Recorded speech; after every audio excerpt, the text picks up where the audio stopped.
Chapter 414, Beast War. Every Zero Wing member laughed when they heard these independent players. In the end, independent players only amounted to so much. Even with a party of 6, 2 or 3 elites had been too much for them. They were truly weak. Guild leader is being too cautious. How could an independent party's strength compare to ours? Now that Overwhelming Smile has taken the lead, won't those bastards claim the Great Lord kill? It shouldn't be possible. It's a Great Lord. Overwhelming Smile has dispatched over 6,000 members for this, and all of them are elites. Killing a Great Lord should be child's play to them. Indeed. Even though a Great Lord is very powerful with 6,000 players, they could simply exhaust it to death. I really don't understand what the guild leader is thinking. Everyone has already arrived, yet we're just standing here. By the time we enter, who knows how many elite monsters the other guilds will have killed already. Why are we here anyway? While the members of Zero Wing grumbled about Shifeng's approach, a team of several hundred players left the White Fog Canyon. These players' equipment looked uniform, and they all wore the same guild emblem on their chests. They were clearly a guild team. What's up with these people? The crowd from Zero Wing grew curious as they watched the members of this guild team, disgrace haunting these players' expressions. Following which, another large wave of players came out of White Fog Canyon, these players also belonging to a guild. However, the second guild team had far more members than the first. Moreover, instead of slowly walking out of the canyon, these players ran in a panic. This scene thoroughly confused the Zero Wing members waiting by the canyon's entrance. Had these people gone insane? Wait. There's something behind them. One of Zero Wing's level 22 rangers with the eagle eyes skill said. Everyone from Zero Wing then shifted their gazes and were immediately dumbfounded by what they saw. Previously, they had not been able to get a clear view due to being too far away. Now that it had come to them, they could finally see it.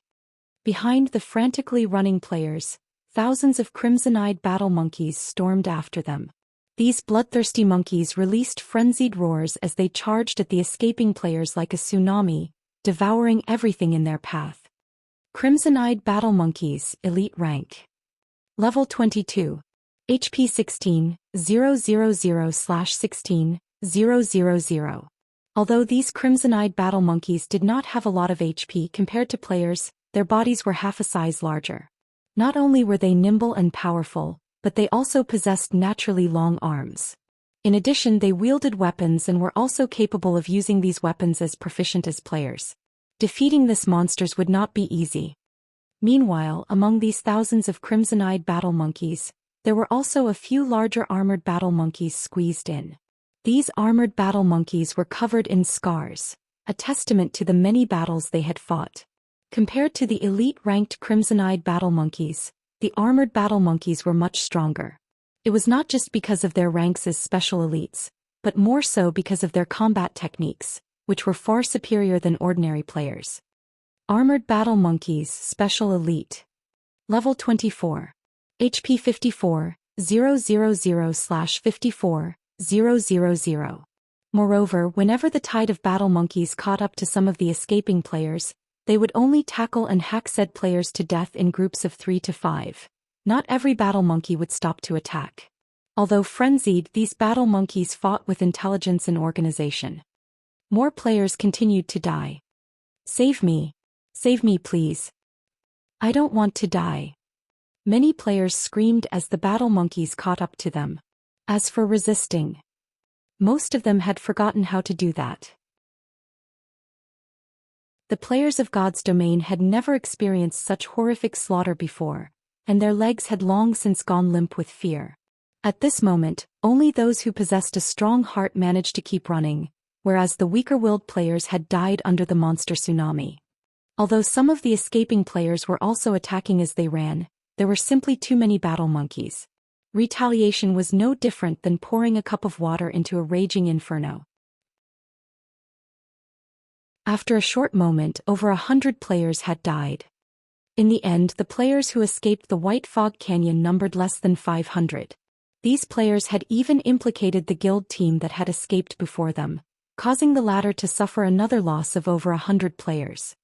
After watching the massacre, the idle members of Zero Wing were stupefied. These battle monkeys were terrifying. Are these really monsters? This question lingered in everyone's hearts. The battle monkeys had behaved completely different from the monsters they had seen and fought before. Fighting these monsters was no longer grinding.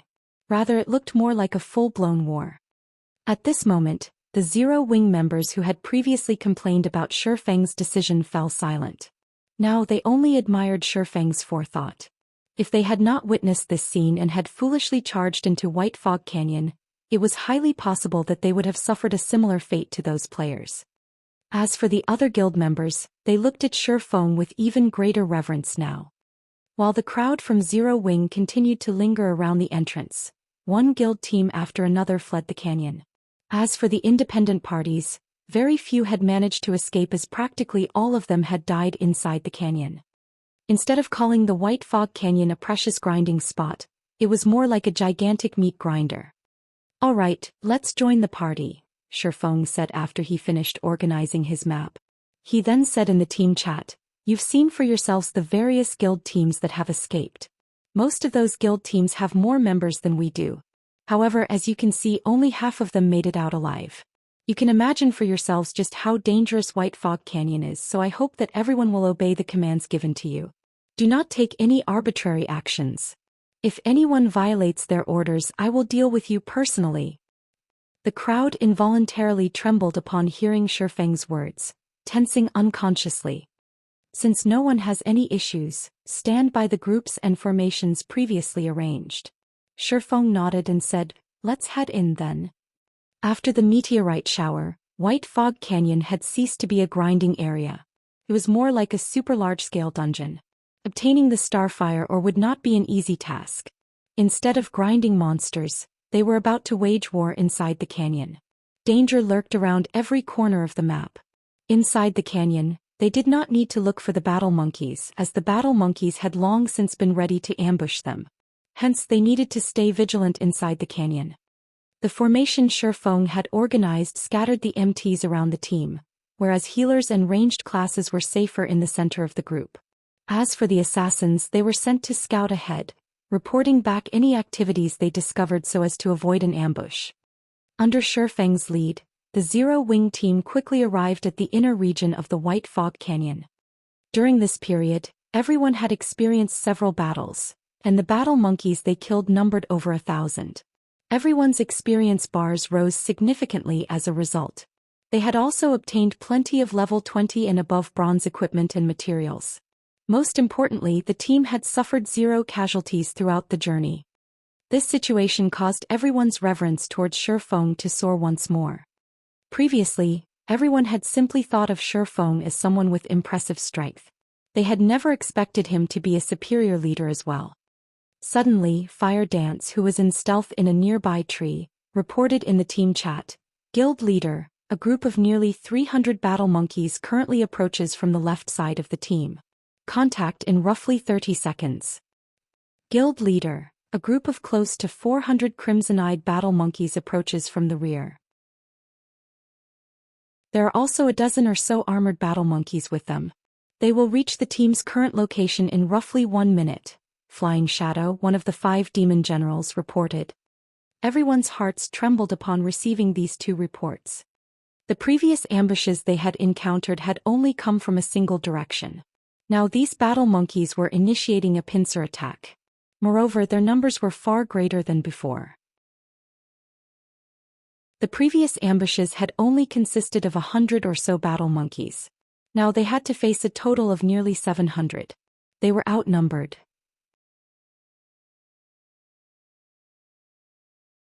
Chapter 4:15, Sword Practice. Sure enough, what will come has come. Shifeng silently examined the system map of the White Fog Canyon. He was not the slightest bit surprised by the battle monkey's pincer attack, smiling brightly. The White Fog Canyon was like a dungeon. There was a proper strategy to raid it. Shifeng had been able to lead his party around the canyon freely with what knowledge he had in his previous life. With the experience he had accumulated, leading his current party would be a breeze. Compared to the past, the current White Fog Canyon was practically child's play. Back then, not only had Shifeng's party been required to deal with the battle monkeys, but they also had to deal with the sneak attacks and plundering of other players. This was especially the case when they faced the high-handed interception of the major guilds. These opponents were far more difficult to deal with than the battle monkeys. Currently, other than Shifeng, nobody else in White River City knew that the Starfire ore was the most valuable item in White Fog Canyon. Hence, this was the perfect chance for Shifeng to make a fortune. Nobody would bother mining the Starfire ore, so his chances of encounter competition were nil. All of the Starfire ore throughout the White Fog Canyon was free for Shifeng's taking. If this were in the past, he would only have encountered such an opportunity in his dreams. Everyone run towards the narrow gorge ahead, Shifeng commanded through the team chat. Kola, your MT group will be responsible for blocking the entrance of the gorge. The other MTs, get ready to replace them at any given moment. Shifeng had already considered every situation they could possibly encounter on their way here. Shifeng also knew the topography of the White Fog Canyon like the back of his hand. A moment later, Zero Wing's team of 500 entered the gorge. Meanwhile, the Guardian Knight Kola, along with 14 other MTs, walled off the entrance into White Fog Canyon's inner region. Anyone or anything that wanted through would have to break through these 15 MTs first. At first, the Zero Wing members still worried about the army of battle monkeys. However, after seeing Shifeng maneuver his troops, they sighed with relief. They had never expected that this canyon would contain such strategic terrain. In such a narrow area, the battle monkeys could not take advantage of their numbers.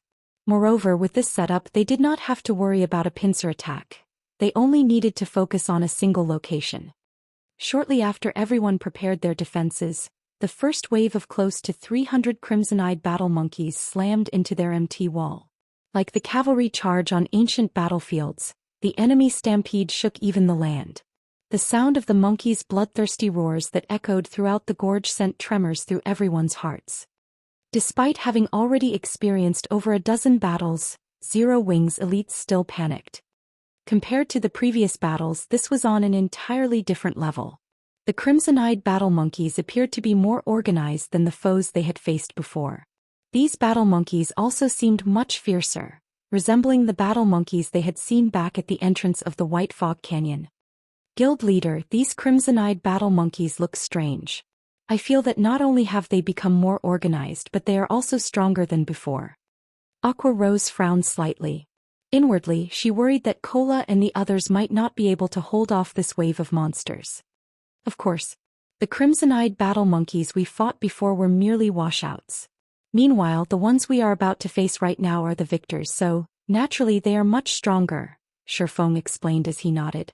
Moreover, these crimson-eyed battle monkeys have a war chief at their backs. Look over there. As he said so, Shifeng pointed towards a large tree outside of the gorge. Standing in the large tree was a slightly smaller battle monkey covered in fine black leather armor. Battle Monkey War Chief, Chieftain rank. Level 25. HP 140, 000/140, 000. The Battle Monkey War Chief possessed the Warchief's aura, increasing the attributes of the surrounding crimson-eyed battle monkeys by 10%. An ordinary MT simply could not withstand the attacks from these elite-ranked crimson-eyed battle monkeys. It was simply impossible for a Tier 0 metric tons around level 21 to survive.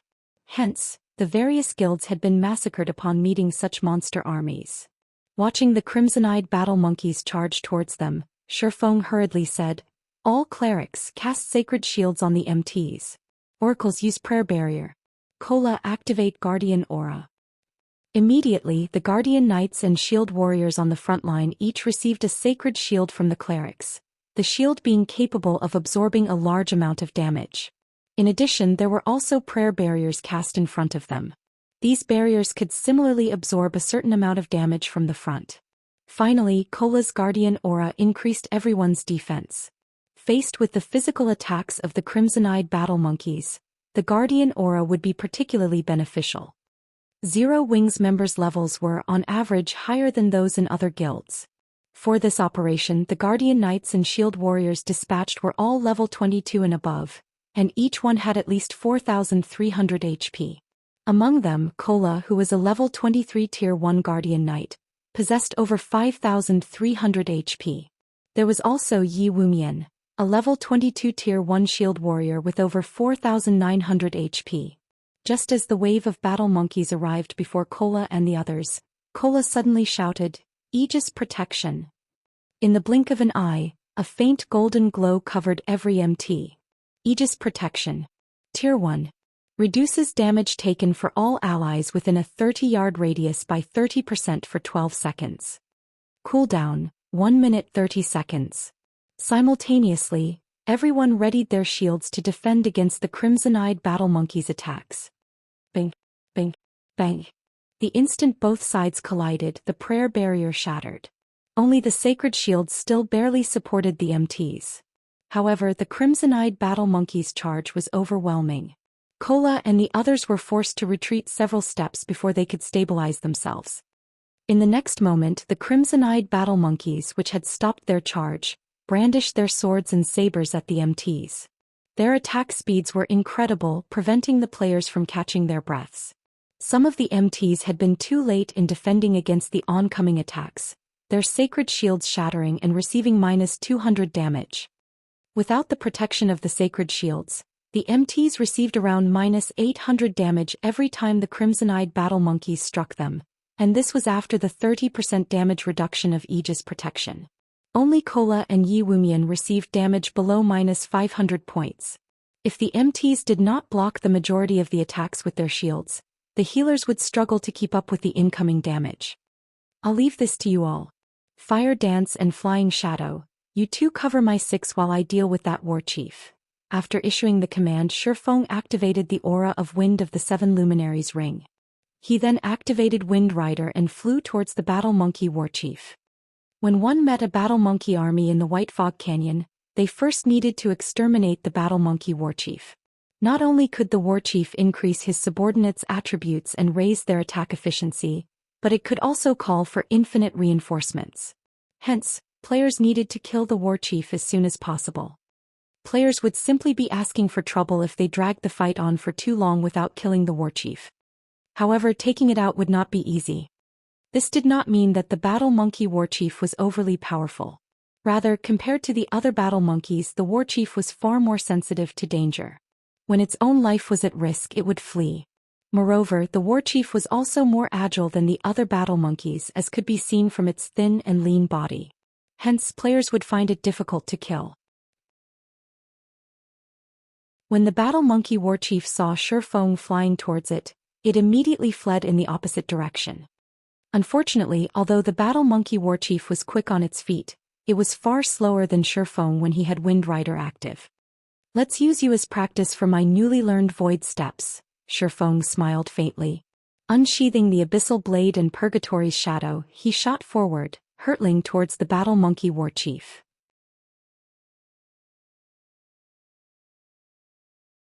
Chapter 416, Dance of Blades. While Shifeng hunted the battle monkey war chief, the ranged classes of Zero Wing within the gorge began to take action. Kola and the other MTs had successfully held off the first charge. The healers in the back had also stabilized the 15 MTs' HP. The only thing left to do was to clean up the assaulting battle monkeys. Standing in the rear, Blackie had begun to chant an incantation, waving his staff.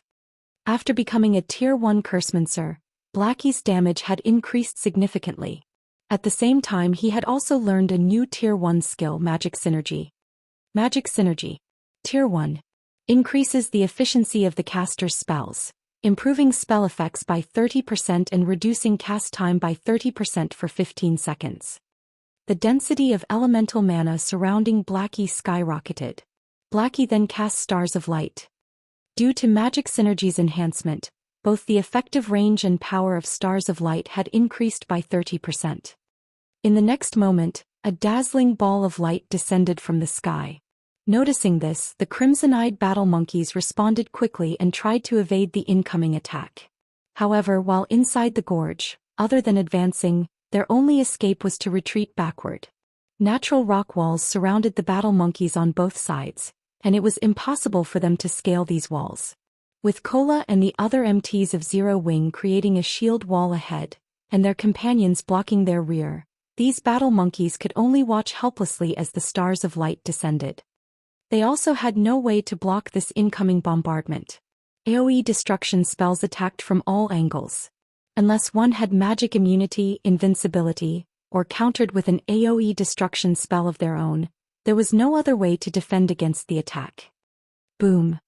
The instant the stars of light descended, a damage of over -5,000 points appeared above the heads of every battle monkey the spell struck.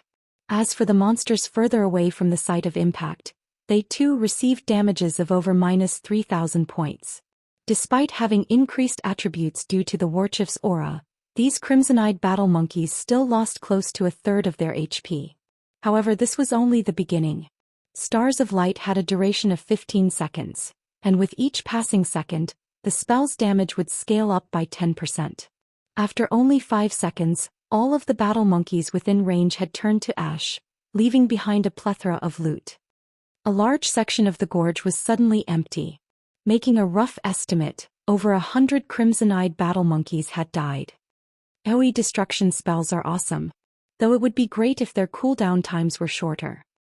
Although Kola had seen Blackie cast the spell many times, his heart still trembled with excitement whenever he witnessed this overwhelming destruction. The scattered loot on the ground and his soaring EXP bar also exhilarated him. The EXP from level 22 elites was originally quite significant. Meanwhile, after the meteorite shower, the EXP from the monsters inside the White Fog Canyon had increased by 3 to 4 times. In other words, killing a single monster here was the equivalent of killing 3 or 4 monsters of the same level and rank outside of White Fog Canyon. After Blackie's Stars of Light ended, Yu Wumian rose from level 22 to level 23, his HP breaking past the 5,000 threshold. Everyone else also watched their experience bars increase by a huge chunk. Originally, it would have taken them several hours to gain so much EXP. Now, however, they had only taken around a dozen seconds or so. Stars of Light truly shone when used in a war. Not only was it massively destructive, but it could also shock enemies. Take the crimson-eyed battle monkeys caught outside the range of Stars of Light for example. Despite having received no damage, they did not barrel forward after Stars of Light ended. They stood there with stunned expressions. Their previous fierce momentum had completely vanished. Unfortunately, AoE destruction spells like Blackie's Stars of Light were rare.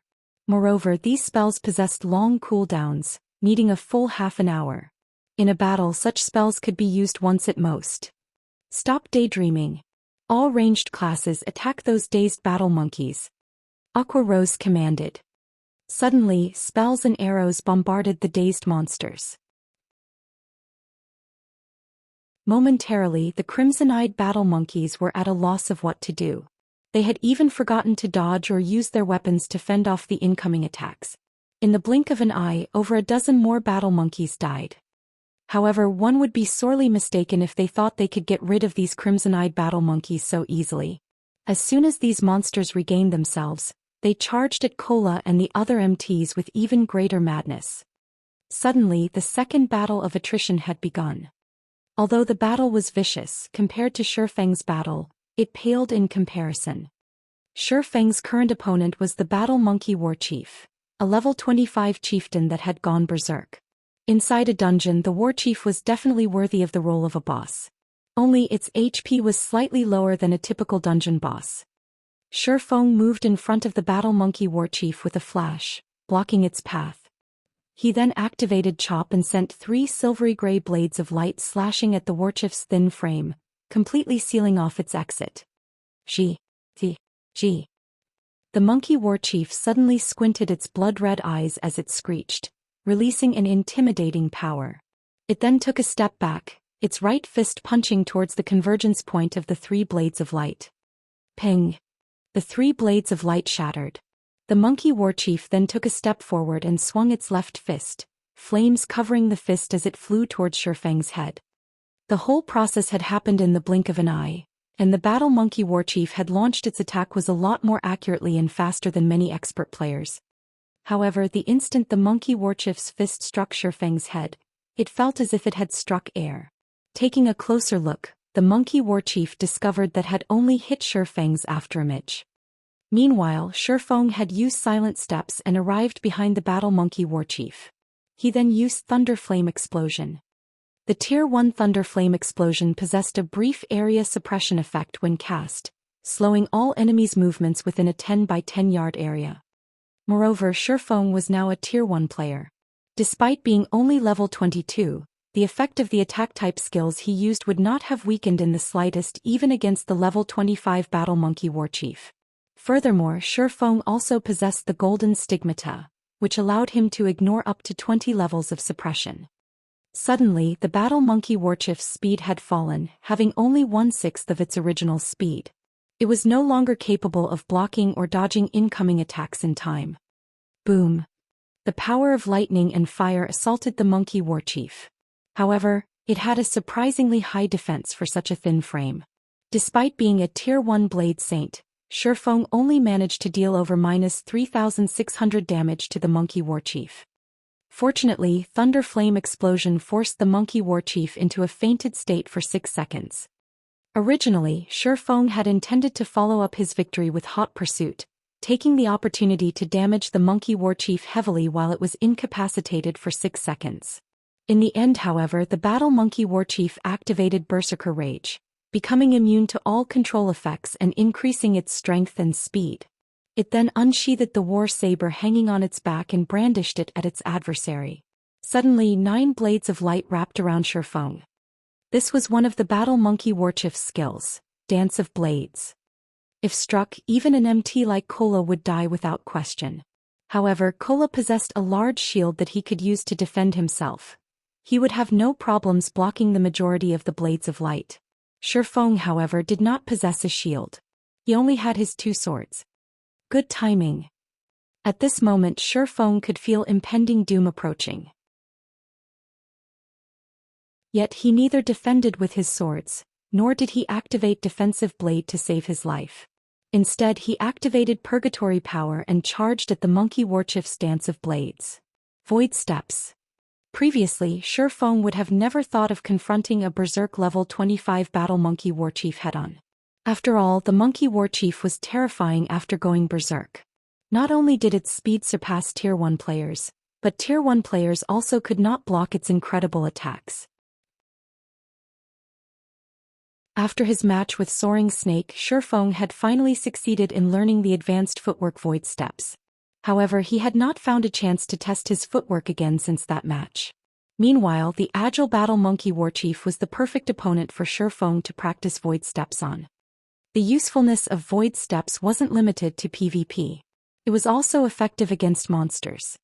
After the battle monkey warchief swung its saber, it suddenly discovered that Shifeng had disappeared. By the time the monkey warchief discovered his opponent again, the latter had already appeared beside it, casually walking past. Meanwhile, several bloody gashes appeared on its body.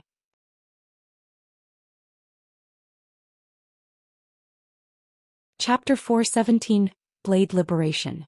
In a withered forest located at the outer area of White Fog Canyon, Fire Dance and Flying Shadow, who had been standing watch around the team all this time, were currently dashing towards the gorge. Sister Fire Dance, guild leader, is too amazing. He can actually fight the battle monkey warchief, a Berserk level 25 chieftain, all by himself. With eyes filled with anticipation, Flying Shadow added, I hope that monkey warchief can last until we get there. Flying Shadow, you're still in a mood to joke around? Although guild leader is amazing, a chieftain that has gone berserk is no laughing matter. In a moment we'll need to be careful when we go in and support guild leader. We will lose our lives if we're hit by the monkey warchief, Fire Dance reminded him. Fire Dance felt that it was too risky for Shifeng to fight a berserk level 25 chieftain all by himself. Such a battle did not permit even the slightest mistake. After Fire Dance succeeded in her class change quest and became a Tier 1 assassin, she had wanted to test her own standards. Hence, she had sent the members of the guild out looking for monsters for her to test herself against. At the very beginning, she had required little effort to defeat a level 15 special elite. She then challenged herself with a level 16 chieftain. However, 20 seconds into the battle, she was already in a miserable state. In the end, she had to use Vanish and Flee. Hence, Fire Dance knew clearly just how powerful a chieftain-ranked monster was, let alone a level 25 chieftain that was constantly in a berserk state. Sister Fire Dance, I can hear sounds of battle coming from the front. They should be fighting over there, Flying Shadow said excitedly. Many people wished they could watch the battles of the one-hit Azura. Some players were even offering to purchase unpublished battle videos of the one-hit Azura at high prices, hoping to learn a thing or two from watching these videos. Flying Shadow himself had also watched Shifeng's battle videos over 100 times and received great benefits from doing so. However, at the end of the day, a video was still a video. It simply could not compare to seeing a battle live. However, Shifeng's battles were simply too fast-paced. Even though Flying Shadow could witness them, there was a limit to how much his mind could absorb. Hence, Flying Shadow also wanted a recording of the battle to study it in detail after returning. To this end, Flying Shadow had specially asked Fire Dance to activate holographic simulation mode to record Shifeng's battle. Before Flying Shadow had experienced a virtual gaming cabin, he had only been dismissive of the machine. Wasn't it just a 97% sync rate? The virtual gaming helmet also possessed a 90% sync rate. How huge of a difference could there be? The makers of the virtual gaming cabin were simply trying to swindle people's money. However, after Flying Shadow tried the cabin for himself, he instantly fell in love with it. Not only could the virtual gaming cabin allow him to display more of his actual combat power, but it was also of great help in regard to learning how to fight in God's domain. The holographic videos in particular were far superior to flat-screen videos. Unfortunately, there were only 5 virtual gaming cabins in Zero Wing's workshop, 3 of which were dedicated to the guild leader, Fire Dance and Blackie. The remaining 2 had to be shared with other core members in rotation. Currently, Flying Shadow was not using the virtual gaming cabin, so he could not utilize the holographic recording. He could only request one from Fire Dance. That way he could properly watch the video the next time it was his turn to use a virtual gaming cabin. In regard to Flying Shadow's request, Fire Dance was not opposed to it. She too wished to learn from Shifeng's battle. Then she simply needed to give Flying Shadow a copy. When the two arrived at the scene of the battle, they suddenly saw Shifeng disappear, before shortly reappearing beside the battle monkey warchief and slowly walking by it. Meanwhile, a few additional gashes manifested on the monkey warchief's body, fresh blood spurting out all over the place. What's going on? The sight suddenly set off an endless ripple in Fire Dance's and Flying Shadow's hearts. Each of Shifeng's strikes only managed to deal around -900 damage. The 3 slashes amounted to just slightly over -2,700 damage. To the battle monkey warchief, which had 140,000 HP, they were merely scratches. However, the monkey warchief appeared even more furious after it was struck. Suddenly, the battle monkey warchief sent a barrage of attacks raining down on Shifeng. The monkey warchief started using Dance of Blades with greater frequency, sealing Shifeng's path of retreat every time it did so. However, Shifeng also dashed directly at the Dance of Blades every time, disappearing before reappearing. Shifeng was like the moon's reflection in the water. Although the monkey warchief could see him, it always failed to hit Shifeng's physical body. Meanwhile, the monkey warchief's HP also continuously decreased. For a moment, Shifeng had completely suppressed the battle monkey warchief. Has the guild leader learned a new technique? Flying Shadow muttered with uncertainty. Though he wanted to call it a skill, that would be incorrect.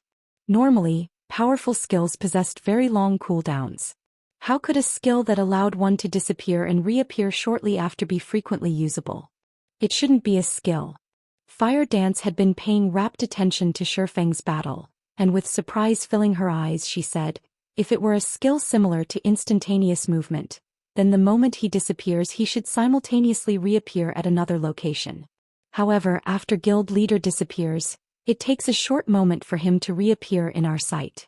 Moreover, there is always an awkward pause whenever we activate a skill. Yet there is no pause when guild leader uses that move.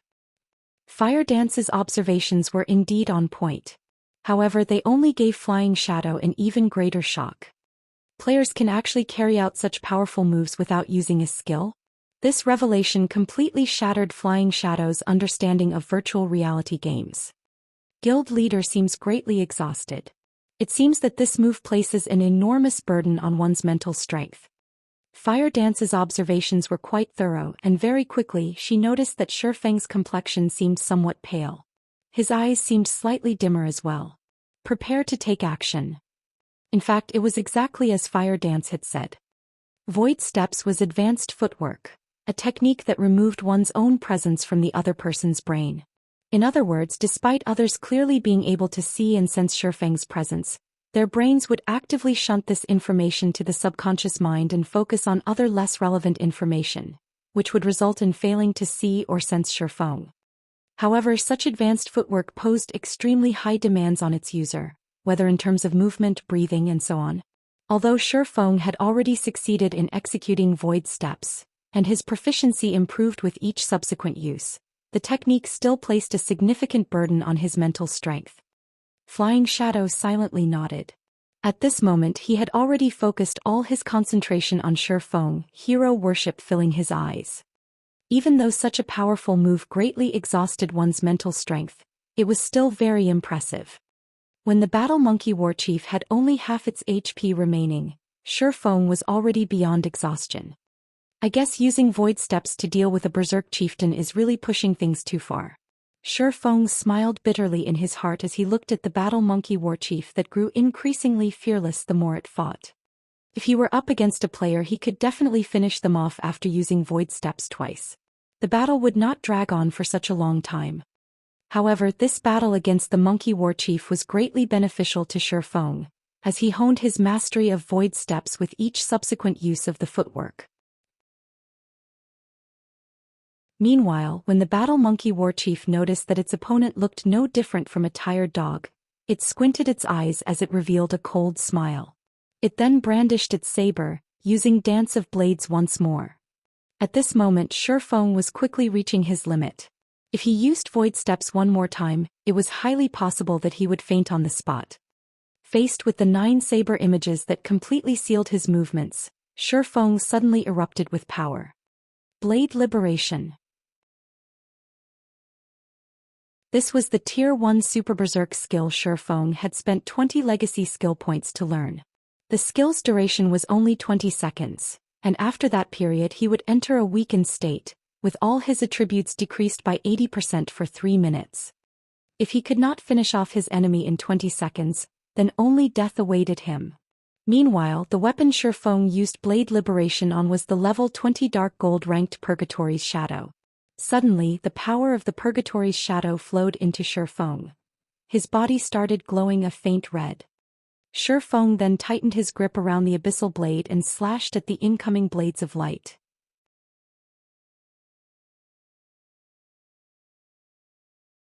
Chapter 4:18 Clean Break. Faint red glowing dots began circulating around the blade of the silvery gray sword, the dots closely resembling the twinkling stars in the night sky. Upon colliding with the sword images, a bang resounded. Strong winds then blew outwards into the surroundings, sweeping the leaves scattered across the ground into the air. The Battle Monkey Warchief's Dance of Blades suddenly vanished. The Monkey Warchief was forced back by 4 steps, and a hint of fear suddenly appeared on its sneering face. The man who was at the brink of collapse a second before suddenly possessed strength that could make others tremble in the next second. Even Fire Dance and Flying Shadow, who were observing the fight from a short distance away, were stupefied. Guild leader's strength is amazing, Flying Shadow exclaimed. Shifeng had actually managed to force a Berserk level 25 chieftain to retreat. Even Berserkers, who were known for their strength, were far from capable of such a feat if this strength were used against players. Even if Shifeng did not use any skills, he could still finish them off with a single attack. It isn't just his strength, even his speed has received a huge increase. Before, I could still manage to see the afterimages of his attacks. Now I can't even see his sword images. I can only barely see his hand swinging his sword, Fire Dance said, shocked. An ordinary burst skill would increase its user's strength and speed by 50% at most. On the other hand, the burst skill Shifeng used was simply too frightening. According to Fire Dance's initial judgment, Shifeng's basic attributes had at the very least doubled. Such an increase would improve his combat power several-fold. Looking at the battle monkey warchief, Shifeng slowly raised the corners of his lips as he said softly, "Let's start the second round then." The buff Shifeng received after activating Blade Liberation had far exceeded his expectations. Not only had his strength increased by 100%, but his agility had also increased by 150%. Shifeng could overwhelm the battle monkey warchief even in a direct confrontation now. Gee. The monkey warchief screeched and bared its fangs at Shifeng. Instead of acting wildly like before, it calmed down and carefully observed Shifeng's every action. It even tightly gripped its war saber and took a fighting stance. "It seems that you're finally getting serious." Shifeng smiled faintly as he too shifted to a fighting stance, prepared to receive the monkey warchief's next move. The monkey warchief possessed very high intelligence and it was no worse than ordinary NPCs. Hence, it was capable of using skills based on the situation. Currently, Shifeng possessed strength that surpassed the battle monkey warchief's. Naturally, the monkey warchief knew not to try to suppress Shifeng using its strength. In God's domain, chieftain-ranked monsters were not only stronger than other monsters in terms of attributes and techniques, but they also possessed unique traits. It was precisely these unique traits that made it very difficult for players to solo chieftains. There was a large variety of these unique traits. Some monsters possessed extraordinary destruction skills, some possessed skills that enhanced their own bodies, some possessed very long-range attack type skills, and so on. As far as Shifeng could recall, the battle monkey warchief possessed an ultimate move called Clean Break. Clean Break was a skill with godlike speed. When activated, the monkey warchief would swing its saber with a speed that could not be tracked by the naked eye, instantly killing its opponent. In the past, many Tier 1 experts had died from this single move. Even a level 30 Tier 1 shield warrior expert could not withstand it. As for Tier 1 assassins, a class known for its speed, they would be killed before they could even use block with their weapons. Even now, when Shifeng possessed speed superior to the monkey warchief's, he still dared not take the risk and had directly activated Defensive Blade. Why did Guild Leader go on the defensive? He clearly possesses strength and speed superior to the monkey warchief's. He should be able to kill it with ease. Flying Shadow said, surprised. Standing beside him, Fire Dance was silent. She had challenged a chieftain before, so she knew how powerful a monster of that rank was. She too could sense that the battle monkey warchief was about to display its true power, which was why she silently focused her attention on Shifeng. She wanted to see just how Shifeng was going to deal with this situation. However, something surprising happened. Although Shifeng had readied his stance and taken defensive measures, he did not wait for the monkey warchief's attack to look for an opening to exploit. Instead, he took the initiative to attack first. Earth Splitter. A blade of light emerged from the fractured earth, slashing at the battle monkey warchief. Just as the mighty blade of light was about to hit the monkey warchief, the blade of light suddenly shattered as if something struck it. Meanwhile, by the time everyone noticed, the monkey warchief's posture had changed. Its body had also moved 2 steps backward. It was obvious that the monkey warchief was the one that shattered the blade of light. However, Shifeng's strength was simply too overwhelming. As a result, the recoil had forced the monkey warchief to retreat by 2 steps. So fast. Flying Shadow said in disbelief, his eyes wide open. Flying Shadow had not even seen the monkey warchief draw its saber. This showed that the monkey warchief was even faster than Shifeng. 6 yards. Shifeng roughly gauged the battle monkey warchief's attack range from its previous attack. Clean Break did not affect the monkey warchief's movement speed. It only gave the monster a frightening drawing speed. However, its saber was only so long, so its attack range was very limited. Based on Shifeng's estimates, the monkey warchief's attack range should be 6 yards. The area within these 6 yards was the monkey warchief's absolute domain. After identifying its attack range, as long as Shifeng avoided moving too close, he would be absolutely safe. Shifeng then brandished his sword dozens of times in quick succession.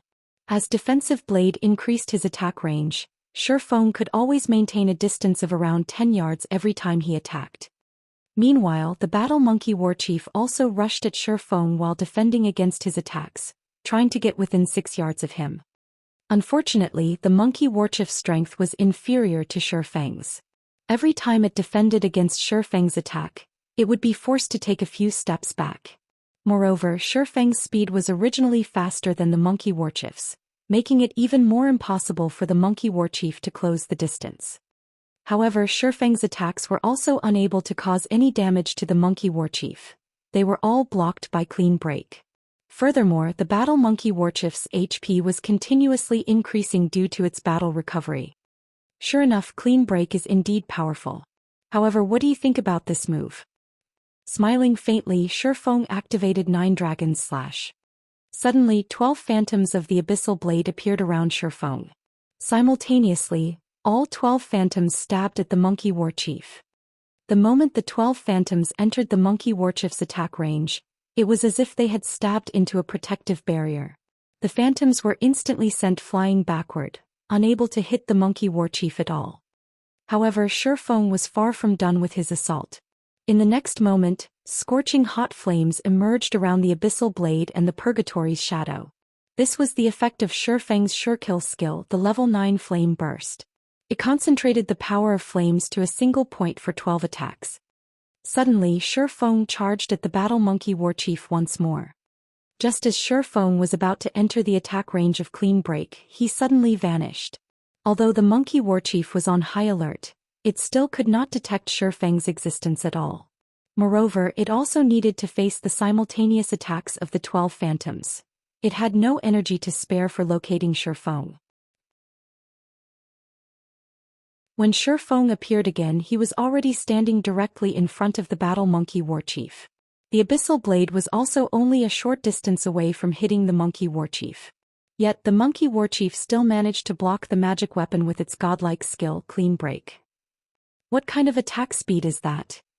Fire Dance had been wholeheartedly focused on the battle. Now, however, she too was stupefied. In her view, Shifeng's sword simply could not be blocked at such a short distance. Yet the monkey warchief had managed to do exactly that. How was Shifeng supposed to kill it? However, despite having succeeded in blocking Shifeng's attack, the battle monkey warchief had an extraordinarily grim expression on its face. In the next moment, the abyssal blade cleaved the war saber in its path, like a hot knife through butter. Immediately after, the purgatory's shadow slashed the monkey warchief's body with zero resistance. Following which, sword after sword landed on the battle monkey warchief's body. A series of 11 attacks struck the monkey warchief. Each attack dealt close to -10,000 damage. Some even achieved a critical hit, dealing close to -20,000 damage. The total damage caused by the 11 slashes completely surpassed the battle monkey warchief's 140,000 HP. The battle monkey warchief was as dead as a doornail. It's my win. Shifeng looked at the dead battle monkey warchief, smiling faintly. At this moment he was mentally exhausted. He sat down involuntarily, his body unable to even stand properly. Following which, the sound of an emergency notification from the system rang out by his ears.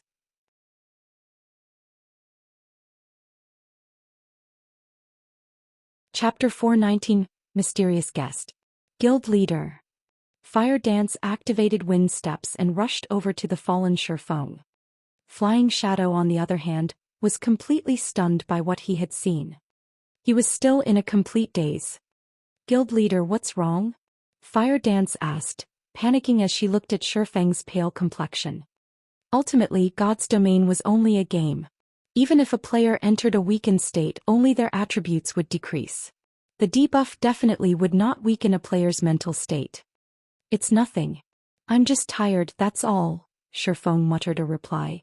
I'm going to enter system sleep mode to rest for now. You two take care of the loot and meet back up with Aqua. Remember, continue to grind in the gorge and do not go anywhere else. The battle monkey commander was not an ordinary chieftain. It was a chieftain found inside the White Fog Canyon, far different than other chieftains. Without void steps, even if Fire Dance and the others joined hands to fight it, they would inevitably have to flee. If Shifeng had not used void steps during his battle, defeat would have been his only outcome. Shifeng's mental capacity had long since reached its limit. Now that he had used void steps again, he had exceeded that limit. Nothing good would come from a player exceeding their own mental limit. Hence, the main god system would automatically send an official warning, suggesting the player to enter sleep mode. Players could recover their mental capacity while in sleep mode. In reality, it was exactly the same as sleeping. Only while resting in sleep mode, players could recover more thoroughly. After instructing Fire Dance, Shifeng entered sleep mode and logged out of the game to rest. Sister Fire Dance, what happened? Flying Dance asked curiously when he saw Shifeng log off as soon as he arrived. Guild leader is exhausted and has logged off to rest. Let's tidy up the drops here and return to the gorge, Fire Dance said, sighing relief. Logged off to rest? Flying Dance was surprised, his mind riddled with questions. This was the first time he had heard of a player needing to log off to rest due to a battle. Flying Shadow had once tried to grind continuously for over 10 hours. Although he was tired after his endeavor, he was fine after he ate some food and went to the hotel to rest. Now Shifeng actually needed to log off and rest. However, after giving it some thought, Flying Shadow found nothing strange about this situation. After all, despite the Battle Monkey Warchief being such a powerful monster, Shifeng had soloed it with that mystifying move. It was unbelievable. Hence, it was not at all strange that it would take such a toll on his guild leader. On the contrary, it was perfectly reasonable. It would be awesome if I could learn that move. Flying Dance was still fascinated when he thought back to Shifeng's battle. But I think it will be very difficult to convince guild leader to teach me such a powerful move. No. I cannot give up. As long as I contribute more to Zero Wing, guild leader might agree to teach me if I ask. Flying Shadow's loyalty towards Zero Wing soared once more. He inwardly vowed to contribute his all to Zero Wing. After swiftly collecting the loot of the Battle Monkey Warchief, Fire Dance noticed Flying Shadow's dazed expression. At this sight she could not help but chuckle, saying, "Flying Shadow, stop daydreaming. We're going back to the gorge." Fire Dance could more or less understand Flying Shadow's thoughts. A player soloing a Berserk level 25 chieftain in God's domain was undeniably a miracle. Furthermore, the mysterious technique Shifeng had used shattered the common ideas everyone had of battles in God's domain. Hence, how could she blame him for being mystified? Compared to Flying Shadow, Fire Dance had a far more profound experience of the battle. She was connecting to the game using a virtual gaming cabin so she could see and feel the formidableness of Void Steps clearly. The benefits she obtained from watching this battle had exceeded what she had gained from watching over 100 battles of other experts. Oh! Flying Shadow followed hurriedly after he recovered his wits.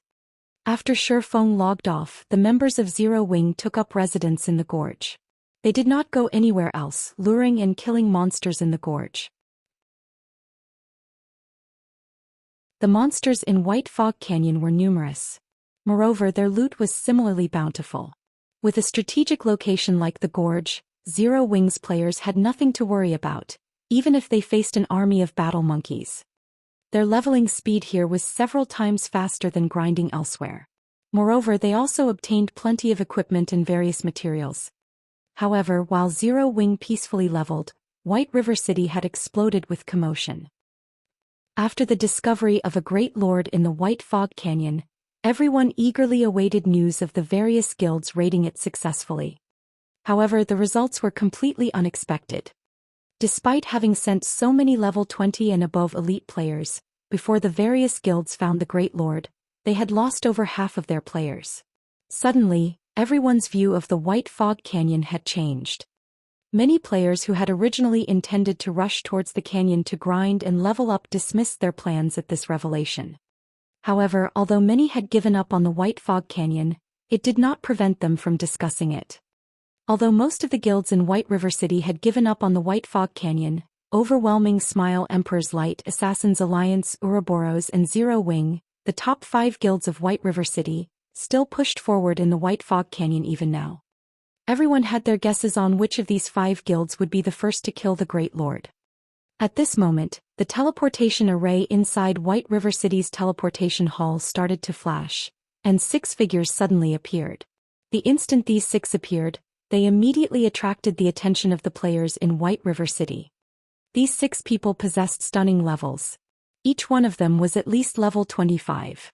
Among them, one had even reached level 26. This player had actually surpassed White River City's highest-leveled player, Blackie. However, this was not the most shocking aspect. The equipment they wore was what truly left others in a daze.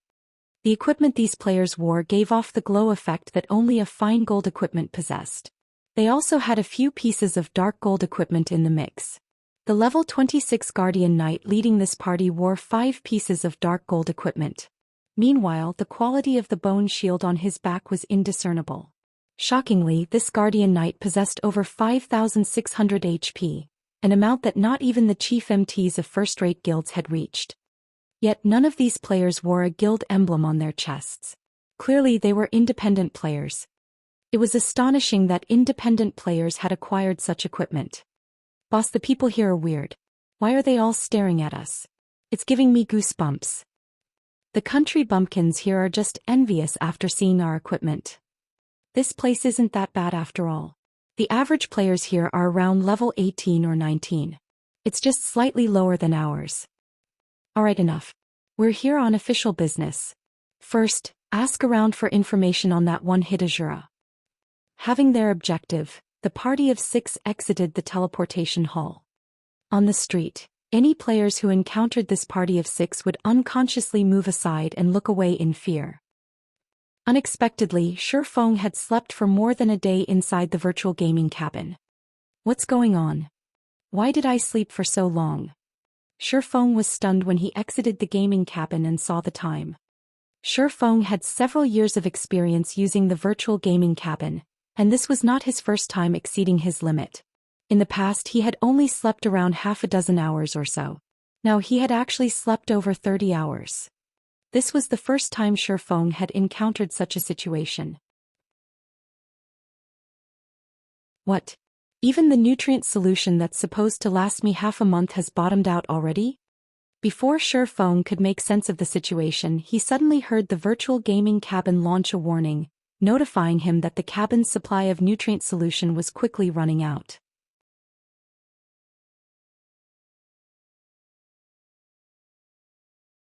Chapter 420 Conditions for Cooperation. Although Shifeng wasn't sure what had happened, he felt better than ever after leaving the virtual gaming cabin. Even his body felt relaxed. Shifeng exercised lightly, throwing a few dozen punches at the empty air in front of him. Every time he punched, he could faintly feel his fists piercing the air. My body has become a lot more flexible. Even the speed of my punches has improved significantly. Seems that the best way to train is with moderation. Shifeng could immediately tell his body's current condition after his workout. Previously, Shifeng had trained relentlessly, constantly maintaining physical tension. Over time he would become exhausted. Even when he drank nutrient fluids, the effect was limited and would never fully relieve his exhaustion. After over 30 hours of rest he was completely relaxed. As a result, he could now display his true power. Although his physique had not improved, he was now more flexible than before. This was something that Shifeng had always wanted. After sleeping for so long, I wonder if anything has happened in the White Fog Canyon. Hopefully, Aqua doesn't risk the team and delve further into the canyon. After Shifeng's brief moment of joy, his mind suddenly drifted to the dangers in the White Fog Canyon, and he began to worry. The White Fog Canyon consisted of 2 regions, the outer and inner region. The battle monkeys in the outer region were tolerable, and there were only a few traps and forbidden areas.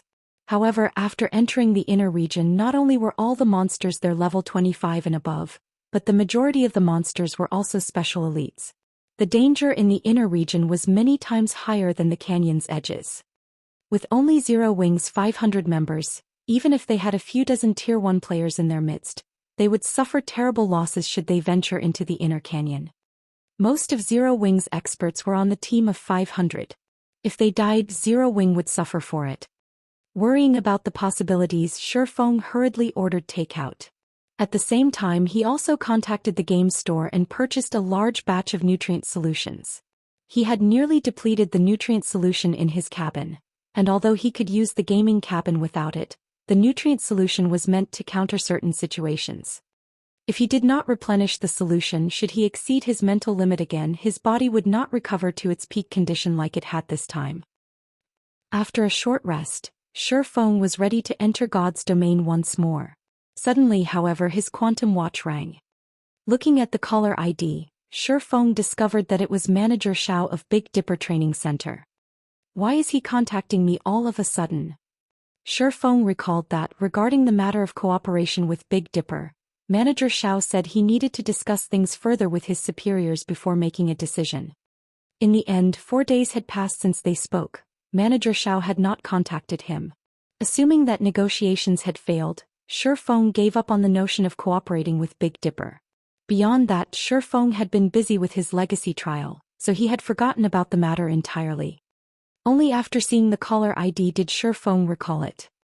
Originally, Feng had already prepared to start his own training center. In any case, he had 30 million credits from Gentle Snow, so he had the funds to start one on his own. After a moment, he answered the call. However, upon seeing Manager Xiao's appearance, he had to ask, "Manager Xiao, what's wrong with you?" In the image displayed by his quantum watch, Manager Xiao looked exhausted. It looked as if the man had not slept for days.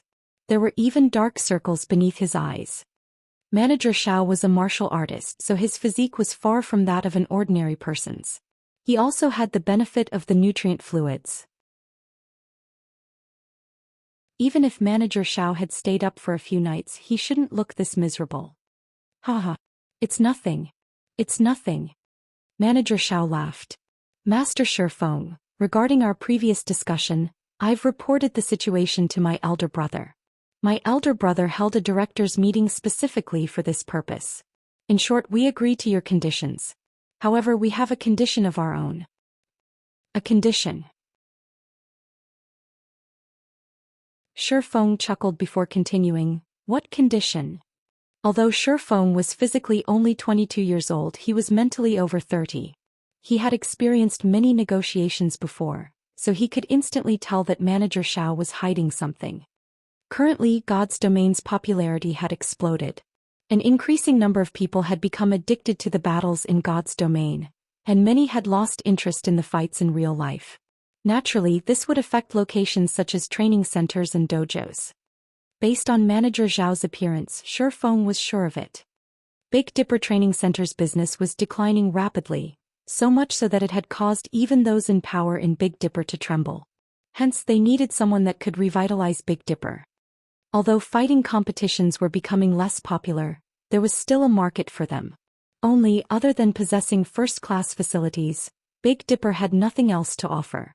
Compared to the dojo commanded by Jinhai City's champion fighter, Qin Wu, Big Dipper Training Center was significantly inferior.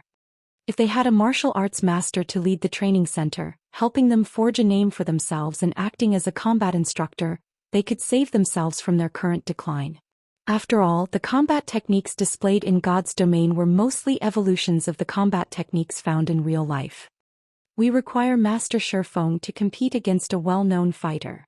As long as Master Feng wins, we have no issues agreeing with all of the conditions you have previously stated, Manager Xiao explained. May I know your thoughts on this? Even a fool could tell that the big shots of Big Dipper wished to test Feng's strength and at the same time, increase Big Dipper's reputation. Meanwhile, to garner fame for the training center, Feng's intended opponent would certainly be powerful. Fine, but I have another condition, Feng answered. Master Feng, please don't hold back, Manager Xiao said excitedly upon hearing Feng's reply. If I win, I want 5 virtual gaming cabins and 15 S-rank nutrient fluids. Feng coveted the S-rank nutrient fluids. It was something that he could not buy even if he had the money. The virtual gaming cabins were similarly in high demand.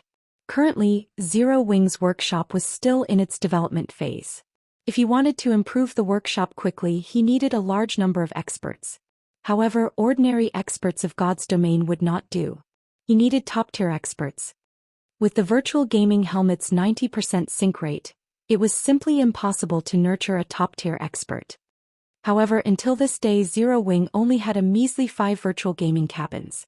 Ignoring the ones dedicated to himself, Fire Dance and Blackie, there were only 2 cabins available for the other core members of the workshop. If he could obtain another 5 virtual gaming cabins, although not every core member could have their personal cabin, rotating use should suffice. This Manager Xiao felt cornered upon hearing Shifeng's request. 15 bottles of S-rank nutrient fluids. With Big Dipper's connections they could barely obtain so many. As for the 5 virtual gaming cabins, there were no problems on that end either. However, these items together were worth around 30 million credits. Even to a successful corporation like Big Dipper, this was not a small sum of money. Normally, they could have afforded to agree to Shifeng's request. Now, however, Big Dipper's business was not doing too well. "Oh good." Shifeng frowned slightly as he said, "If you can't do it, I can only look elsewhere." His demands were not particularly extravagant. After all, as long as he won the match, Big Dipper would double their profits. Moreover, 30 million credits was spare change to Big Dipper. If they were unwilling to pay such a small price, Shifeng might as well start his own training center.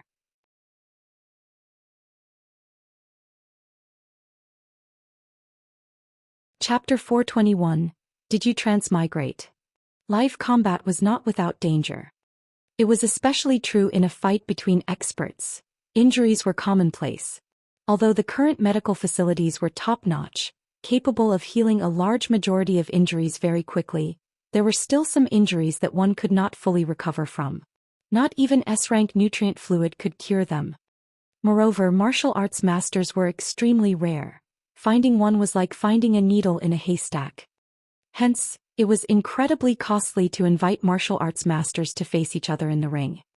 Even a martial arts master who had recently become famous would charge an appearance fee of over 100 million credits. This was in the case of an exhibition match, let alone an official match. Moreover, martial arts masters normally fought using internal force. Internal force possessed great power. Even if an attack containing internal force did not strike a vital point, it could still cause significant damage to the opponent. Regardless of whether they would win or lose, martial arts masters would not agree to fight one another if they're without sufficient potential gain. Shifeng's grasp of internal force had already reached the standard of a martial arts master. Although he was not famous in any way, he would not undervalue himself.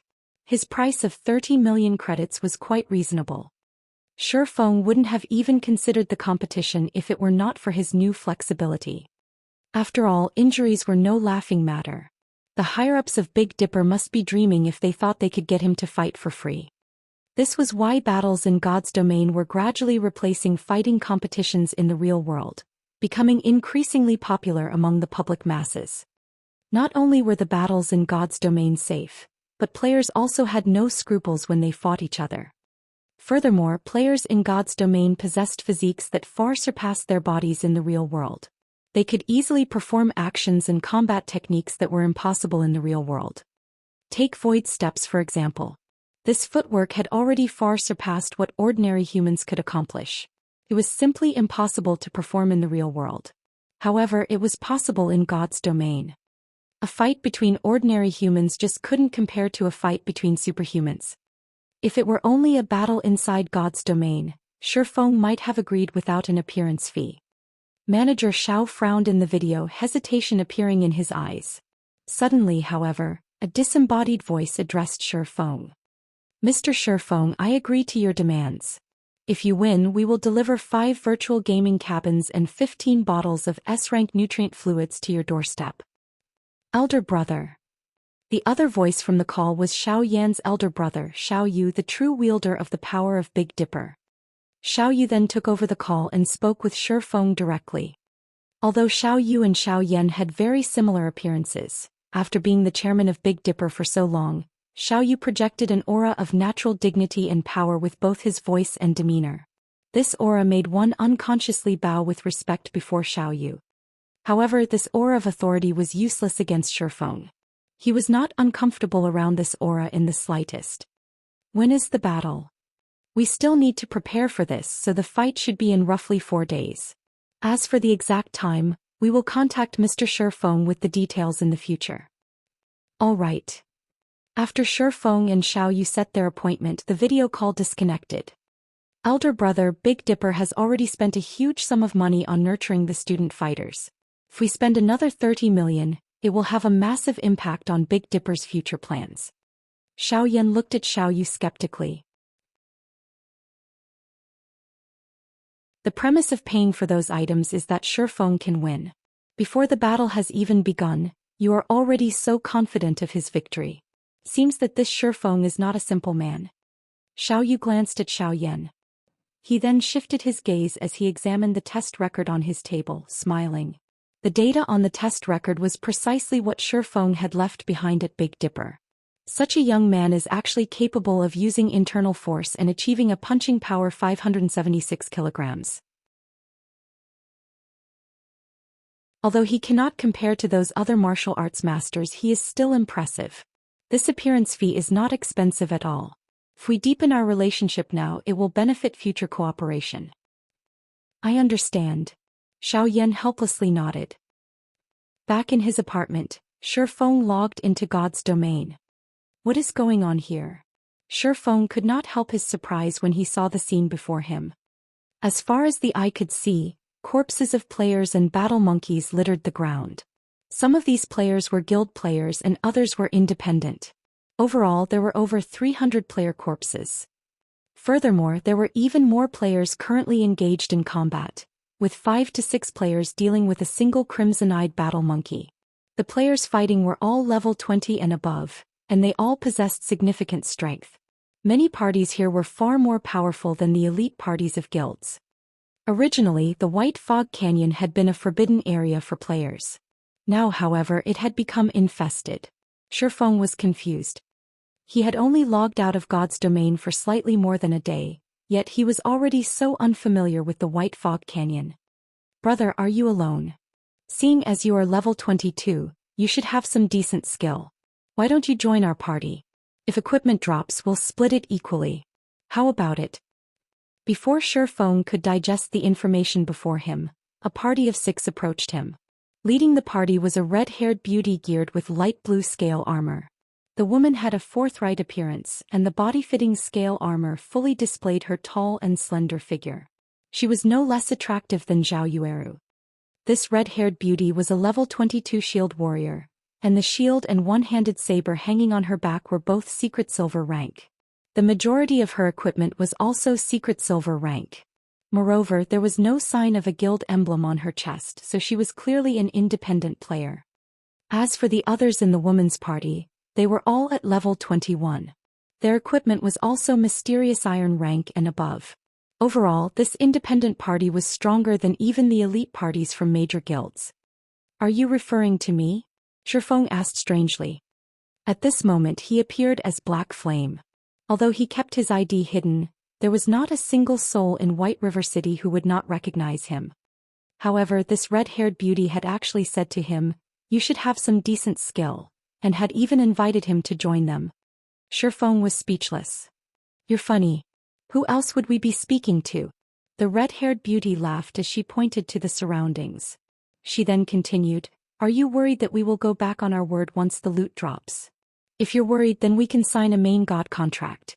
You can relax with that, right? At this moment, capable-looking male elementalist said, Cloud, what's the point of wasting your time with this little brat? If he doesn't want to join us, then so be it. We are more than enough to deal with these crimson-eyed battle monkeys. We'll just earn less if we invite another person. Shifeng could not help but laugh bitterly as he shook his head.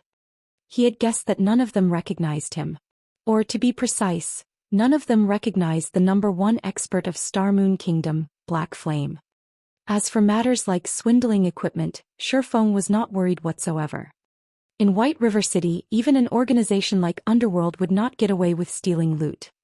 You guys are not local players of White River City, right? Why have you come to White Fog Canyon? Shifeng asked curiously. You're right. We are not local players of White River City or Star Moon Kingdom. We came from Beacon City of the Black Dragon Empire. However, that's really not surprising though, right? Many of the parties here have also come from different cities and countries. Didn't you know that? You couldn't have transmigrated, right?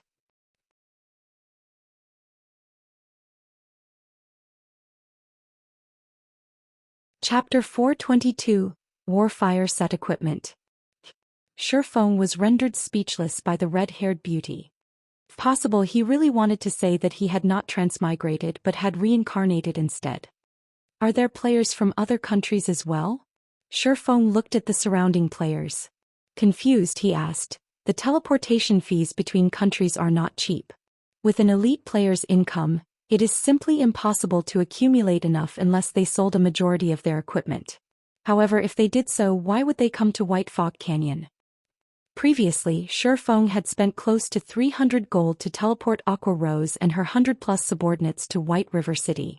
On average, each person had spent over 2 gold. Of course, this was a little higher than average because the Storm Empire where Aqua Rose and the others had originally resided was very far away. However, even if a player came from the Black Dragon Empire, they would need to pay around 1 gold 40 silver to reach White River City. Only those powerful players might be able to afford such a fee. As for the party of independent players before him, even if they emptied their pockets at most, they would have 20 to 30 silvers. Accommodations, food, potions, repairs and such things required a lot of money, so it was not possible for players to save too much. Yet, among the crowd of players in White Fog Canyon, many had traveled across countries to visit. This was simply madness. You came to White Fog Canyon without even knowing this? The red-haired beauty's eyes widened, looking at Shifeng as if he were a fool. Suddenly, Shifeng was momentarily stunned as he thought of a possibility. Don't tell me they've already discovered the secret of the Starfire ore? Shifeng's chest tightened. He then shook his head, denying his thoughts. Oh. Even if the secret of the Starfire ore had been discovered, there had not been this many players traveling to White Fog Canyon from other countries in the past. Although Starfire ore was quite valuable, it was not that easy to obtain in White Fog Canyon. The risks outweighed the benefits by far. Even in the past, not many players had risked themselves for the ore. On top of that, the levels of the current player population were much lower than in the past. With far greater risks, the canyon should not have attracted so many people. Moreover, in the hands of others, Starfire ore was not particularly valuable. Each ore was only worth 1 silver. Only by collecting 100 ore could one earn 1 gold. However, with the level and tier of the current players, the difficulty of collecting 100 Starfire ore was more difficult than clearing a 20-man hard mode team dungeon.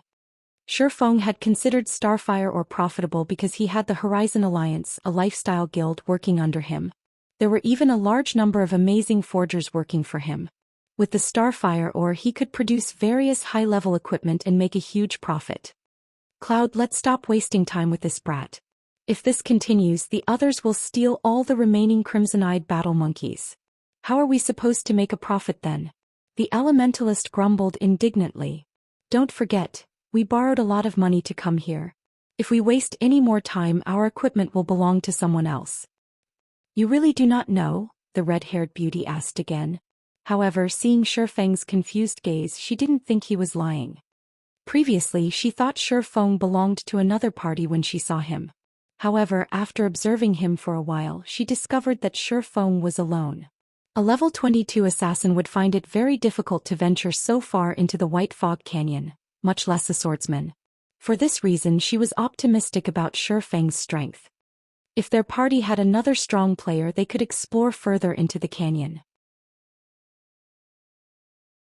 At that time, they would have fewer competitors and their opportunity to make a fortune would grow. I really do not know. I haven't logged into the game for over a day now. What exactly happened while I was gone? Shifeng spoke truthfully, a bitter smile on his face. So that's why. However, you really are amazing. Despite not logging into the game for over a day, you are still level 22, the red-haired beauty laughed. I'll tell you then. One day ago, one of the monsters in White Fog Canyon dropped an amazing item, so we hurried over. We'll make a fortune if we obtain that item. An amazing item? Making a fortune? Shifeng searched his memories. Soon, he laughed and said, might you be talking about the Warfire set equipment? That's right. It's the Warfire set equipment. The red-haired beauty nodded. Immediately, she rolled her eyes at Shifeng, saying, so you do know about it. I was just wondering if you had some other method to earn money, Shifeng apologized. However, the drop rate of the Warfire set equipment is extremely low. Also, even if one did drop, it would not be sufficient to cover your travel expenses. The Warfire set equipment was unique to White Fog Canyon, and any player could equip it. If a magical class wore it, the set would generate attributes suitable to magical classes. If a physical damage-dealing class wore it, the set would generate attributes suitable to physical damage dealers. If a tank class wore it, the set would similarly generate attributes suitable to tanks. Overall, the Warfire set equipment was very special. In addition, the Warfire set equipment was evolvable. It started out as bronze rank, and if one was willing to sacrifice a sufficient amount of EXP, they could evolve the set to fine gold rank. Meanwhile, the Warfire set equipment's level ranged from 20 to 30. Similar to epic items, it would level up according to the player's level. The attributes of the equipment would similarly improve. A level 30 fine gold set equipment. To the core team of any guild, equipment of such quality was extremely precious. It was incredibly hard to obtain even from a dungeon. Not to mention, dungeons had a cooldown time, making it far more difficult to obtain a complete set. Hence, in the past, the Warfire set equipment had been highly sought after by the various guilds. As long as they sacrificed sufficient manpower, time and EXP, they could obtain a fine gold set equipment. The Warfire set equipment was the easiest fine gold set equipment to obtain. "What do you know?" the Elementalist said disdainfully. "Someone has already offered to purchase each set piece for 5 gold coins. If we collect all 7 set pieces, that person is willing to pay 80 gold. Moreover, this price was offered up 10 hours ago. Now it's definitely higher than 80 gold. 80 gold. Shifeng could not help but laugh. If they could really farm the full Warfire set equipment, Shifeng was willing to spend even 180 gold. Not to mention a level 30 fine gold set equipment. Even the fine gold ranked arclight shields Shifeng previously made had sold for over 30 gold coins. In the past, there were many players who had sought to make a fortune through grinding for the Warfire set equipment. However, the set's drop rate was abysmally low. Only when guild teams had spent a long time grinding did they barely manage to obtain a few sets. "Look at how excited you are. We need to get the full set in order to get 80 gold, the red-haired beauty laughed. "How about this? If you guys obtain any of the set pieces, I'll buy them for 10 gold each." Shifeng decided that the red-haired beauty's party was relatively powerful. If given a few days, they might obtain 1 or 2 set pieces. It was not a bad idea to purchase the Warfire set equipment directly. Items such as a fine gold set equipment were mainly used for raiding dungeons. To an independent player, its usage was limited. "If you gather all 7 pieces, I'll buy the set for 180 gold. Hearing Shifeng's offer, the red-haired beauty's party was stunned. Shifeng had so casually offered 180 gold. It was not easy to obtain so many gold coins, even if one had the credits to afford them. Not even the tycoon players could come up with so many gold coins at a moment's notice. However, they had actually met such a player. At this moment, all 6 had the same thought. They've met a godlike tycoon.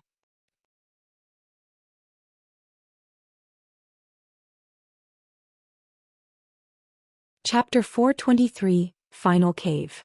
"Are you serious?" The red-haired beauty could not help but re-evaluate her opinion of Shifeng, going as far as using an identification skill on him. However, other than the fact that Shifeng was level 22, she could not uncover any information about Shifeng. The beauty's companions had similarly focused on Shifeng, hoping he would confirm their suspicions. Shifeng's offer of 10 gold coins for each piece of the Warfire set far surpassed any offer they had received thus far. Furthermore, if they could collect the entire set, they could sell it to this swordsman for 180 gold, making a fortune. "Of course, we can add each other as friends. As long as you obtain the Warfire set equipment, you can contact me anytime," Shifeng said, smiling. What a joke. That was the Warfire set equipment. If he bought it for 180 gold, he would only profit. Fine gold set equipment dropped from level 20 50-man large-scale team dungeons. Moreover, only hard mode dropped them. Only 100-man hell mode team dungeons would drop dark gold set equipment. Unfortunately, it was too difficult to collect a complete set. As for the Warfire set equipment, Shifeng recalled a few valuable farming locations for it. It was not because those locations had higher drop rates, but because the battle monkeys there were densely packed. The more monkeys one killed, the higher chances they would have of the set equipment dropping. Although Shifeng wished to grind for a few pieces himself, those locations required a sufficiently powerful team. With Zero Wing's current 500-man team, farming in those areas would be suicidal. At the very least they needed a team of 500 Tier 1 players. For now the only thing Shifeng could do was to enter the inner region of the White Fog Canyon and mine Starfire Oregon. Excellent. My name is Virtuous Cloud. We will contact you if we obtain the Warfire set equipment. Virtuous Cloud sent a friend request to Shifeng. Shifeng then clicked accept. Black Flame is it? Okay, I will remember it. Virtuous Cloud nodded when she saw Shifeng's alias appear on her friends list. I will contact you once we obtain the equipment. At that time, make sure you do not reject my call. Shifeng simply smiled in response before walking towards the gorge. At the same time he contacted Aqua Rose. Guild leader, you're finally online. I have some important news for you, Aqua Rose said, smiling. You must be talking about the large number of outsiders arriving in White Fog Canyon, right? I've already learned about it. Where are you right now? Why don't I see any of you in the gorge? What's the status of the team? By this time Shifeng had arrived at the gorge. However, the area was desolate, which worried him somewhat. We don't know where we are right now. We had kept to the gorge, grinding. However, somewhere along the way, over a dozen flame guards suddenly ran out of the inner region of the canyon. These flame guards were all level 28 lords. Their flame domain was simply too powerful. As the battle monkey army waited for us outside the gorge, we had no choice but to go further into the White Fog Canyon. Fortunately, we got lucky. We retreated to a place called the Final Cave. The flame guards were huge. They couldn't follow us into the cave.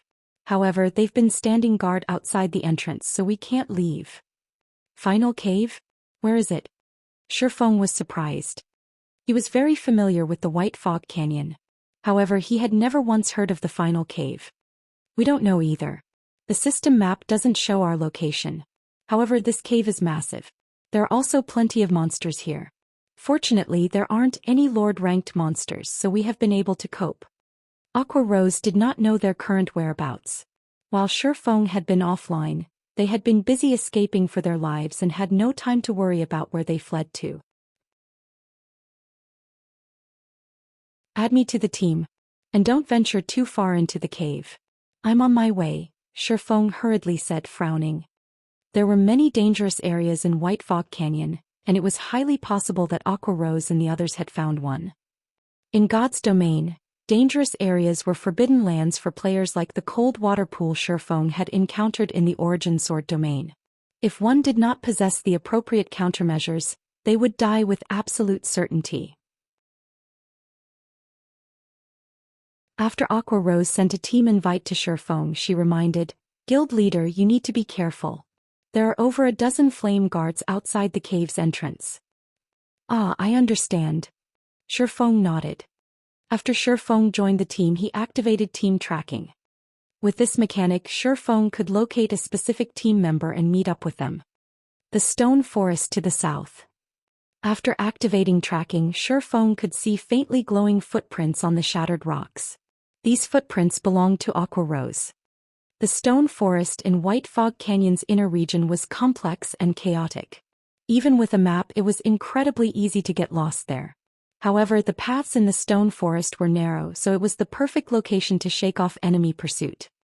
Along the way, Shifeng cautiously avoided the high-level monsters as he followed the footprints. However, after tracking Aqua Rose for over 10 minutes, the footprints suddenly vanished. It was as if Aqua Rose had disappeared.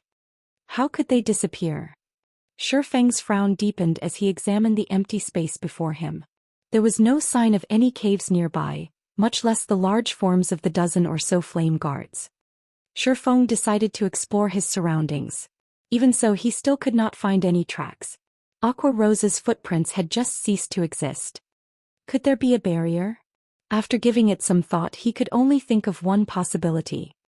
There were various kinds of barriers in God's domain.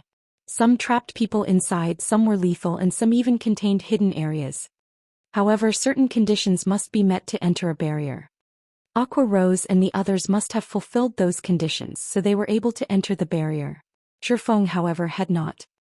This was what had troubled Shifeng. With a team of 500 players, Who knew what they had triggered in order to enter the barrier? Who would even know what the conditions were? I wonder if the omniscient eyes will work. Shifeng walked to the location where the footprints had disappeared. He then activated omniscient eyes.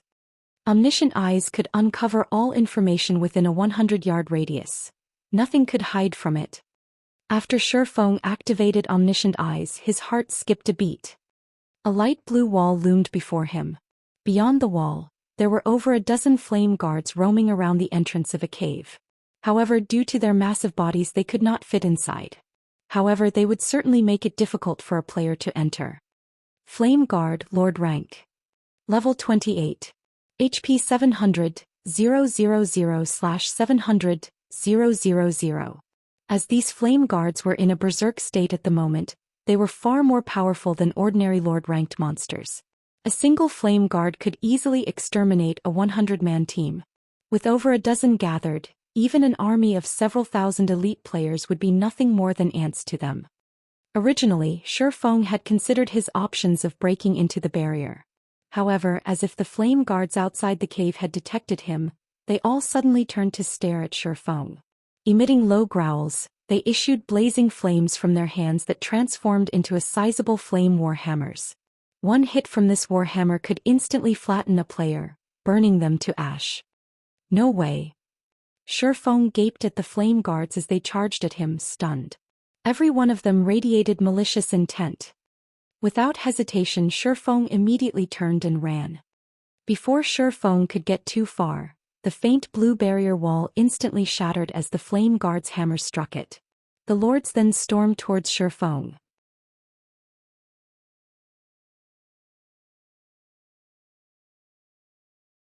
Chapter 424, Locked Dark Gold Treasure Chest. The instant the flame guards broke out of the barrier, Shifeng felt a wave of heat wash over him, the surrounding temperature rising rapidly. This was the flame guard's flame domain. Any enemy within a 50-yard radius would receive a burning dot and lose 400 HP every 3 seconds. Currently, level 20 players only had around 2,600 to 2,700 HP on average, while plate armor classes only had around 3,000. On top of that, most players didn't have any fire resistance. Under the effects of the flame domain, most players would not last very long. Hence, compared to other lords, the flame guards were far deadlier to the current players of God's domain. Moreover, the flame guards had instantly shattered the powerful barrier that had hidden the cave. One could just imagine how powerful they were. Even if Shifeng activated Blade Liberation, he would not be a match for these guards.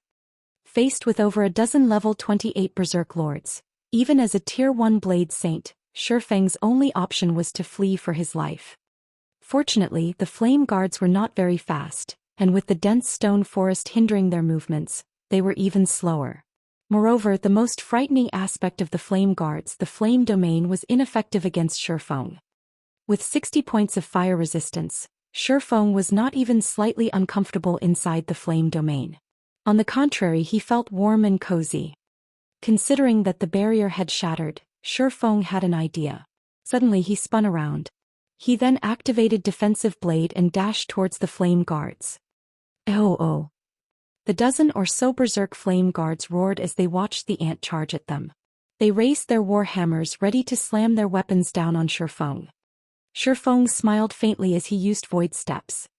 After having rested fully, Shifeng suddenly felt that the burden on his spirit was much lighter when he used Void Steps than it had been. Moreover, Shifeng had a sense of familiarity that he never felt before when using Void Steps. Every movement felt natural. Before the gigantic flame hammers could strike him, Shifeng's figure suddenly vanished from sight. When the flame guards lost their target, their flame hammers paused in midair as they scanned the area for Shifeng. After the dozen or so lords searched for a moment, they still could not find any traces of their quarry. It was as if Shifeng had never existed. Suddenly, the flame guards were at a loss. By the time Shifeng reappeared, he had already passed the flame guards' blockade and was about 10 yards from the lords. Such a long distance. Shifeng was shocked when he discovered that he could actually move more than 10 yards while using Void Steps. Previously, he had only been able to move around a distance of 5 to 6 yards before reappearing. Now he could cross over 10 yards before he was discovered. Right now he had almost caught up with the top-tier experts who had reached minor completion of void steps in the past. Before Shifeng could rejoice about his improvement, the flame guards spat scorching flames from their mouths. Like a tsunami, the fire blanketed the ground, devouring everything in its path as it swept towards Shifeng. However, although the flames moved swiftly, Shifeng was not any slower. With the 150% movement speed increase Wind Rider provided, Shifeng had easily shaken off the inferno chasing him as he dove into the final cave. Immediately after Shifeng entered the cave, a notification sounded out from the system. System, you have discovered the final cave. The final cave's interior was dark. However, the cave walls looked like the starry skies, softly illuminating the gloom. With the weak starlight, Shifeng could see up to 50 yards around him. If he encountered a monster, he could respond in time. Meanwhile, inside the cave, the footprints that Shifeng had previously lost track of had appeared once more. Shifeng then gradually advanced while following Aqua Rose's footprints. Along the way, the more Shifeng observed the final cave, the more he realized that this cave was not as simple as it appeared. Many mysterious runes and pictures were engraved onto the cave walls, and they gave off a similar feeling to the runes found in the Eternal Courtyard. They felt ancient and full of divine power. Other than these runes, there were also many earthen puppets roaming inside the final cave. These puppets were around the same size as a player. Though they were somewhat slow, their flesh consisted of stone. Their bodies were extremely tough. Ordinary weapons would only dull, and durability would decrease if they struck these earthen puppets. Earthen Puppet Special Elite. Level 27. HP 100, 000/100, 000. Although there were many earthen puppets, Shifeng could easily outdistance them after activating Windwalk. Once he was a certain distance away, he would simply use void steps. As these earthen puppets lost their target, they discontinued their pursuit.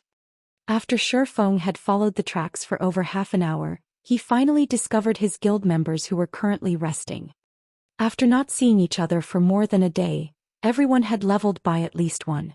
The lowest leveled player in the team was level 23. Blackie had even reached level 26. Their leveling speed was something to behold. On the contrary, Shifeng had become the lowest leveled player on his team.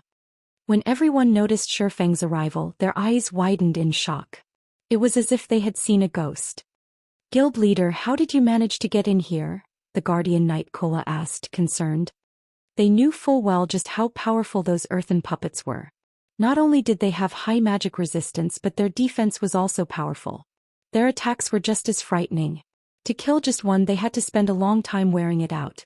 However, those earthen puppets respawned indefinitely. Sometimes, if they took too long to kill, one another would respawn the moment it died.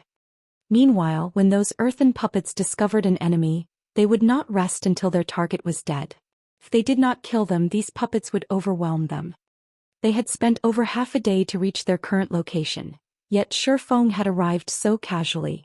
Moreover, only 2 hours had passed since he had started to search for them. I ran here, of course, Shifeng laughed. Guild leader, did you not encounter any earthen puppets? Aqua Rose asked curiously as she stared at Shifeng, who did not appear exhausted in the slightest. I met them, but I managed to throw them off. Shifeng smiled. Alright, let's not worry about that. Let's leave. Guild leader, we can't leave, Aqua Rose said, shaking her head. Previously, when Fire Dance scouted ahead, she discovered a locked dark gold treasure chest not far from here. She is currently trying to unlock it, while we're helping her fend off the patrolling puppets. A locked dark gold treasure chest? Shifeng could not help his excitement upon hearing those words. Shifeng could count on one hand the number of dark gold treasure chests he had encountered in the past. Countless guilds would drool over a dark gold treasure chest because there was a certain chance to obtain an epic item.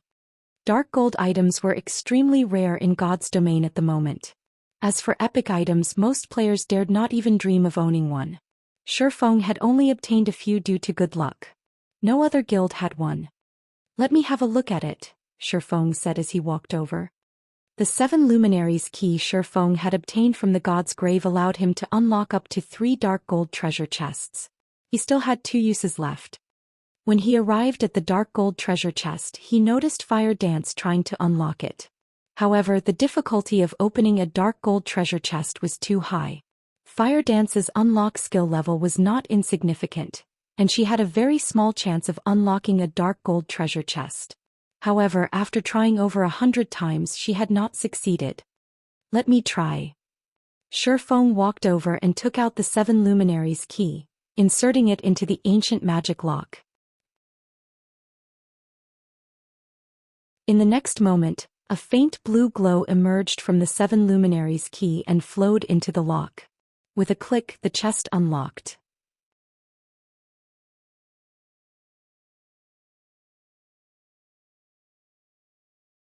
Chapter 425, Jack of All Trades. After the dark gold treasure chest unlocked, Shifeng immediately tried to open it.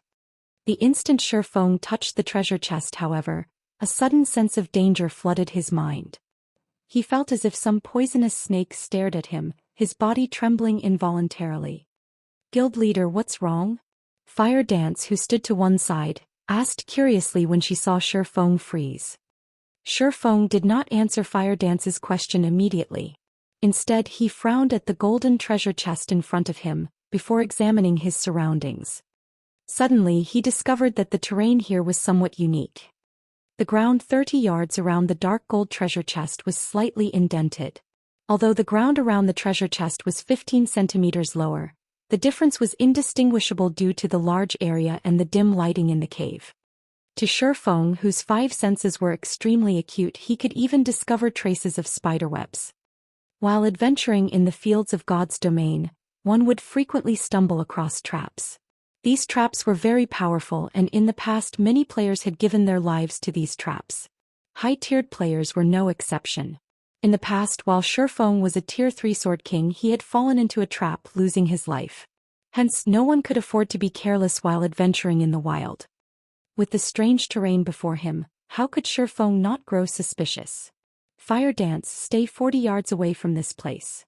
Although Shifeng did not know what was special about the area, he would not give up this dark gold treasure chest. Even the most inferior quality item in a dark gold treasure chest was dark gold rank. There was even a small chance to obtain an epic item. Emichum.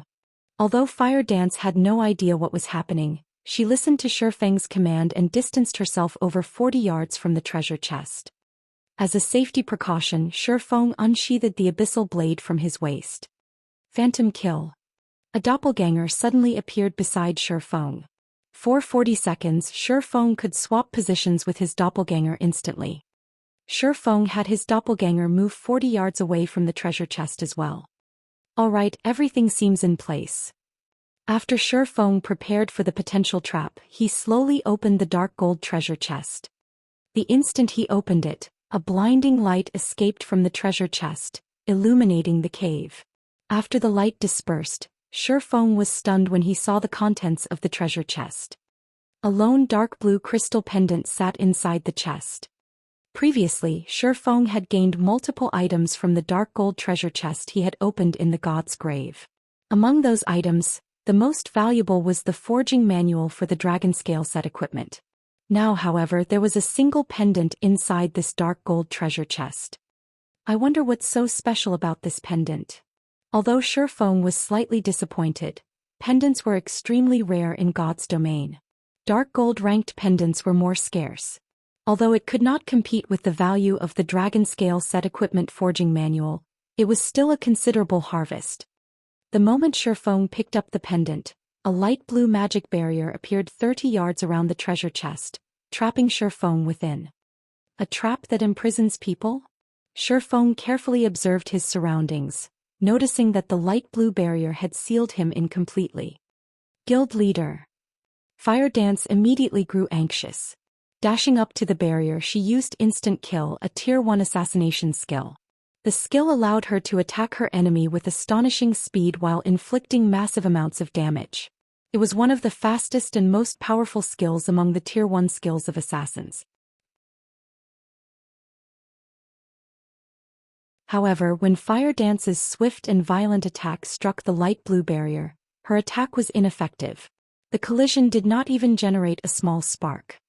After Fire Dance attacked the barrier, the earth began to tremble. An earthen guard suddenly clawed its way out of the ground within the barrier. Similar to the flame guards, the earthen guard was a Lord-ranked monster. Earthen Guard, Lord rank. Level 28.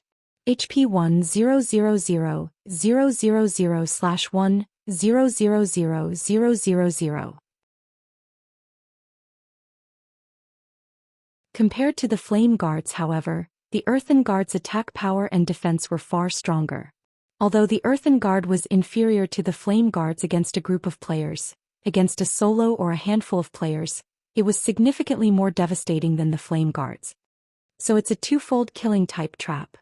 Shifeng suddenly understood his situation. If any other player were trapped in this place, the earthen guard might annihilate them. Fortunately, Shifeng was no ordinary player. When the earthen guard swung its iron fist down on Shifeng, the air felt as if it had been blasted apart. Not daring to tarry a second longer, Shifeng immediately swapped places with his doppelganger. In the blink of an eye, Shifeng's doppelganger arrived inside the barrier and sent a chop at the earthen guard's fist. Meanwhile, Shifeng had arrived outside the barrier, standing safely where his doppelganger had been. However, the difference of strength between the doppelganger and the earthen guard was massive. Not only did the earthen guard toss the doppelganger, smashing it into the barrier, but it also dealt a damage of over -1,200 points. The doppelganger lost close to 1/3 of its HP after a single hit. If it had not attacked with its sword, its HP would have fallen to critical levels. The earthen guard's second punch would have then finished it. Against the earthen guard, even Shifeng would last a few hits at best. "Let's go," Shifeng said to Fire Dance, who stood by his side.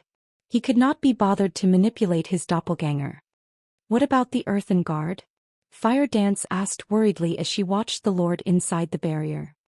Fire Dance knew about Shifeng's phantom kill skill. Although Shifeng's doppelganger only had 70% of his attributes, it could still overshadow anyone else in the guild.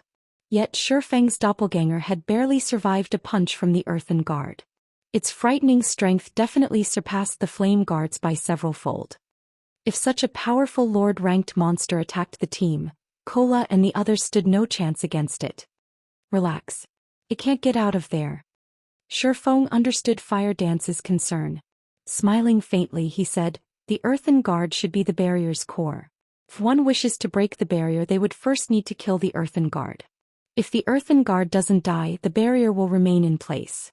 Hence, even if the earthen guard were more powerful, it would never escape." With Shifeng's assurance, Fire Dance relaxed. Unable to help her curiosity, she then asked, "Guild leader, what did you get from the dark gold treasure chest? Not only was it locked, but it was also trapped. The item should be quite valuable, right?" "Right, I had almost forgotten about it. There was only a single pendant inside the chest. I'm not sure what its quality is either. However, at the very least it should be dark gold rank. We will have truly lucked out if it is an epic item." Shifeng then took the deep blue crystal pendant from his bag. As it was unknown, it could neither be identified nor equipped. "What a high-end item," Shifeng laughed as he shook his head. He then activated Omniscient Eyes and began his appraisal. Compared to other advanced identification skills, Omniscient Eyes was a jack of all trades. It could ascertain, perceive, and appraise. It was very convenient. During the later stages of God's domain, most items players found would be unknown, and such items needed to be appraised before use. As a result, players had another thing they had to spend money on: appraisal fees. The more valuable an item was, the higher its appraisal fee would be. As a result, many players had chosen to take on Appraiser as a subclass. That way they could earn an impressive income. Only, it was not easy to raise an Appraiser's proficiency. Hence, if one wished to have an advanced item appraised, they needed to look for NPC appraisers. If a player managed to learn Omniscient Eyes, they could simply set up their own shop and work full-time as an appraiser. Their fees alone could grant them a life of luxury.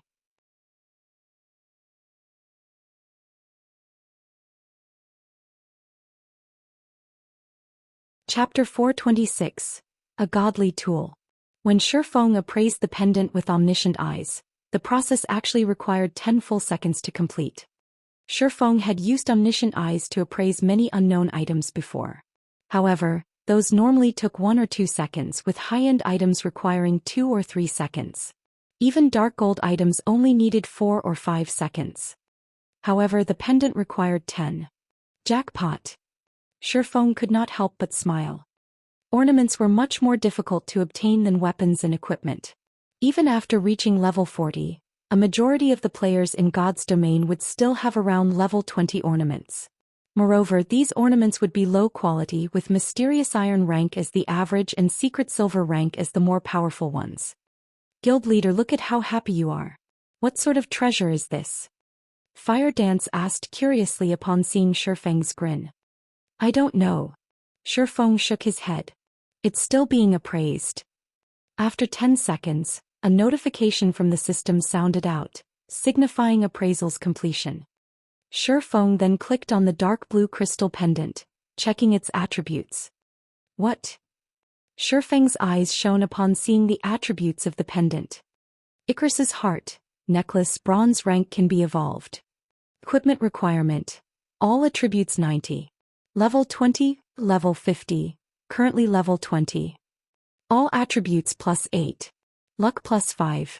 Additional skill: Divine Providence. Temporarily increases players' luck by 20 points for 30 seconds. Cooldown 1 hour. Evolution condition: absorb the souls of 100 Lord-ranked monsters to evolve to Mysterious Iron rank. 0 out of 100. Although the Icarus's heart was only bronze rank right now with low attributes, the 5 points of luck were extremely valuable. More importantly, it had Divine Providence, instantly increasing a player's luck by 20 points. This offered a player 25 points of luck. The luck attribute was the most precious attribute in God's domain. Not only could it increase the equipment drop rate when killing monsters, but it could also increase the success rate when producing items. It was an extremely valuable attribute for lifestyle players, and it was an attribute that would never become outdated. With just 1 point of luck in players' current levels, their drop rate would almost double. Although increased values of luck offered diminished returns, 25 points of luck could still increase the drop rate by 6 or 7 folds. If Shifeng activated Divine Providence when killing a boss, skyrocketing his luck, his chances of obtaining a high-quality item would improve significantly. Previously, Shifeng had reaped massive harvests with only the 3 points of luck that Shadow's Blessing provided. Normally, Lord-ranked bosses would only drop secret silver items, fine gold items if one were lucky. With 25 luck, however, Shifeng could almost certainly obtain a fine gold item when he killed a lord. If he killed a high lord, it might drop a dark gold item. Icarus's heart was most likely even more valuable than an epic item. Unfortunately, the equipment requirements for Icarus's heart were quite high, requiring 90 points in all attributes. Throughout Zero Wing, only Shifeng could equip it. I need to kill 100 lords to evolve it? Its demand is quite high. After reading the attributes of Icarus's heart, many ideas flooded Shifeng's mind. The Warfire set equipment unique to White Fog Canyon in particular, was the level 30 fine gold set equipment that countless guilds dreamed of obtaining. Currently, Icarus's heart was only bronze rank. If he evolved it to fine gold or dark gold rank, it would offer far more luck points. At that time, it would be a godly tool when raiding large-scale team dungeons. Zero Wing was already the center of attention right now. If other guilds knew that Zero Wing possessed an item like Icarus's heart, they would lose their patience with Shifeng's guild. It was highly possible that they would unite to attack Zero Wing. Hence, Shifeng had no intentions of letting others discover Icarus's heart. Moreover, he would only make a fortune if he kept quiet about it. He would be a fool to reveal his hidden cards. Fire Dance were returning. Shifeng smiled faintly as he switched out the Shadow's Blessing around his neck for the Icarus's heart. He then said, "Let's go make a fortune." Guild leader, there might be more treasures deeper in the cave. Are we not going to search for them? The final cave intrigued Fire Dance. She had discovered a dark gold treasure chest just by exploring this far. If they searched the cave, they might stumble upon something greater. Shifeng shook his head, laughing bitterly. He said, "Our strength is still lacking. We will only find our deaths if we delve further. If you don't believe me, go down this passageway and you'll reach a large, empty hall. Take a peek outside the hole and you'll know." Previously, while Shifeng still had omniscient eyes activated, he had perceived everything within 100 yards of him. Roughly 70 yards away, there was a hole that led to a large hall. Inside the hall, there were 2 level 30 great lords guarding a tightly sealed stone door. However, as the path was dimly lit, players could only see around 40 to 50 yards ahead of them, so neither of them had noticed the hall before. 2 level 30 great lords. One of such monsters could easily annihilate a team of several thousand level 30 elite players. With their team of 500, they would only die if they forged ahead. They wouldn't even be enough to fill in the gaps of the teeth of those 2 great lords.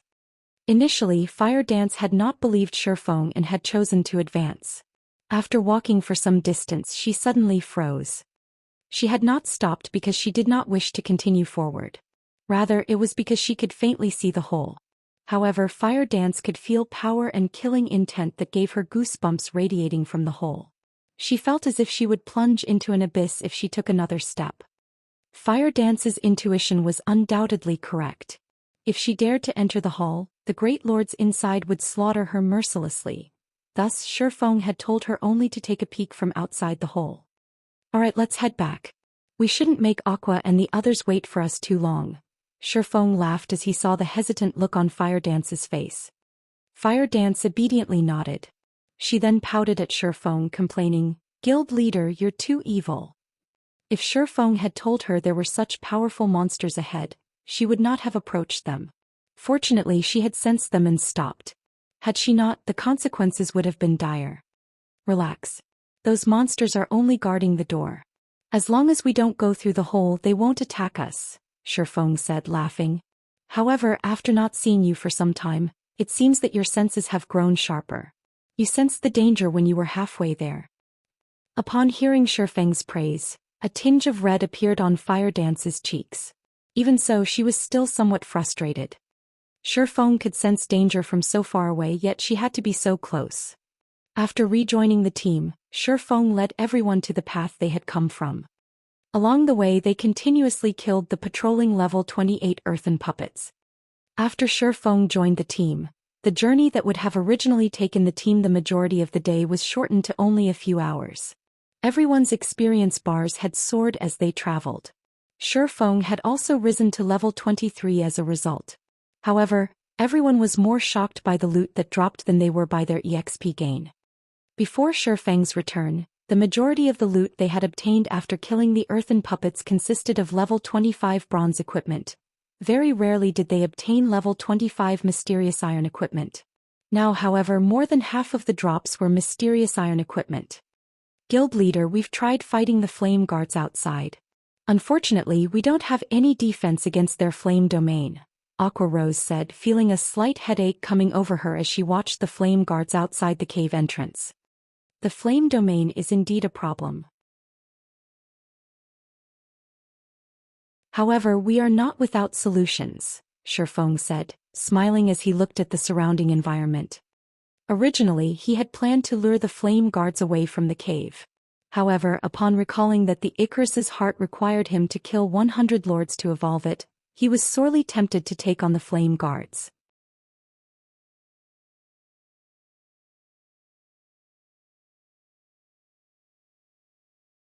Chapter 427, Raiding the Flame Guards. There's a way to deal with them. Although she did not voice it, Aqua Rose doubted her guild leader's declaration when she saw his confident smile. With Shifeng's frightening damage and support, it would be a breeze to deal with an ordinary lord-ranked monster. Aqua Rose had also witnessed this before personally. However, the level 28 flame guards were somewhat different. Due to White Fog Canyon's unique environment, they were constantly in a berserk state. Their attack power and attack speed were far superior to lord-ranked monsters of the same level elsewhere. Their combat power could rival high lords of the same level outside the canyon. If they only had to kill one flame guard, they had a chance. However, there was a total of 16 flame guards waiting outside the entrance. In other words, they had to face 16 high lords simultaneously. On average, they could only send 31 players to deal with each level 28 High Lord. In God's domain, an ordinary High Lord in the fields required a team of over 100 players to defeat. If it were a powerful High Lord, then a team of over 500 players might be necessary. Furthermore, the flame guards outside the cave possessed a flame domain that covered a radius of 50 yards. Players who entered the flame domain would lose 400 HP every 3 seconds. Even with the healers going all out, it was impossible to keep everyone's HP from plummeting. If a team did not have high fire resistance, they would not survive in the flame domain. Aqua Rose really could not think of any solutions to their predicament. Without hesitation, Shifeng ventured roughly 30 yards from the cave entrance. He then wandered around, adjusting his position. However, the flame guards standing outside the entrance had long since discovered Shifeng. They all had squeezed against the cave opening, attempting to charge in and tear Shifeng apart. Fortunately, the hole was just too narrow and none of the flame guards could fit through. Although these flame guards were unable to enter, the lords were no fools. Immediately, they materialized flame spears and threw them at Shifeng. The scorching spears released a blazing white glow, causing even the air to tremble. Shio, shio, shio. A series of 6 flame spears flew in from the cave entrance, heading straight for Shifeng. The spears were so fast that their flight sounded like explosions. The ground that the spears passed over also erupted in flames. However, although the flame spears were fast, Shifeng wasn't slow either. As the flame spears entered the cave, Shifeng moved. By the time the spears arrived at Shifeng's position, the man had long since moved 2 yards away. As a result, all 6 flame spears struck empty air. This spot should be good. Shifeng ignored the flame guard's attacks. He focused on calculating the Lord's attack range and angle, leisurely appearing as if the flame guards had never attacked him. Guild leader's dodge is so fast. He even avoided those supersonic attacks. If it were me, I would have no choice but to endure the attacks. Kola sighed with admiration as he watched Shifeng effortlessly dodge the flame guard's spears. It would be awesome if I had just half of guild leader's dodging speed.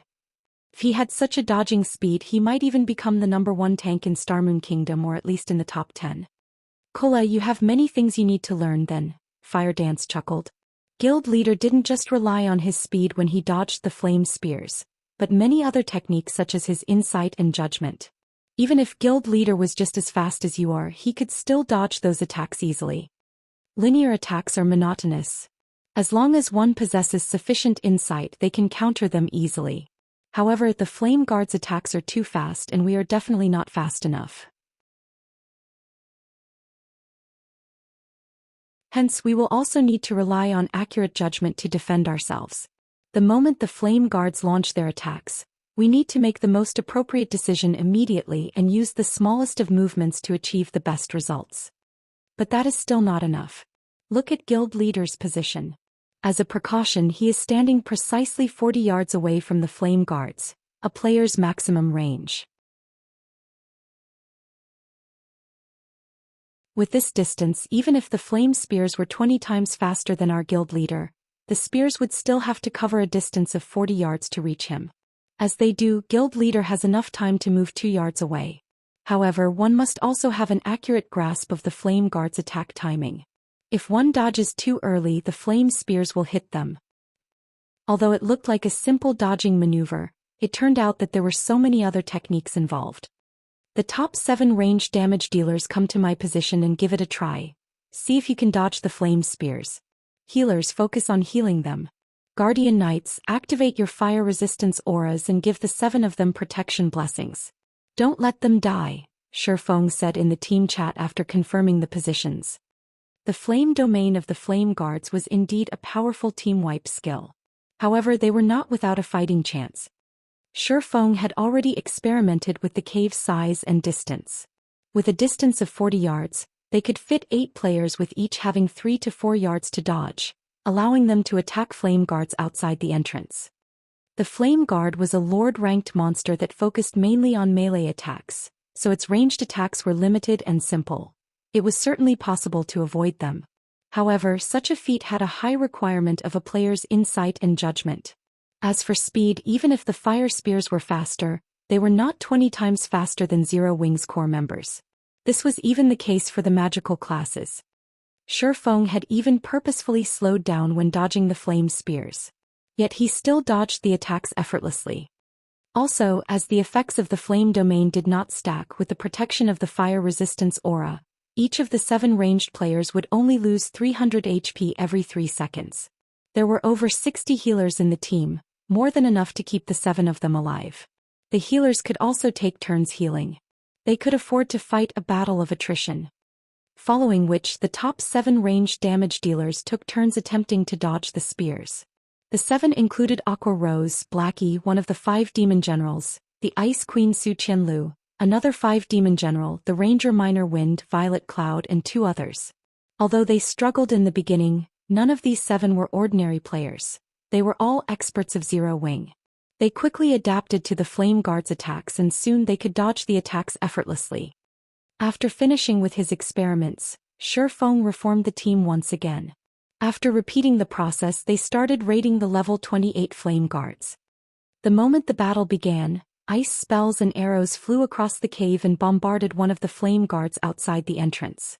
However, the Flame Guard's magma armor possessed a frightening defense, and a majority of the team's attacks only dealt around -300 damage. Among them, Aqua Rose managed to deal over -500 damage, whereas Blackie dealt over -600 damage with his dark arrow. As for Violet Cloud, although she had already become an astromancer, her instantaneous explosive power was still less than Aqua Rose's, a Tier 1 elementalist, and Blackie's, who possessed an epic staff and was a Tier 1 cursemancer.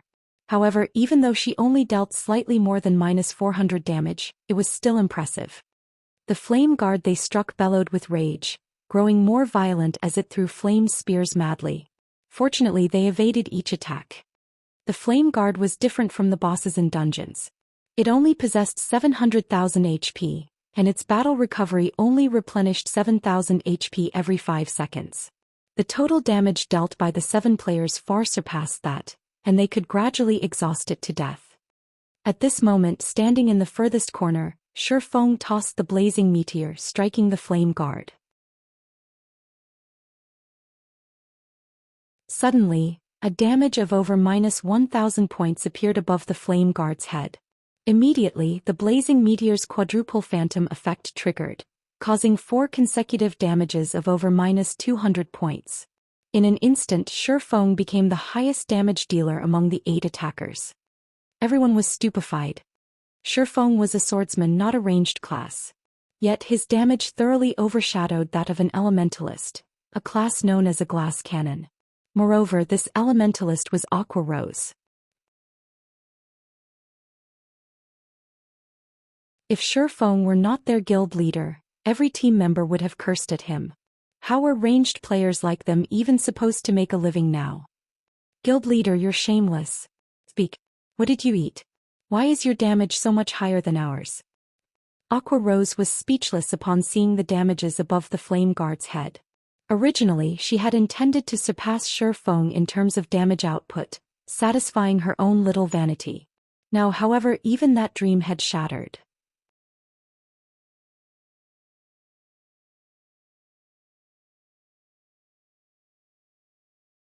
Chapter 428, Divine Providence.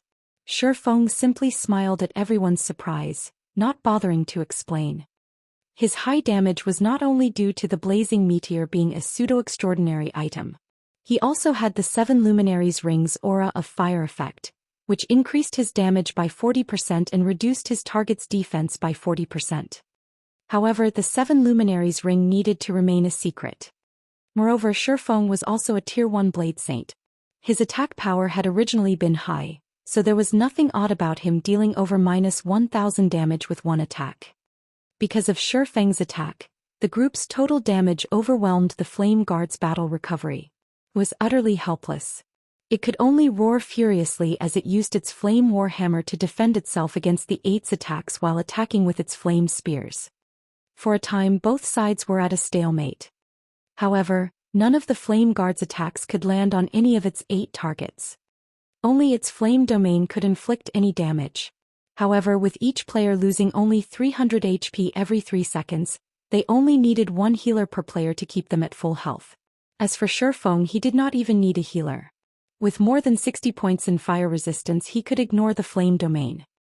On the other hand, Shifeng's team launched a rapid assault against the flame guard. Although the Lord had fended off many of the attacks with its flame warhammer, it had still received a significant amount of damage, its HP constantly decreasing.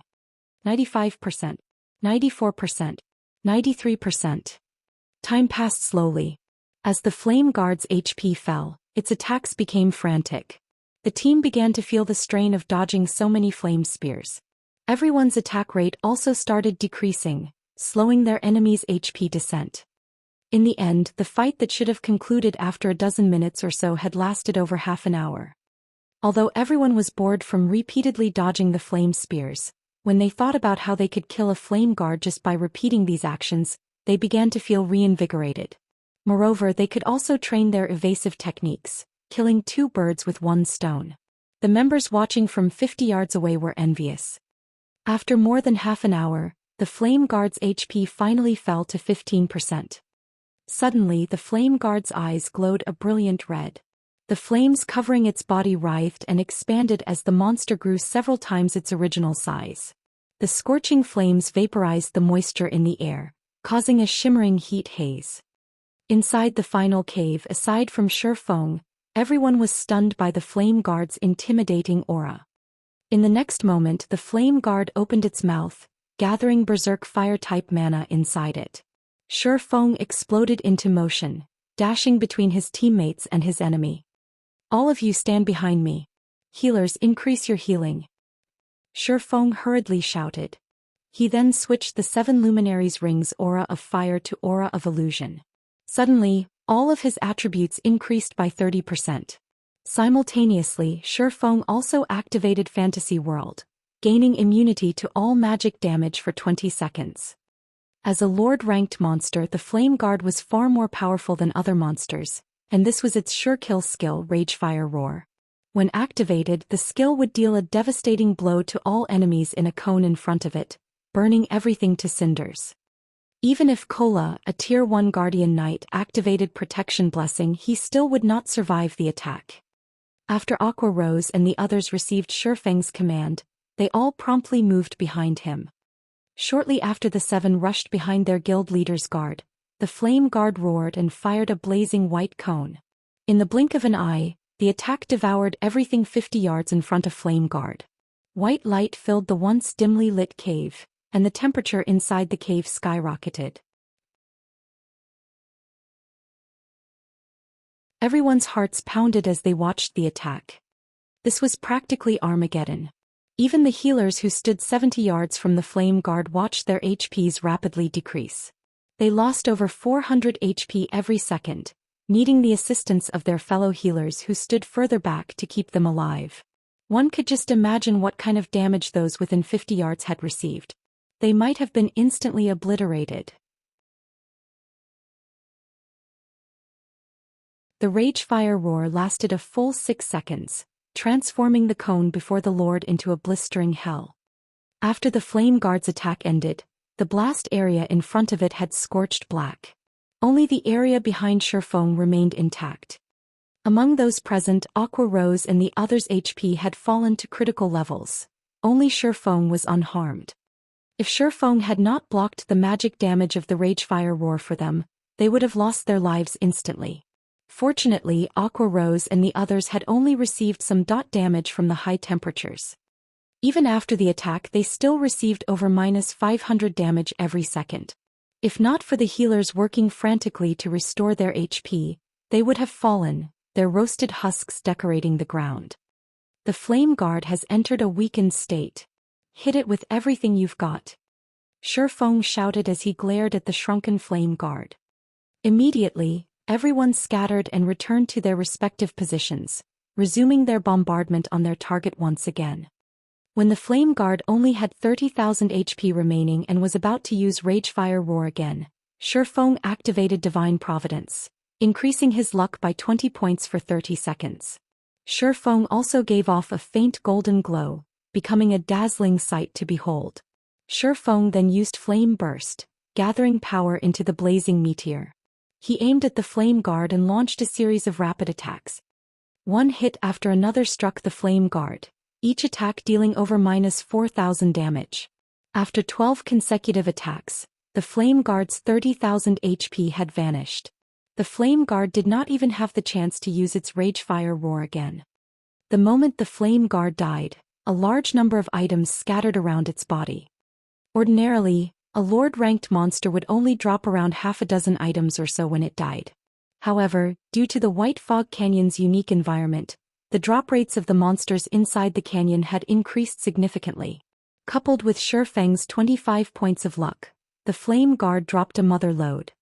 With a simple glance, one could count over a dozen items scattered across the ground outside the cave entrance. At the same time, everyone's experience bars soared. The Flame Guard was a level 28 Lord. The amount of EXP gained from killing monsters inside White Fog Canyon was already high, 3 to 4 times that in the outside world. As the Flame Guard was level 28, there was also the bonus EXP from the level difference. Hence, everyone received an abundance of EXP. As a Blade Saint, Shifeng required double the EXP needed by other classes to level up. Yet even so his experience bar still rose by 7%. As long as they killed the remaining 15 Flame Guards outside the cave, Shifeng would definitely reach level 24. Let's take a break. We'll start another round after we rest. Shifeng examined everyone's statuses. Whether it was the magic damage dealers or healers, their mana was nearly exhausted. Hence, Shifeng decided it was best if they rested before challenging the other Flame Guards. Moreover, they had spent the past hour dodging and attacking frantically. This had definitely strained everyone mentally. Hence, it would be beneficial to rest and prepare themselves for the next assault. There was also another important reason why Shifeng chose to take a break. Divine Providence had a cooldown of 1 hour. Now that they had such an amazing opportunity that allowed them to slaughter the Flame Guards, how could they waste it? Shifeng had to wait until Divine Providence was ready before taking down the next Flame Guard. Guild leader, what should we do about the drops at the entrance? Aqua Rose asked as she gazed at the pile of loot outside the cave covetously. There were still 15 Flame Guards guarding their exit, so it was impossible to collect the loot right now. Relax. No one else can enter this place.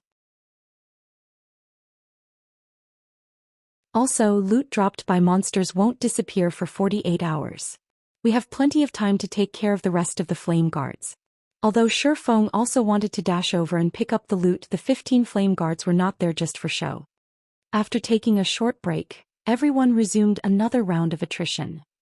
Now that everyone had experienced fighting a Flame Guard, it was much easier to deal with the rest. Time passed quickly and one Flame Guard after another fell. Unknowingly, nearly 18 hours had passed in game. At this moment, the final Flame Guard died under Shifeng's hands. It too fell to the ground and scattered a ton of loot. Outside the cave, the loot of the 16 Flame Guards had grown into a small mountain, and the team struggled to contain their drool over the sight. Meanwhile, Shifeng had finally reached level 24. After allotting all of his free attribute points into intelligence, he was only 9 points away from reaching the Heavenly Dragon's Breath's requirement of 120 intelligence.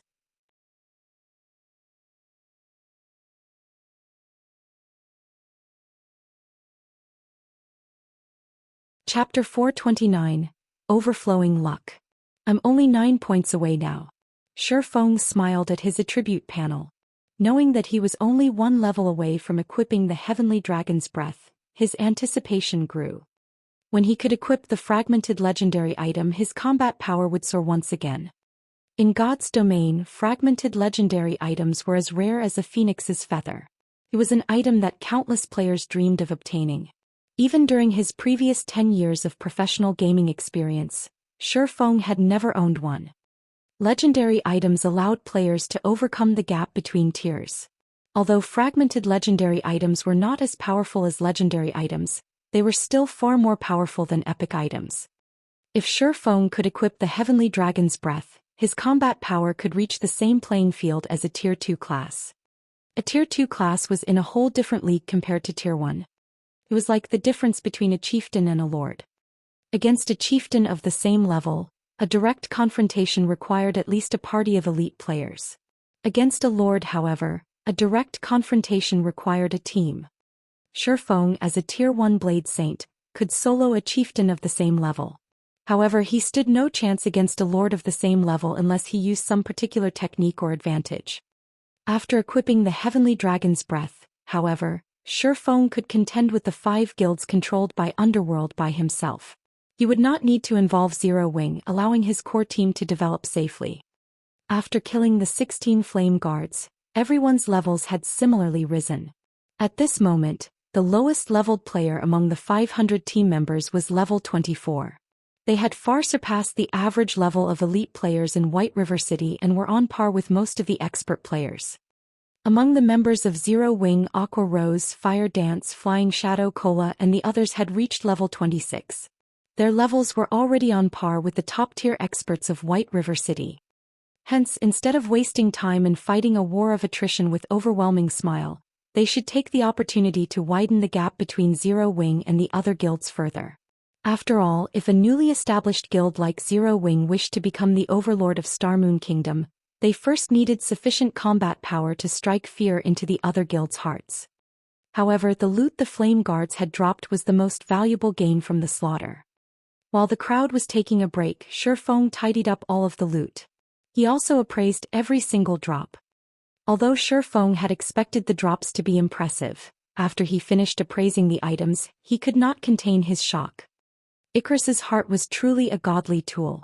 With divine providence, they had obtained a total of 286 items from the 16 Flame Guards.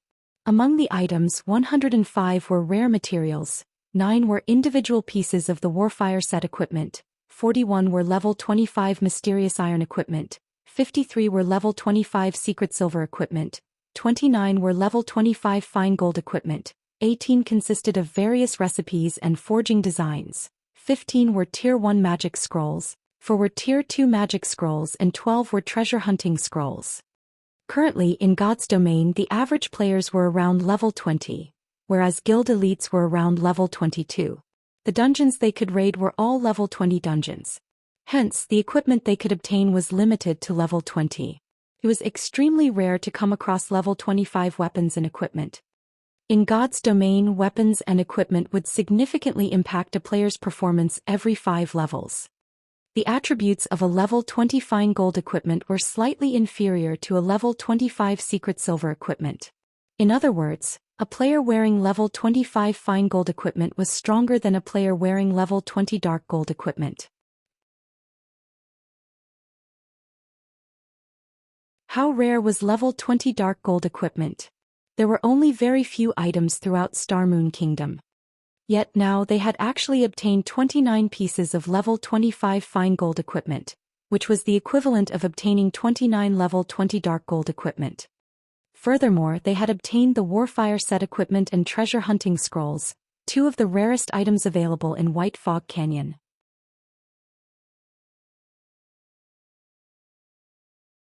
Currently, although players were familiar with the Warfire set equipment, almost nobody knew about the treasure hunting scroll. Although the scroll was not as valuable as a Tier 2 magic scroll, it was extremely useful inside the White Fog Canyon. The scroll's greatest function was searching for Starfire Oregon. It was extremely difficult to locate Starfire ore in White Fog Canyon. Originally, Shifeng had intended to rely on his memories. With the treasure hunting scroll, however, he could locate the ore with the system map. The scroll had a search radius of 1,000 yards and lasted for 30 minutes. When searching for valuable ores, it was the best tool one could have. Luckily, even this dropped. Shifeng chuckled lightly upon seeing the treasure hunting scrolls in his bag. However, when he swept a gaze over the individual pieces of the Warfire set equipment, he lamented as he muttered, "It would be awesome if I could complete the Warfire set equipment." Warfire set equipment, bronze rank, can be evolved. Level 20, level 30. Can be equipped by any classes. Set consists of 7 parts: head, chest, belt, hands, wrists, legs and feet.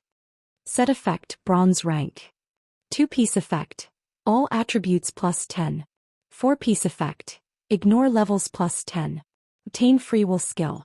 Able to remove all control effects for 5 seconds. Cooldown, 1 minute. 7-piece effect. Main attribute increased by 10%. Skill cooldown decreased by 30%. Obtain Warfire Berserk skill. Damage increased by 50%. Attack speed increased by 50%, and movement speed increased by 30% for 20 seconds. Cooldown, 5 minutes. The basic attributes of the Warfire set equipment were average at best. It was referred to as a level 30 peak fine gold set equipment was because of its set effects. In particular, the Free Will skill and Warfire Berserk skill were the main reason it ranked as peak fine gold set equipment. Although Shifeng now had 9 individual pieces, there were duplicates for the head, hands and leg slots. He was only missing the wrist pieces.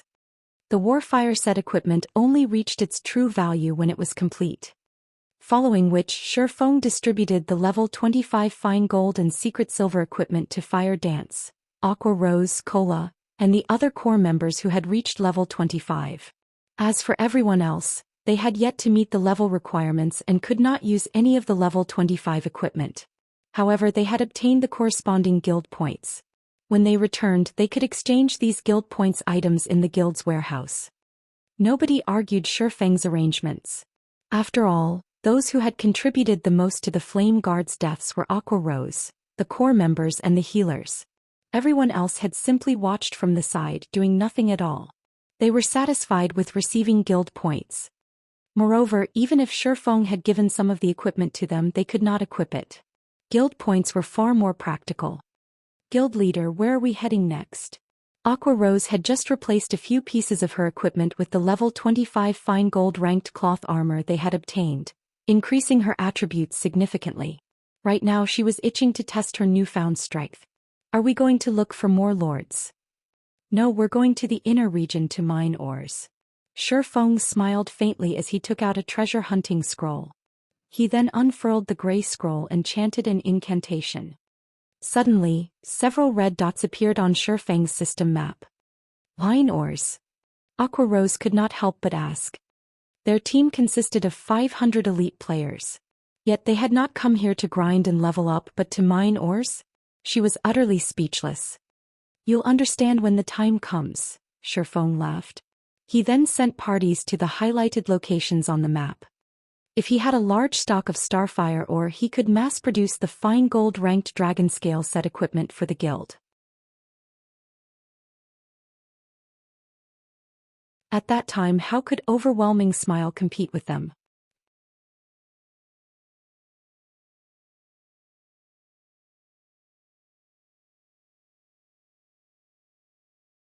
Chapter 430 Frantic Beginning. The inner region of White Fog Canyon was complex and densely covered by stone forests. After the meteorite shower, the fog inside the canyon had also grown thicker, lowering visibility to less than 30 yards. In addition, elite and special elite monsters would show up every now and then. If players entered the canyon without sufficient strength, they would easily lose their lives. However, danger and opportunity coexisted with each other, such as the precious Starfire ore could be found within the white fog. Shifeng separated the team of 500 into multiple smaller teams, with each team consisting of 2 parties. That way, even if a team encountered a special elite, they could safely deal with it themselves. As the assassins possessed high survivability, Shifeng allowed them to take independent action. Meanwhile, Shifeng himself ran around the map, quickly recording the red dots that appeared in his system map and sending the coordinates to the various teams, having those closest mine the ore there. Within the inner region of White Fog Canyon, not all red dots represented the Starfire ore. There were actually many different types of ore. Hence, if Shifeng wanted to harvest a large amount of Starfire ore, he needed a large amount of manpower. As expected of the undeveloped White Fog Canyon, there really are a lot of ore deposits. Shifeng looked at the many red dots on his system map, joy blossoming in his heart. In the past, he had to spend over half an hour just to locate a single ore deposit. Even if he had discovered one, he would still have had to contest over it with other players. As for discovering a hidden ore deposit, one needed to be significantly lucky. He would have been fortunate if he had located 8 or 9 Starfire ore deposits in a day. Now he was able to locate over 100 Starfire ore deposits in just half an hour. Players could excavate Starfire ore from Starfire ore deposits. As for how many pieces of or one could acquire, it relied on the player's own luck and mining level. 1 or 2 pieces if the number was low and 3 or 4 pieces if it was high. After several hours of hard work, Shifeng's team of 500 managed to secure over 1,000 starfire ore deposits and had amassed over 3,000 pieces of starfire ore, which was equivalent to over 30 gold. To Shifeng, however, the value of these 3,000 plus pieces of starfire ore far exceeded 30 gold. After using up the 12 treasure hunting scrolls, the team's speed at locating the starfire ore deposits gradually slowed. Even with 500 players continuously searching for the deposits, after an hour's worth of effort, they had only managed to harvest around 200 pieces of starfire ore again.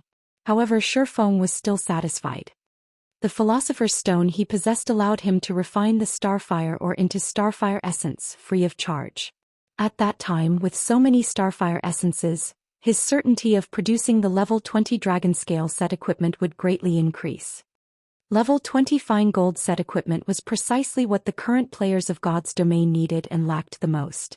Currently, the majority of the player population were around level 20. If it were a level 25 set equipment, very few people would be able to equip it. Hence, the demand for it would also be low. If Shifeng produced a dragon scale set equipment, he could sell it for over 100 gold right now at the very least.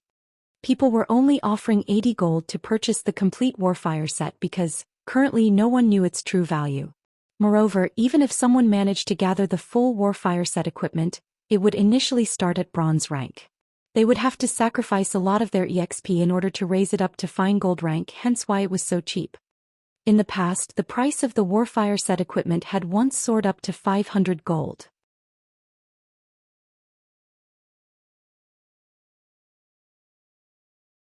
Yet even with such an astronomical price, supply failed to meet demand. Time passed quickly.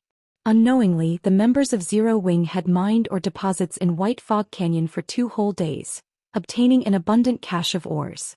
They had practically dug up every deposit in White Fog Canyon at least once, and the amount of starfire ore they gathered had exceeded 15,000 pieces.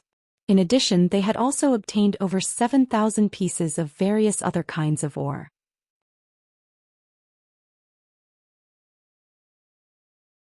During these 2 days, aside from mining ore deposits, everyone from Zero Wing had also killed plenty of Lord-ranked monsters.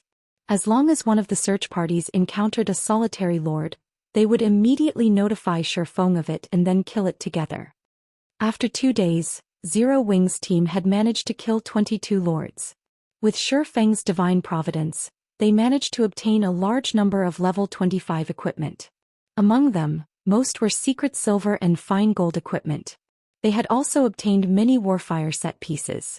By now they had enough to complete close to 3 sets.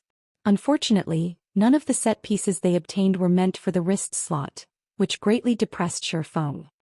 Shifeng had placed all the weapons and equipment they were unable to use in the guild's warehouse, instantly enriching its stores.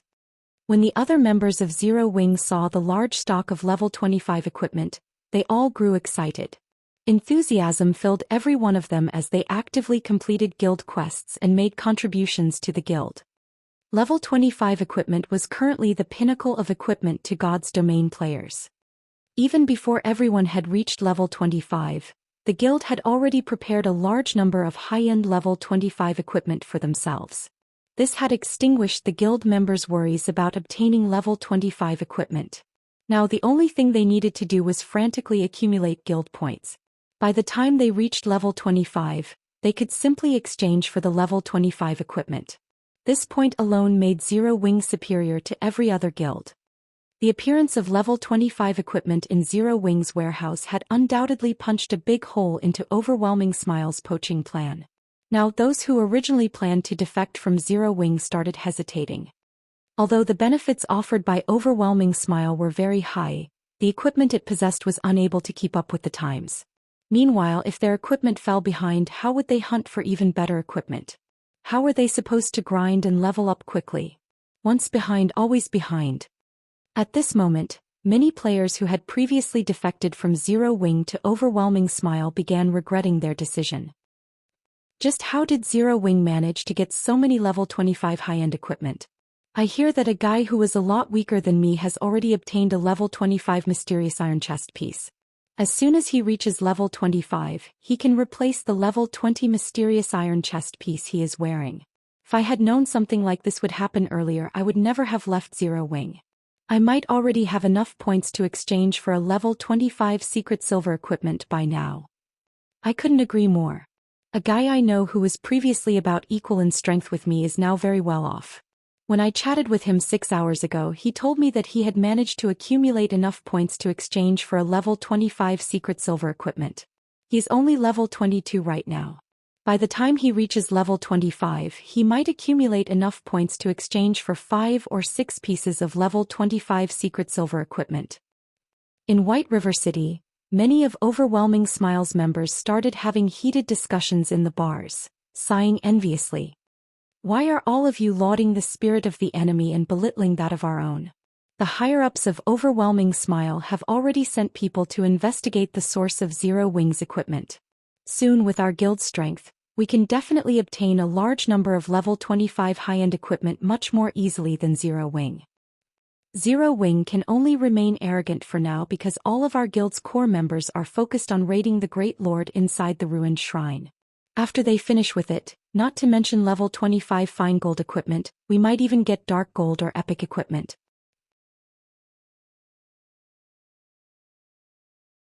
Many Overwhelming Smile members had expressed their disdain regarding Zero Wing's recent performances. They firmly believed that Overwhelming Smile was a lot stronger than Zero Wing. Meanwhile, inside White Fog Canyon, during their 2 days of grinding and mining, everyone from Zero Wing had leveled up quickly, with many having already reached level 25. Blackie had even broken through to level 27, whereas Aqua Rose and the other core members had risen to level 26.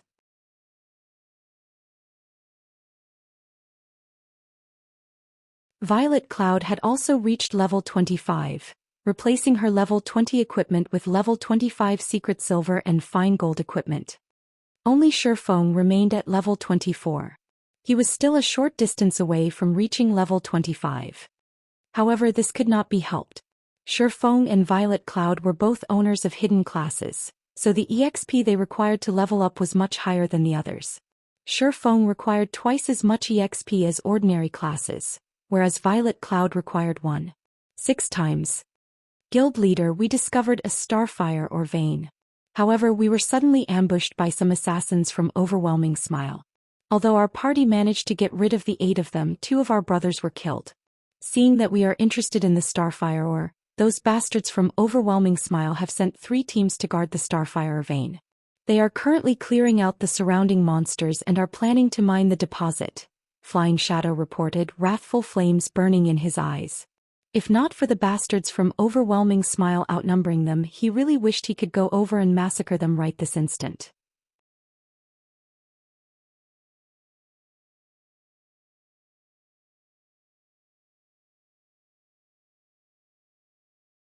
Chapter 431, Denounce.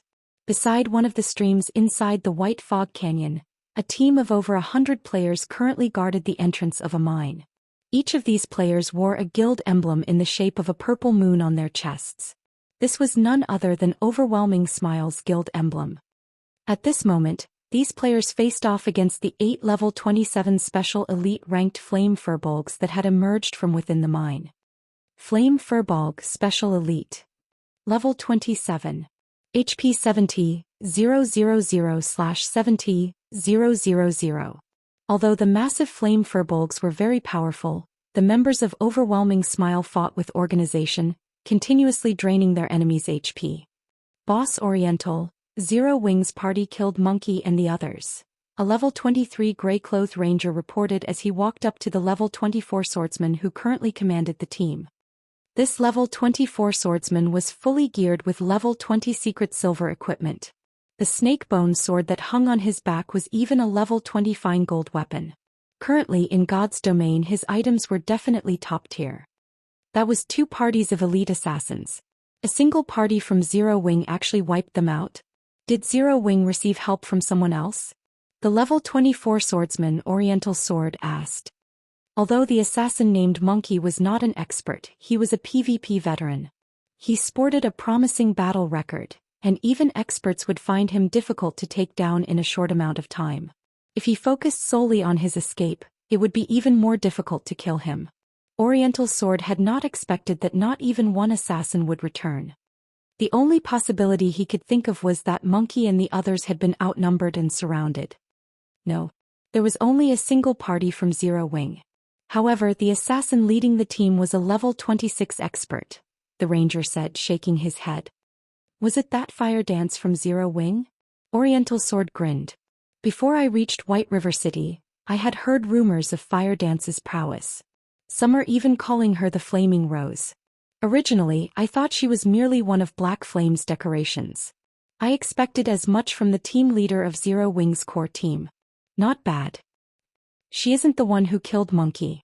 That assassin was a man called Flying Shadow. Monkey had only lasted 5 moves against him. Of the 12 players in the 2 parties, 8 had died at that man's hands.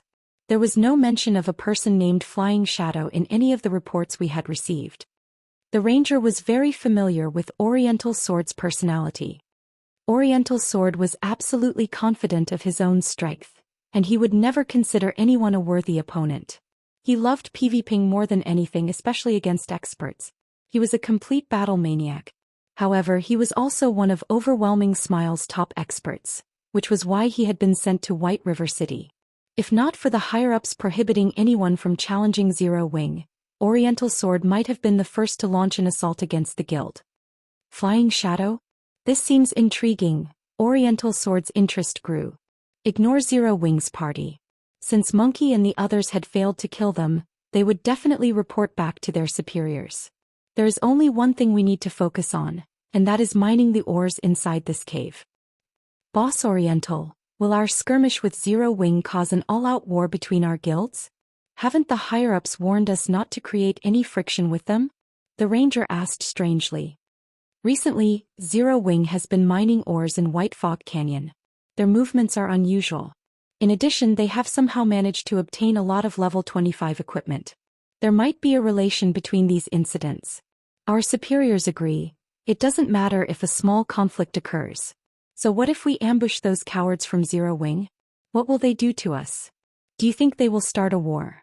Don't be a fool.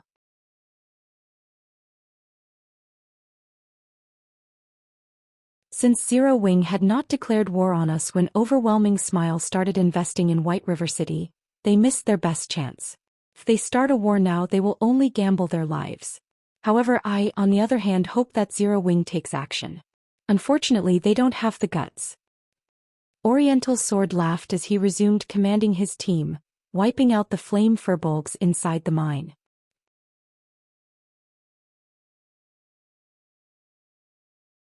Before anyone noticed, however, a party of 6 had appeared in the misty forest a short distance from the mine. This party disregarded the team of over 100 elite players under Oriental Sword's leadership, walking leisurely towards the mine. Guild leader, I've discovered the mine after using a treasure hunting scroll. I've even used stealth and scouted its interior. It is full of starfire or deposits. If we excavate them all, we can get at least 300 to 400 starfire ore, Flying Shadow said as he pointed towards the cave that Oriental Sword and his men guarded. However, after I left, we were ambushed by assassins from Overwhelming Smile. Although I tried to rescue them, I was too late, resulting in 2 of my party members dying. Overwhelming Smile has since occupied the cave. Shifeng nodded before commanding, Violet, go and revive the 2 who died. Everyone else, let's take a look. Following which, Violet Cloud ran over to where the 2 players had died as Shifeng led Aqua Rose, Blackie, Fire Dance, and Flying Shadow towards Oriental Sword. Shifeng's movements had undoubtedly attracted the attention of Overwhelming Smile's team. The fellows from Zero Wing are kind of interesting. Oriental Sword grinned upon seeing Shifeng and the others. Boss Oriental, that level 24 swordsman is Black Flame. The 2 beauties by his side are the Elementalist Aqua Rose and the Assassin Fire Dance. The Cursemancer is Zero Wing's famous expert, Blackie, and that male assassin is the person who killed Monkey and the others, Flying Shadow. The ranger beside Oriental Sword briefly introduced the members of Shifeng's group. Black Flame's arrival surprised every member of Overwhelming Smile. Black Flame's fame was truly too immense. He was the publicly acknowledged #1 expert of Star Moon Kingdom. There was nobody in White River City who had not witnessed Black Flame's battle videos. Killing every player with a single hit, he had massacred over 100 Dark Star members. He suppressed more than 10,000 players with his aura alone, causing all of them to freeze. In the end, he even escaped unharmed. Guild leader Black Flame, what brings you here today, I wonder? Oriental Sword asked playfully as he smirked at Shifeng. A straightforward person does not resort to insinuations. Today you sent your men to ambush members of our guild. Now you've occupied the mine that we found after much difficulty. Don't you think that you've gone a little overboard? Shifeng asked calmly. Although Shifeng's voice had been soft, his overbearing tone intimidated the crowd from overwhelming smile. Overboard. Oriental Sword laughed madly. 12 of my men died. I have not even asked for compensation, yet you come here to denounce me. Since you're here, we can use this opportunity to discuss compensation. I don't want much. Just pay me 100 gold per person for a total of 1,200 gold. How about it? Mockery filled Oriental Sword's expression. He believed that Shifeng was a complete fool. With just 5 players, Shifeng had dared come into his territory looking for trouble. At this stage of the game, players' levels were no longer insignificantly low. Their equipment was decent quality and they had learned many skills. It was not possible to kill a player with a single hit anymore. Currently, he had close to 150 players on his side, and they were all elite members of the guild. They were also level 22 or higher and they possessed impressive combat power. They could easily take out 50 players, much less 5.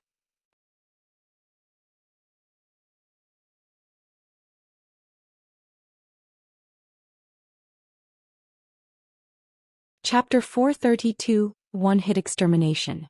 Upon listening to Oriental Sword's words, a cold glint flashed across Shifeng's eyes. Suddenly, the surrounding atmosphere froze. What? Want to fight? Although Oriental Sword could feel a heavy pressure enveloping him, his confidence did not waver. He then unsheathed the long sword hung on his back, provocatively saying, "Come if you can then.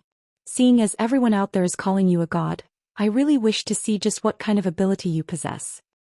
When Oriental Sword spoke in such a way, everyone from overwhelming smiles sneered, secretly making preparations for battle.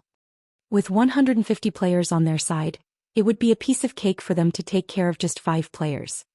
They were different from those noobs Black Flame had massacred before. They would not easily be defeated just because their skills were silenced. After learning and training in God's domain for such a long time, they had long since familiarized themselves with the combat styles of the game. Right now they had no problems fighting solo with an elite monster. Although a handful of them might not be a match for Black Flame, if all 150 of them stood sparsely apart from each other and attacked together, they did not believe that Black Flame could walk out of this place alive. However, before the crowd from overwhelming smile could react, Shifeng, who stood 10 yards away, suddenly disappeared. Where is he? Oriental Sword's eyes were filled with disbelief when he suddenly lost sight of Shifeng.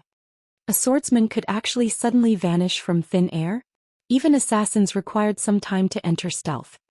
Not to mention Oriental Sword, even Aqua Rose and the others were stunned.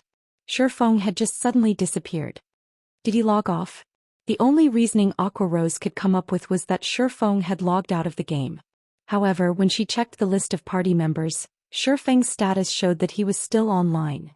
His name did not turn gray. However, before 1 second had passed, Shifeng suddenly reappeared beside Oriental Sword. Following which, blades of light slashed apart the air, silently cutting up Oriental Sword's body. Before Oriental Sword knew what was going on, he suddenly felt pain bloom in his body. In the next moment he saw blood gushing out like a waterfall in front of him. What's going on? Oriental Sword touched the wounds covering his body, confused. Suddenly his body lost all strength as it slumped down onto the ground. Laying on the ground, Oriental Sword saw Shifeng through his grade vision. He also saw the abyssal blade grasped in Shifeng's hand, fresh blood slowly dripping off the weapon. The blood dripped to the ground as if it were a countdown to death. How? Even at his moment of death, Oriental Sword still could not believe what had just happened. He, a top-tier expert of Overwhelming Smile, had actually died without a chance to respond. After Oriental Sword died, everyone from Overwhelming Smile who was originally feeling confident halted. They simply could not comprehend what had just happened. Shifeng had just suddenly disappeared, before reappearing once again beside Oriental Sword. Immediately after, blood gushed out from Oriental Sword's body. Simultaneously, a damage of -4,368 points appeared above the man's head, the damage completely exceeding the swordsman's total HP. Oriental Sword's sudden death had struck fear into the crowd from Overwhelming Smile. The gaze they used to look at Shifeng was as if looking at a ferocious beast. When Shifeng's eyes landed on them, they felt as if they had lost control of their own bodies. Bug. This must be a bug. A player from Overwhelming Smile suddenly shouted in fright. He must have grasped a loophole in the system. Let's send feedback to the main god system right now. We'll see what he can do then.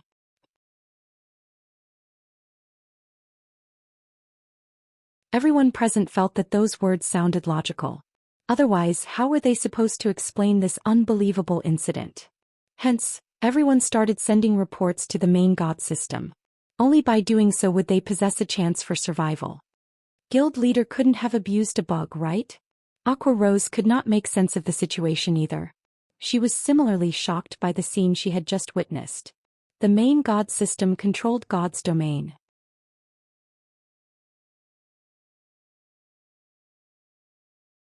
It was simply impossible for such a glaring loophole to exist in the game. Yet if it was not a loophole, how could they explain the situation before them? Of course it is not a loophole in the system. Guild leader is the #1 expert of Star Moon Kingdom. Previously he had simply used an advanced combat technique. These people are simply too ignorant, Fire Dance said proudly, a faint smile on her face. She spoke as if she were the one who had personally finished off Oriental Sword. Within the ruined shrine in the inner region of White Fog Canyon, a large number of guild players had gathered. Among them, members of Overwhelming Smile numbered the most, with over 5,000 members present. There were a large number of monsters inside the ruined shrine. Moreover, a majority of these monsters were special elites. Among them were plenty of chieftains. The monsters here ranged from level 24 to level 27. To the current elite members of guilds, it was a level that they could barely handle. If not for the fact that they had the advantage in numbers, they would have long since been wiped out by the monsters inside the ruined shrine. Damn. The monsters here are endless. They're even more troublesome than the battle monkeys before. Lone Tyrant said, somewhat exhausted. Currently he was going up against a level 27 chieftain, a goblin warrior. Despite the goblin warrior being twice as large as an ordinary player, it was quite agile. In addition, the hammer it wielded contained frightening, destructive power.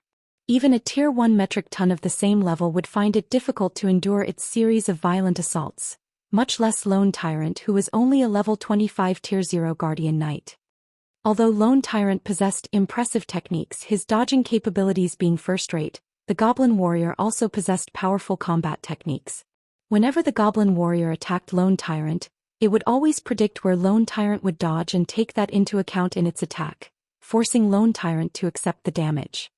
Moreover, every time he received an attack from the goblin warrior's hammer, his defensive posture would always fail. This resulted in him being unable to use his shield to block the next attack, and instead he received the attack with his body. From just a single strike of its hammer, Lone Tyrant received close to -1,300 damage. Lone Tyrant only possessed 4,520 HP. He could endure 4 hits at most. If he were only dealing with a single goblin warrior, Lone Tyrant would not end up in such a miserable state. However, aside from the goblin warrior, there were also many goblin mages at the sides. These goblin mages were all level 26 special elites. They bombarded players with ice and fire, and any players struck by their spells would instantly lose around 1,700 HP. Other than MTs, nobody else could survive 2 hits.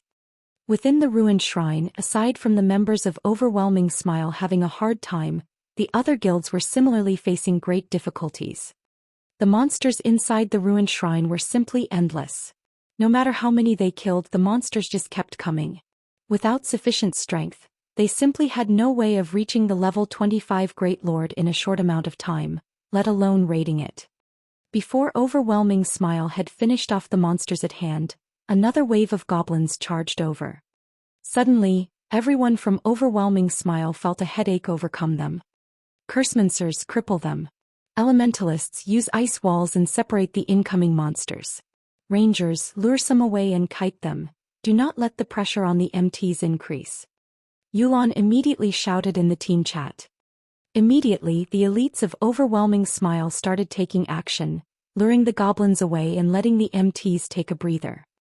Lone Tyrant could not help but send a glance at the charming and graceful Yulan.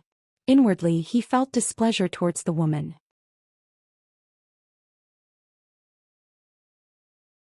He was actually required to listen to her commands. However, he also had no choice but to admit that Yulan was indeed amazing. They were only able to reach their current location thanks to Yulan. Otherwise, they would not have been able to pass through the battle monkeys. Even if they could, they would have had to suffer immense losses. Take Emperor's Light and the Assassin's Alliance for example. Since entering White Fog Canyon, their total numbers had already decreased by a quarter.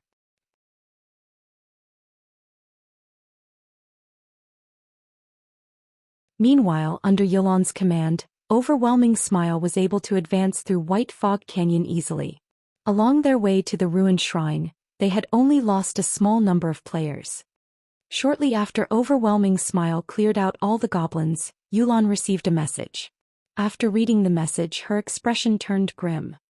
Lone Tyrant could feel Yulan's mood suddenly changing, and he could not help but ask, "What happened?"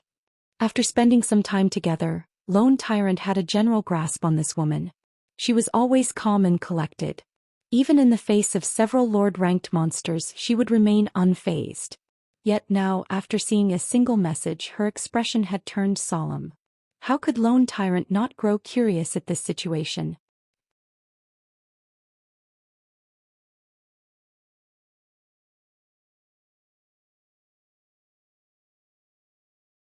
Chapter 433, Evil Rakshasa. Hearing Lone Tyrant's question, Yulan, who had originally planned to explain, suddenly received another message notification. When she read the contents of the message, her frown deepened. Oriental Sword, that fool. I told him to investigate the secret Zero Wing had used to obtain their stock of level 25 high-end equipment, yet he brazenly killed Zero Wing's members. He has even provoked Black Flame. Yulan was furious after reading the message. Yulan had previously investigated Black Flame. However, the more she looked into the man, the more creeped out she felt. Black Flame had appeared silently, and like a rising comet, he shocked everyone with every action. In White River City, not only had he massacred so many players, but he had also been able to move about freely. This strength alone was sufficient to strike fear into others.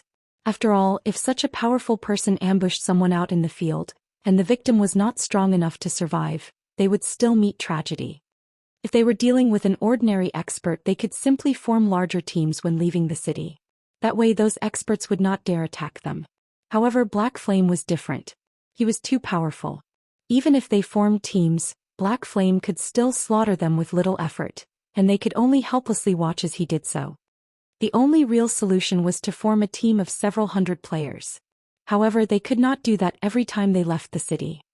Not only would this be detrimental to the guild's development, but it would also make them the laughingstock of God's domain.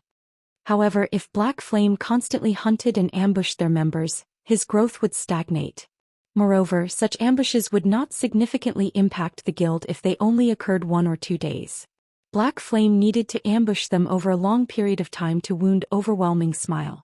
Meanwhile, it would be detrimental if Black Flame neither leveled up nor upgraded his equipment for a long time. There were countless experts in God's domain. If one did not continuously improve their strength, others would quickly surpass them. Zero Wing's success today was largely due to Black Flame's strength. If Black Flame let himself go, it would damage Zero Wing. Hence, Yulan had prohibited the members of Overwhelming Smile from crossing any lines, maintaining the balance between both parties.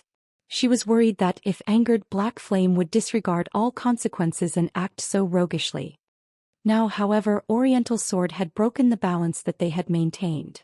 At this point, Yulan wanted to hunt Oriental Sword down personally and strangle him. After Yulan received the message, Shifeng began to annihilate Overwhelming Smile's members with Aqua Rose and the others by his side. Shifeng's void steps had long since petrified his opponents. Later they even reported to the main god system, stating that Shifeng had abused a loophole in the system to kill players. They all hoped that the main god system would bring them justice, giving Shifeng his deserved punishment.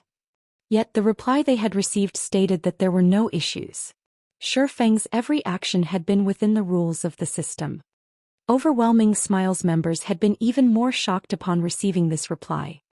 That ghost-like method Shifeng had used to kill Oriental Sword wasn't actually a bug. For a time the crowd from Overwhelming Smile despaired. In the face of Shifeng's merciless slaughter, their previous confidence was nothing but a joke. The only thing they could do was escape. As for battling Shifeng, that was a fool's errand. Just how were they supposed to fight an enemy that they could not see? Moreover, said enemy could kill them instantly upon reappearing. You guys wish to escape? Try it. Without hesitation Shifeng activated Skywheel Sword.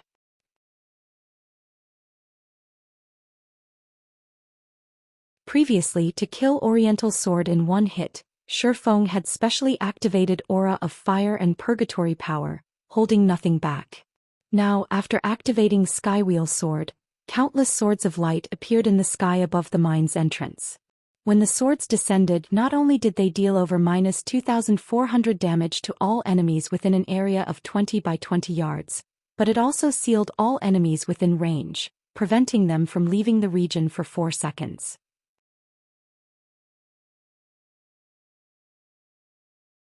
Instantly, the members of Overwhelming Smile were trapped within the mine. When everyone from Overwhelming Smile saw that there was no longer hope for escape, they tried to resist.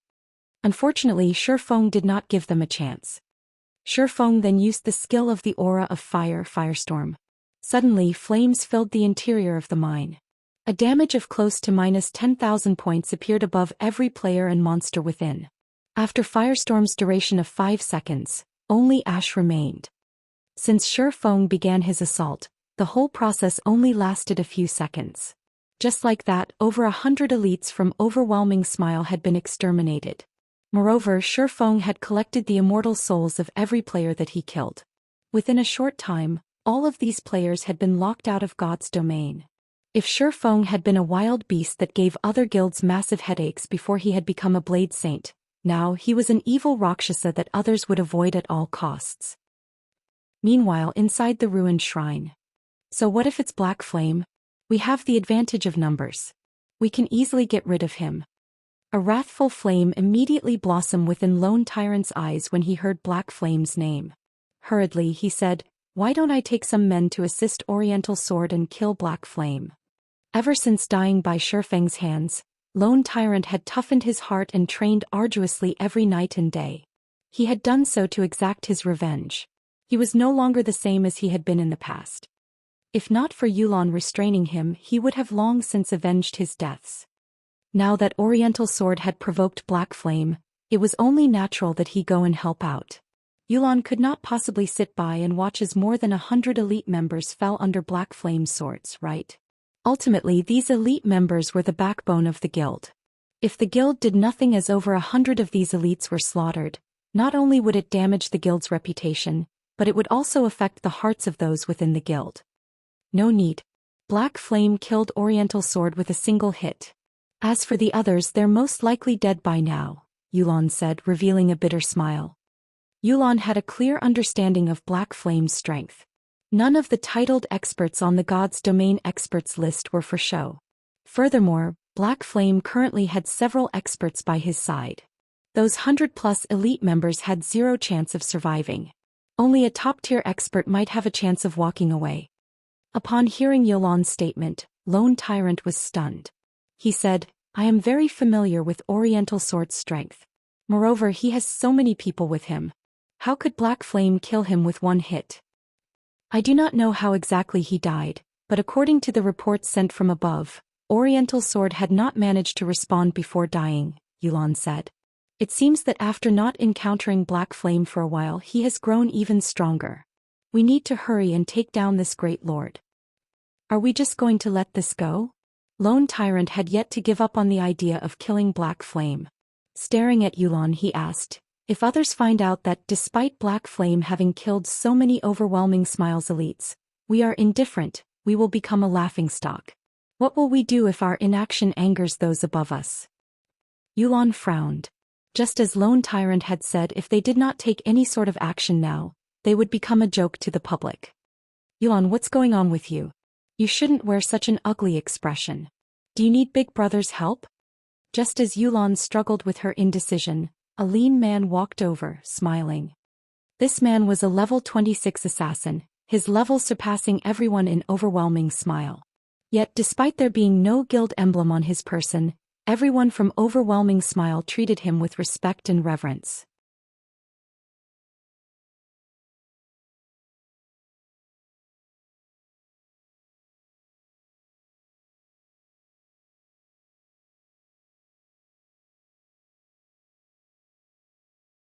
Chapter 434, Free Combat System.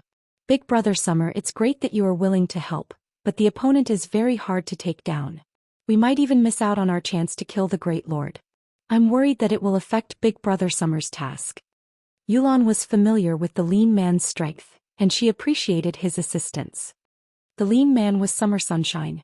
Not only was he unrelated to Underworld, but he was also an independent player. However, due to his backing and his overwhelming strength, even Feng Xianyang attempted to build a strong relationship with him. Yulan had once witnessed a fraction of Summer Sunshine's strength. Before entering White Fog Canyon, Summer Sunshine had fought Underworld's Pride, the leader of the Underworld Guards, Ming Sha, in a PvP. In the end, however, Ming Sha lasted only 5 moves against Summer Sunshine.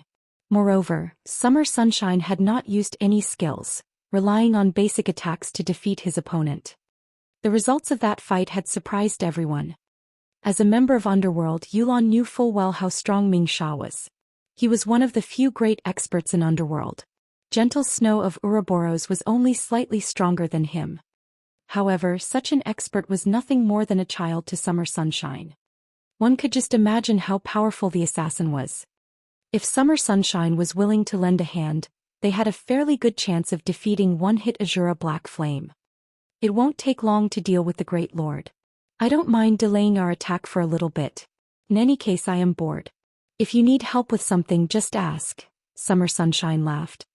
Zero Wings Guild leader Black Flame has killed many of our elite members. We want to return the favor and kill him. Would you be interested in helping us with this, I wonder?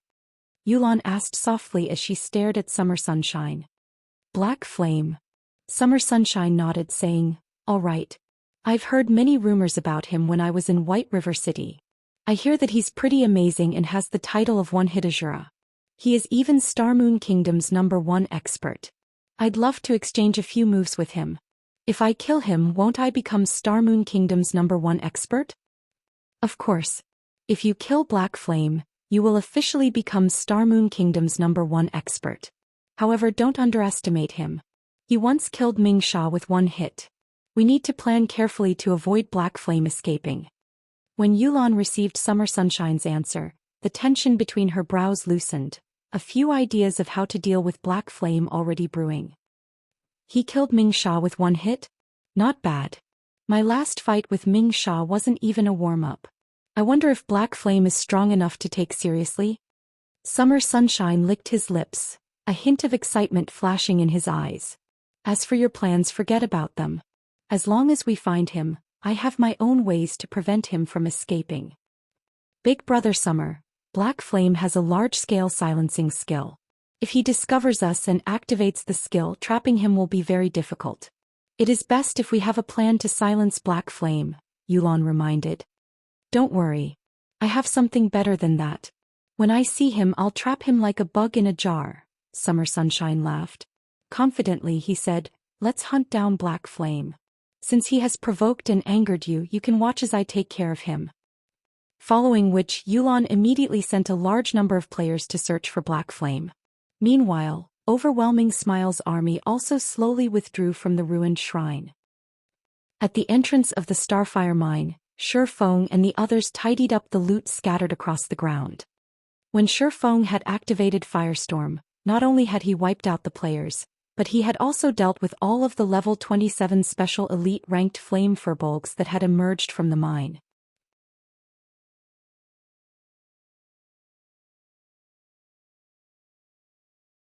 With the flame furbolgs drops accompanying the items from players, weapons, equipment and materials littered the area in front of the mine. The elite members of Overwhelming Smile sure are poor. The majority of their weapons and equipment are level 20 bronze and mysterious iron ranked. There are only 2 pieces of secret silver equipment. The flame furbolgs dropped more secret silver equipment than those elites, Blackie commented after they had finished collecting the items.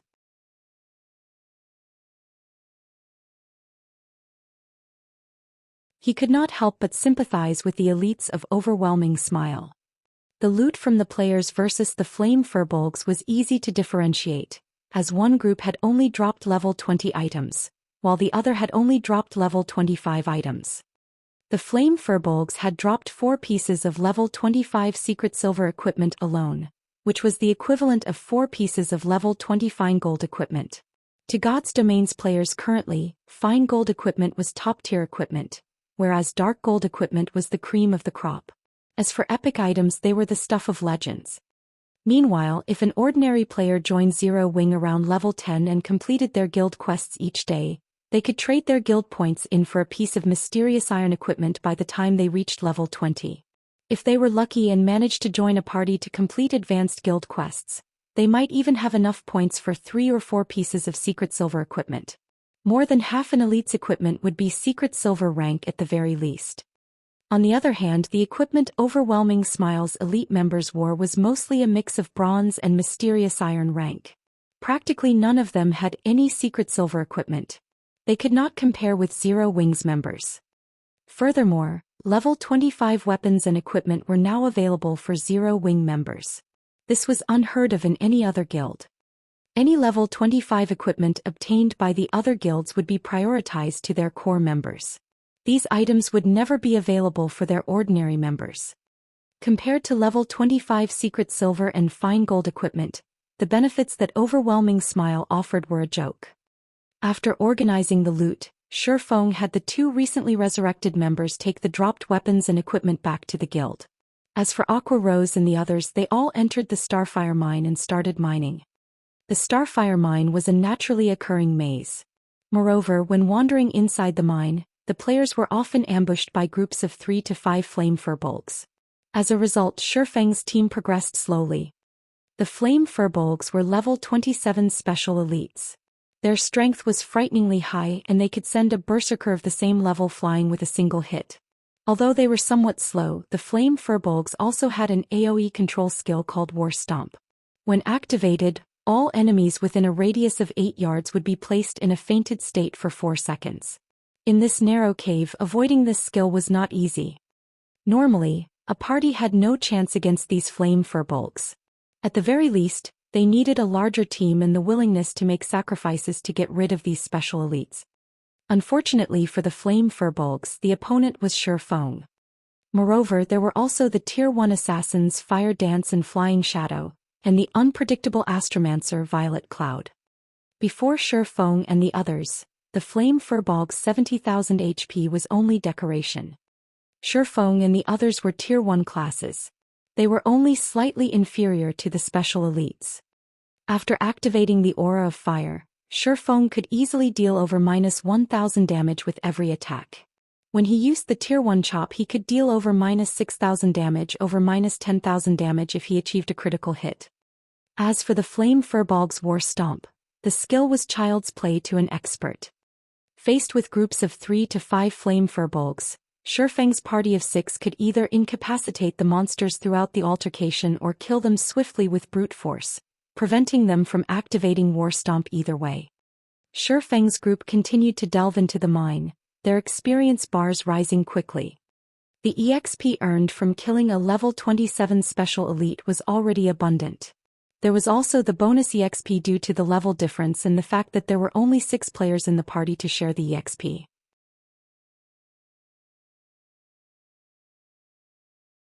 Most importantly, there were a lot of flame furbolgs, and no matter how many the party killed, more awaited them further in the mine.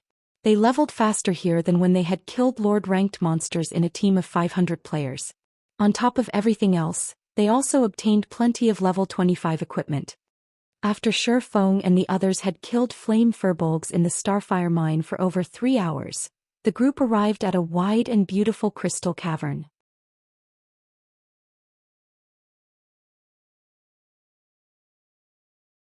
A gigantic flaming star took up the center of this cavern. The moment Shi Feng set foot in the crystal cavern, a system notification suddenly rang out. System: you have entered the land of the fallen star. Activating free combat system.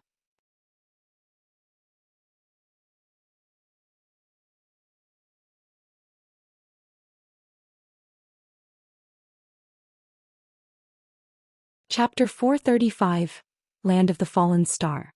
After entering the crystal cavern, Shi Feng had not been the only one to receive a system notification.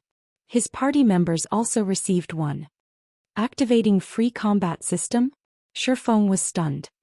The free combat system was an unfamiliar term to the current players of God's domain. Shi Feng, however, could not be more familiar with it. This was a mechanic that would only exist after the second evolution of God's domain.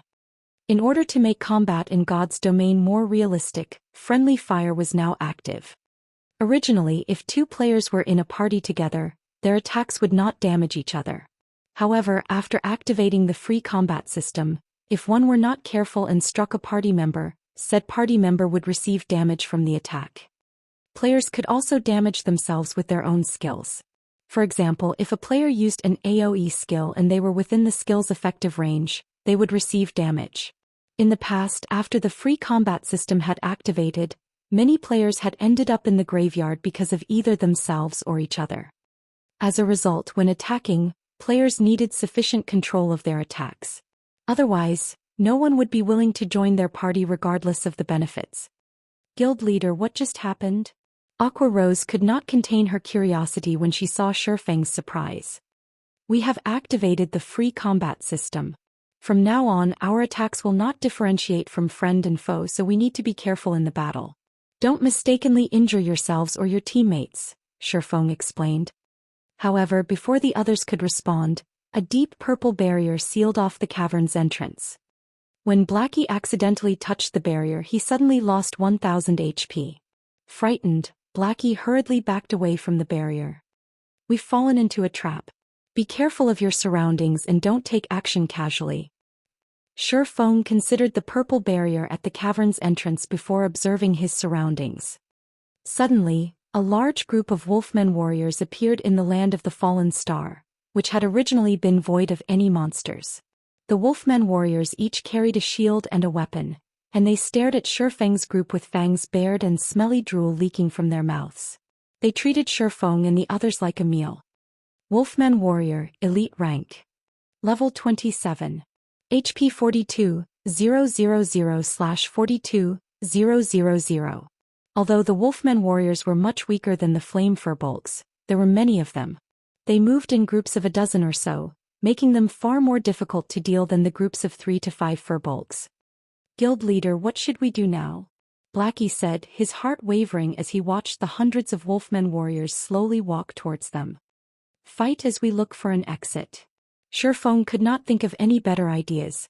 With the entrance sealed off and the sudden appearance of so many Wolfman warriors, the only plan he had was to fight as they ran. I'll open a path. Fire Dance and Flying Shadow cover me. Aqua, focus on controlling those Wolfman warriors. Based on Shi Feng's experience, all traps in God's domain gave players a chance of survival. As long as they found the trick to unlock the trap, they could escape with their lives. Meanwhile, the trap before them was clearly directed towards those who were unfamiliar with the free combat system. If everyone randomly used their skills, they would kill themselves before laying a scratch on the monsters before them. Hence, it was safer if only he took action. Following which, Shi Feng led the party and charged towards the area with the least number of Wolfman warriors. Even so, there were still over a dozen elites ahead of him. Seeing Shi Feng's group barreling towards them, these Wolfmen warriors opened their mouths and howled. They raised their weapons and charged at Shi Feng.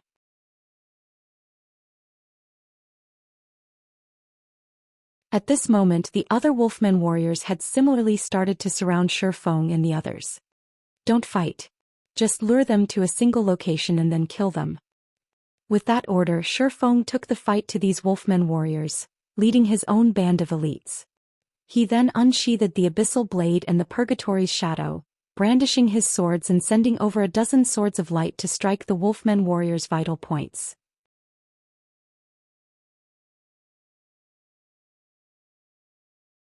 Shifeng's attack speed was extremely fast. Although the Wolfman warriors tried to defend themselves, Shifeng's swords of light reached the monsters first. A single sword strike sent a Wolfman warrior that was over 2 meters tall flying backward, a damage of over -1,000 points appearing above its head. Shifeng had no desire to continue fighting. After having sent the dozen or so Wolfman warriors flying, he led the party and moved past the Wolfman warriors. If possible, Shifeng wanted to finish off these Wolfmen. If he did, however, they would end up surrounded by more of these elite monsters. If that happened, they wouldn't escape despite their efforts. In such a way, Shifeng, Fire Dance and Flying Shadow opened a path for the party, the 6 continuously advancing. Regarding the Wolfman warriors chasing them relentlessly, Aqua Rose continuously cast ice walls and ice spheres behind her, using the spells to reduce the monsters' speed. Although the Wolfman warriors could not catch up, the number of monsters chasing after Shifeng's party had increased past 1,000. If Shifeng and the others made a single mistake, they would most likely lose their lives. We can use the terrain ahead. Fire Dance, Flying Shadow and I will block the Wolfman warriors behind us. Blackie, use Stars of Light. It doesn't matter even how far you cast it. Just remember not to include us in the spell's effective area. Shifeng had constantly observed the surrounding terrain as he ran, and he caught sight of an elevated area. The path there was also very narrow. 2 or 3 people would be sufficient to block it completely. Hence he hastened towards that elevated ground. Leave it to me. Watch me get rid of these wolf pups. Blackie nodded. When the party entered the narrow path, Shifeng and the 2 assassins spun around, facing the oncoming Wolfman warriors. 20 yards, 15 yards, 10 yards. Watching the Wolfman warriors come closer and closer. Release. Shifeng shouted. Having prepared, Blackie waved his staff and in the next moment, a star of light descended from the sky. One after another, the stars of light bombarded the 1,000+ of Wolfman warriors. Those near the epicenter of the crash received over -7,000 damage, while the others in the spell's vicinity received over -3,000 damage. The Wolfman warriors had 42,000 HP. They could only endure a few waves of stars of light before dying. However, the Wolfman warriors outside of Blackie's spell were intelligent. They had not foolishly charged into the range of the stars of light. Instead, they stood in place waiting for the spell to end. Although the effect of stars of light was frightening, the spell only took the lives of slightly over 200 Wolfman warriors. To an army of over 1,000, that was nothing. However, after stars of light ended, the experience bars of Shifeng's party skyrocketed. If they could repeat this process, they could easily reach level 30 in a few hours. Before anyone could catch a breather, dozens of Wolfman warriors charged into the small path, howling as they brandished their weapons. Due to the free combat system, Blackie had not had a perfect grasp of his skill's coverage area. As a result, the Wolfman warriors that had been at the very forefront of the charge had not been caught in the effective area of stars of light. Fortunately, the small path only allowed for 5 or 6 Wolfman warriors. Without hesitation, Shifeng sent a Tier 1 Thundering Flash at the incoming elite monsters. Compared to the Tier 0 Thundering Flash, the Tier 1 skill was far more agile. Whether it was in terms of speed, power, distance or number of attacks, all had massively improved. Most importantly, Shifeng could now use it to attack horizontally, increasing its attack area. A blue arc of lightning tore through the path in the blink of an eye, splitting the path in 2.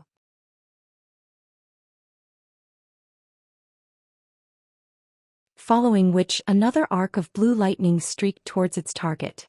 After 5 consecutive arcs of lightning, astonishing damages appeared above the dozens of Wolfman warriors.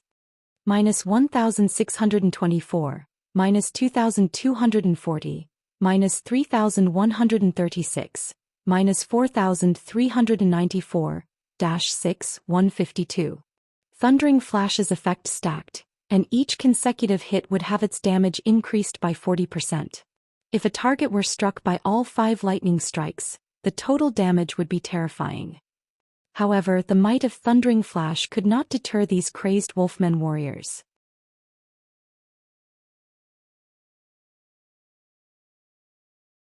They still threw themselves forward with little regard for their lives.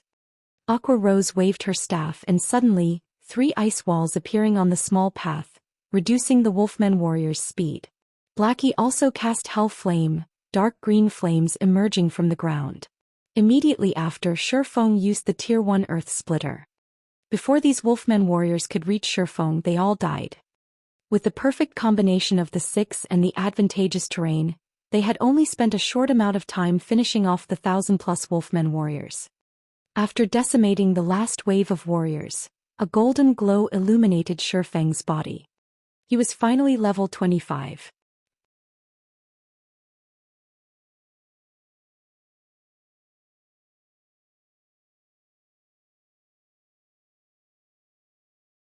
Chapter 436 Combat Power Soars. Guild Leader, you're finally level 25. Blackie sighed with relief when he saw the golden brilliance illuminate Shifeng's body. That's right, Shifeng laughed bitterly. After choosing this Blade Saint class, I'm doomed to level up slowly. Guild Leader, here's the level 25 swordsman fine gold and secret silver equipment we saved for you, Fire Dance said, retrieving a few pieces of equipment from her bag. She had deliberately held on to these items for Shifeng. As for the other level 25 equipment, she had sent them to the guild's warehouse. Shifeng's hidden class was no secret among the core members of Zero Wing. This included Violet Cloud's Astromancer class as well. Originally, everyone had envied and admired hidden classes, searching desperately for a legacy that would give them the chance to obtain a hidden class. However, they could now see both Shifeng's and Violet Cloud's leveling speed for themselves. Their progression could only be described with one word: slow. Some of the team members who were originally a lower level than Shifeng and Violet Cloud had even surpassed the two over these past few days in White Fog Canyon.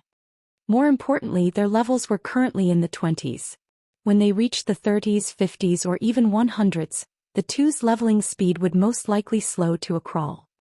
When the others thought about how they would level far slower than other players, they promptly dismissed their intentions of searching for a hidden class. If they encountered an advanced legacy in the future, they would change classes then.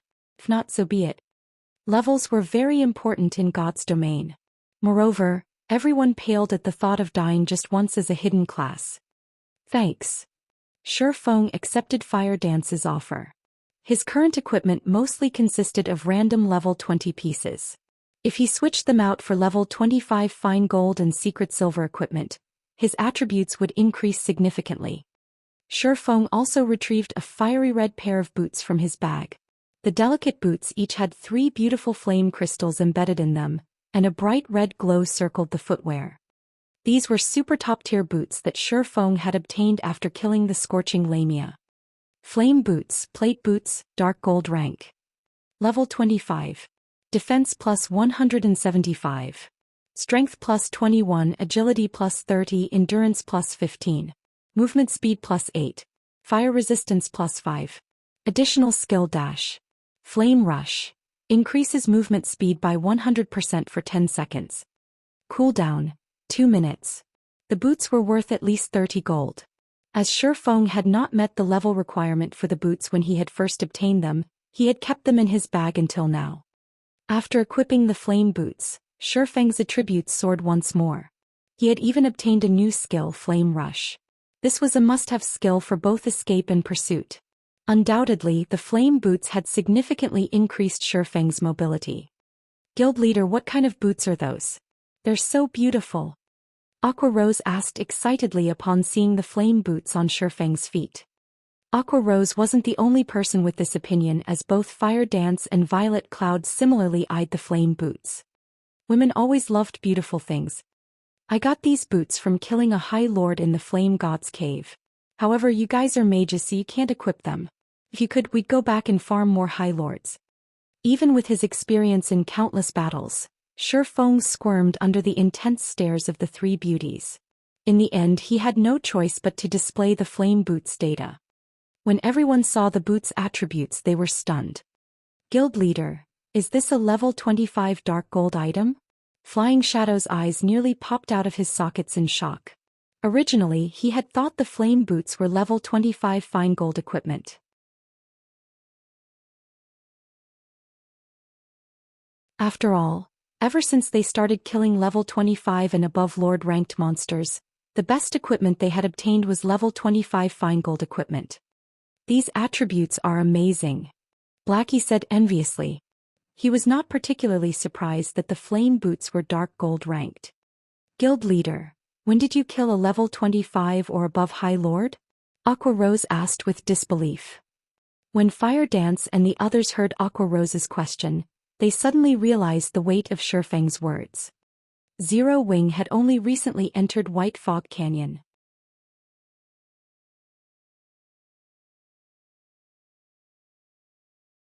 Based on Shifeng's behavior, he had obtained the flame boots long before entering the canyon. However, only High Lords had a chance of dropping dark gold equipment. Moreover, as the flame boots had a level 25 requirement, Shifeng would have had to kill a level 25 High Lord at the very minimum. Meanwhile, since Shifeng always acted independently, it meant that he had most likely killed a level 25 High Lord by himself. Was something like that really possible in God's domain? If I remember correctly, I think it was around the time when I was level 15, Shifeng said after giving it some thought. However, I used some special methods to defeat that scorching Lamia. If it were a direct confrontation, she would have killed me instantly. Amazing. Inhuman. Guild leader, you're too insincere. We are all in the same boat, yet you still keep so many secrets to yourself. Due to their shock and surprise, Aqua Rose and the others were utterly speechless. They all knew full well how powerful a High Lord was. They also knew how inconceivable it was to kill a High Lord. A team of 50 players stood no chance against one, much less a solo player. Even if Shifeng had used some particular method to kill one, it was still an amazing feat. It turns out that Guild leader has hidden his strength all along. It seems that I'll need to work harder from now on. Aside from her shock, Fire Dance was also disappointed. She inwardly lamented over her lack of strength. Originally, she had thought that she was only a short distance from catching up with Shifeng. She now realized that not only had the gap not shortened in the slightest, but it had even grown wider. However, this revelation had not discouraged Fire Dance. At the very least, she could see how wide the gap was now. Shortly after Aqua Rose and the others had renewed their opinion of Shifeng's strength, a terrifying roar echoed throughout the land of the fallen star. This is a wolf's howl. The sound seems to be moving closer. Is the boss coming for revenge because we killed the wolf pups? Aqua Rose and the others were no ordinary players. Their 5 senses were very acute. By sound alone they could feel danger approaching. Meanwhile, anything that could instill that kind of feeling was not a typical monster. Immediately, everyone went on high alert, searching for any movement. The monster heading for us is at least Lord ranked. All of you stand back. Shifeng could feel the threat of death. When one had reached his standards, they could determine an enemy's strength through the degree of danger they instinctively felt without even seeing their enemy. If it were a chieftain, although Shifeng would feel danger, he would not sense the threat of death. For him to feel such a threat meant that the approaching monster was at least a lord. While everyone waited quietly for the enemy's arrival, Shifeng retrieved the fragmented legendary ranked Heavenly Dragon's breath from his bag. Previously, Shifeng's intelligence had been below the required 120 points, so he had not been able to equip the fragmented legendary item. Now, however, he finally possessed enough points in his intelligence. As he had a Tier 1 class, he received 8 free attribute points each time he leveled up. In addition, the Abyssal Blade also gave him 2 points for each level. The Golden Stigmata also gave him 10 free attribute points and raised all attributes by 5 points every 5 levels. When Shifeng reached level 25, he had received a total of 20 free attribute points. After increasing his intelligence to 120 points, he added the remaining points into strength. The equipment requirement of the Heavenly Dragon's breath was 200 strength, 200 agility, and 120 intelligence. Both Shifeng's strength and agility had long since exceeded 200 points, They had even exceeded 300.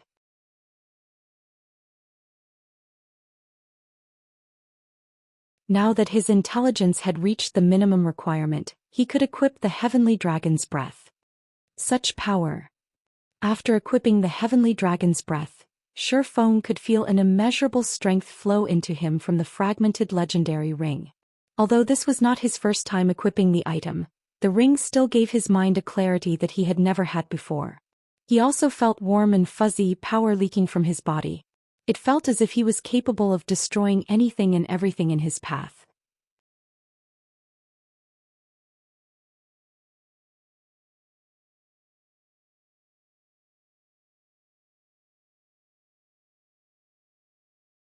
Chapter 437, Tier 2 Combat Power. As the howls approached, everyone became more focused. They kept their eyes glued on the numerous stone pillars in front of the small path. None of them spared even a glance for the loot that the 1,000+ Wolfmen warriors had dropped.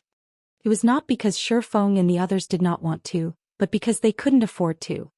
They had all experienced just how powerful and cunning a Lord-ranked monster was. Even elites knew how to ambush players, much less lords. The frightening aspect of lords was that they knew how to strike a player's blind spots, landing a fatal blow. Previously, Zero Wing's chief MT Kola had very nearly died several times in a lord's ambush. If not for the Arclight Guard's heaven-defying skill Time Arc, Kola would have died at least half a dozen times.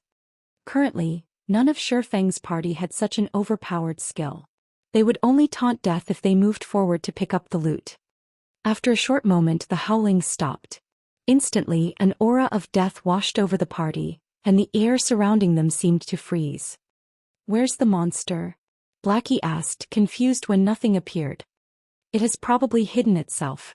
The stone pillars ahead are perfect cover, and it is highly likely that the monster is looking for a chance to strike," Flying Shadow, who was in stealth, answered. "Guild leader, should I scout ahead and investigate?" "No, it's already heading towards us," Shifeng said, shaking his head as he unsheathed the abyssal blade in the Purgatory's shadow. With a grim expression he said, "Everyone prepare for battle. Flying Shadow and Fire Dance, cover me. Violet, you focus on healing. Aqua and Blackie, use your control skills but don't pull too much aggro. This monster is far more powerful than any of you can imagine." "It's coming, but I don't see it." Aqua Rose scanned the area ahead of her, failing to detect any traces of a monster. "It's normal that you can't see it. It's in stealth right now, even I can barely see its blurred figure." Due to the Heavenly Dragon's Breath, Shifeng had massively improved in all areas. Even so, he had almost missed his opponent's presence. "Stealth. It can't be possible, right?" When the others heard Shifeng's words and saw his solemn expression, they immediately grew anxious as they examined their surroundings. A lord that could use stealth. It was a player's worst nightmare. A single careless moment could result in their deaths. Not daring to take any risks, Shifeng immediately activated Omniscient Eyes. He immediately discovered a small-sized red-furred wolfman. This red wolfman wielded 2 pitch-black sawtooth daggers in each hand. The lord had already reached the small path and was less than 30 yards away, slowly approaching the party. Crimson Shadow Wolf, Rare Lord. Level 28. HP 1000/1000000. Rare Lords were not as powerful as High Lords, and in terms of attributes, they were the same as ordinary Lords. However, Rare Lords possessed an additional innate skill. It was just like how a player with a hidden class possessed legacy skills unique to their class. Hence, Rare Lords were significantly more powerful than ordinary Lords, and to certain players that difference might even be fatal. If Shifeng had a team of 500 players, he could kill the Crimson Shadow Wolf with absolute certainty. However, not only did his party only consist of 6 players, but they also did not have an MT. Facing this Rare Lord would prove quite difficult. When Shifeng saw the Red Wolfman's information, distress filled his heart. Fortunately, after equipping the Heavenly Dragon's Breath, his mind could remain extraordinarily calm. His attributes had also significantly increased. Strength increased by 40%. Agility increased by 40%. Intelligence increased by 30%. Endurance increased by 50%. Movement speed increased by 20%. Attack speed increased by 30%.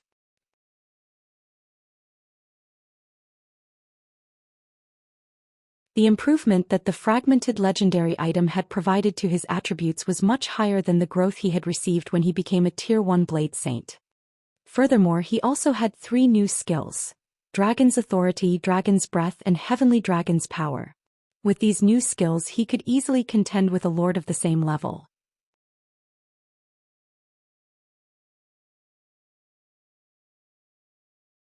If Shi Feng had not equipped the Heavenly Dragon's Breath, he would most likely have given a single command: escape. In God's domain, a Tier 1 class could compete with a special elite, whereas a Tier 2 class was on the same level as a lord. This was why Shi Feng could not face a lord in direct combat. However, now that he had the Heavenly Dragon's Breath, although it was not as impressive as a legendary item, it could still allow a player to transcend tiers, granting Shi Feng the combat power of a Tier 2 player. It was the equivalent of crossing the threshold to a Tier 2 class. Right now, Shi Feng's attributes approached that of a Tier 2 class. He only lacked Tier 2 skills. Simply put, Shi Feng was fully capable of contending with a lord of the same level. He also had the skill Heavenly Dragon's Power. This skill was even more powerful than the Tier 1 skill Blade Liberation. Previously, when Shi Feng had activated Heavenly Dragon's Power, he had been able to suppress the final boss in the demon's castle. When Shi Feng activated Omniscient Eyes, the Crimson Shadow Wolf knew that it had been discovered. It dashed towards Shi Feng with astonishing speed. Before Shi Feng could react, the Crimson Shadow Wolf had closed the distance by more than 20 yards and stood before him. Without hesitation, it slashed its sawtooth daggers towards Shi Feng's neck. Startled, Shi Feng hurriedly activated Defensive Blade. The 2 sawtooth daggers froze just before they struck him, unable to proceed by even an inch. So fast. Shi Feng was shocked. If anyone else stood in his place right now, they would have been a dead man.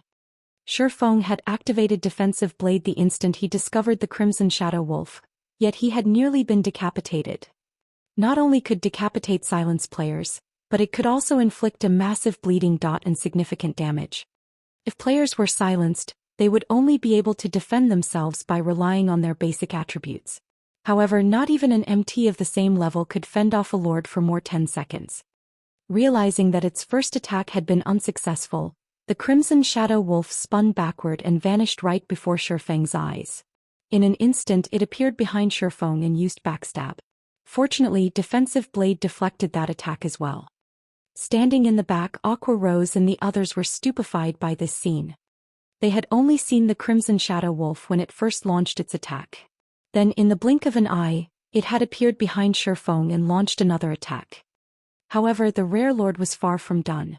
Within 1 second it had launched no less than 6 attacks. Just as Defensive Blade was about to run out, the Crimson Shadow Wolf sent a flying knee kick towards Shi Feng's abdomen. A flying knee kick could easily break an enemy's combat stance and send them flying through the air, making it difficult for them to dodge or attack. Just before the Crimson Shadow Wolf's flying knee kick struck Shi Feng, the Rare Lord revealed a human-like sneer. Suddenly, it reversed its grip on one of its daggers and sent an eviscerate at Shi Feng's chest, intending to end Shi Feng's life with one strike. Guild Leader. Everyone watched anxiously. However, they were helpless. The Crimson Shadow Wolf was simply too fast. This was the first time they had witnessed such speed since they started playing God's Domain. However, just as the sawtooth daggers were about to slide into Shi Feng's heart, the screech of metal against metal reached the team's ears. The Crimson Shadow Wolf was confused when it heard this sound. Looking at his adversary carefully, the Wolfman's cold smile suddenly vanished. Now it wore a grim expression as it bared its fangs and growled.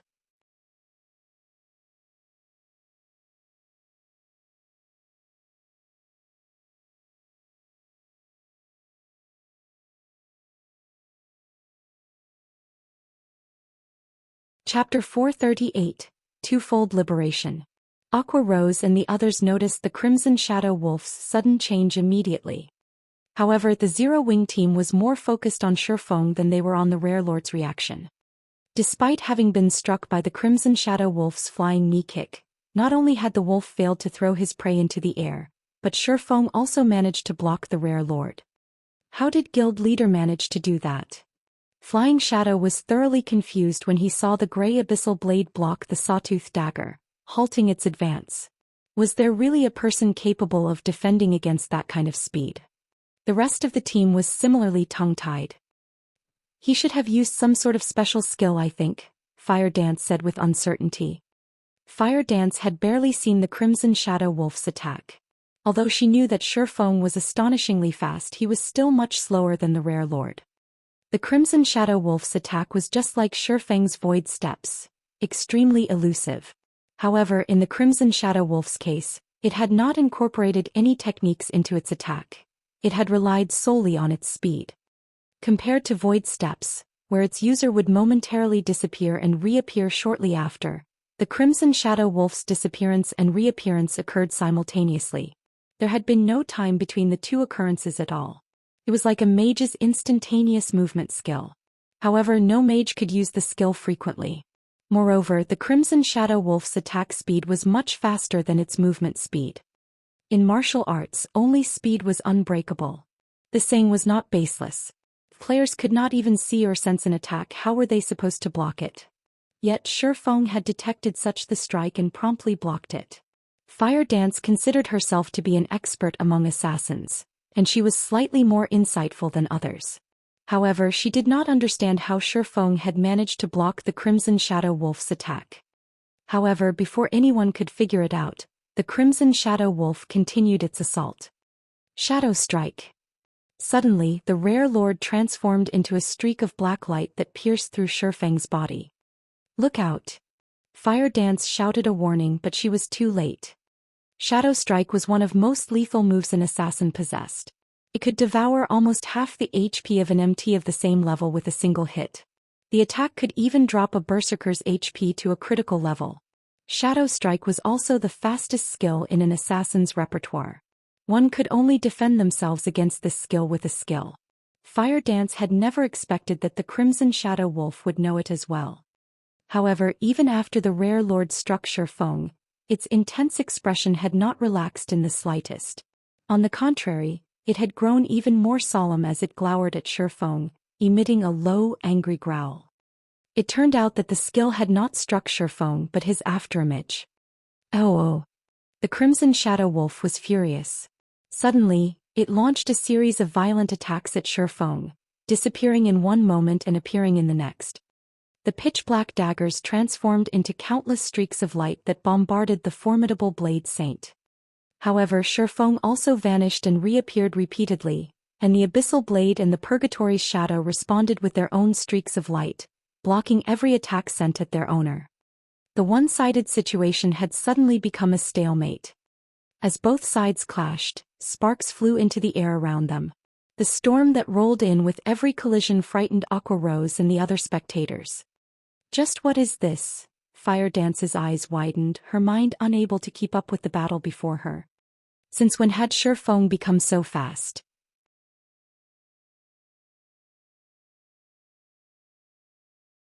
Blackie, you know our guild leader better than any of us. Speak. Just how much of his strength is he hiding? Aqua Rose demanded, frustration filling the gaze that pinned Blackie. Originally, when Shifeng had said he had used special methods to solo a High Lord, Aqua Rose could still understand. Even so, she already considered Shifeng inhuman for being capable of achieving such a feat. Now, however, they watched as he contended with a terrifyingly fast lord.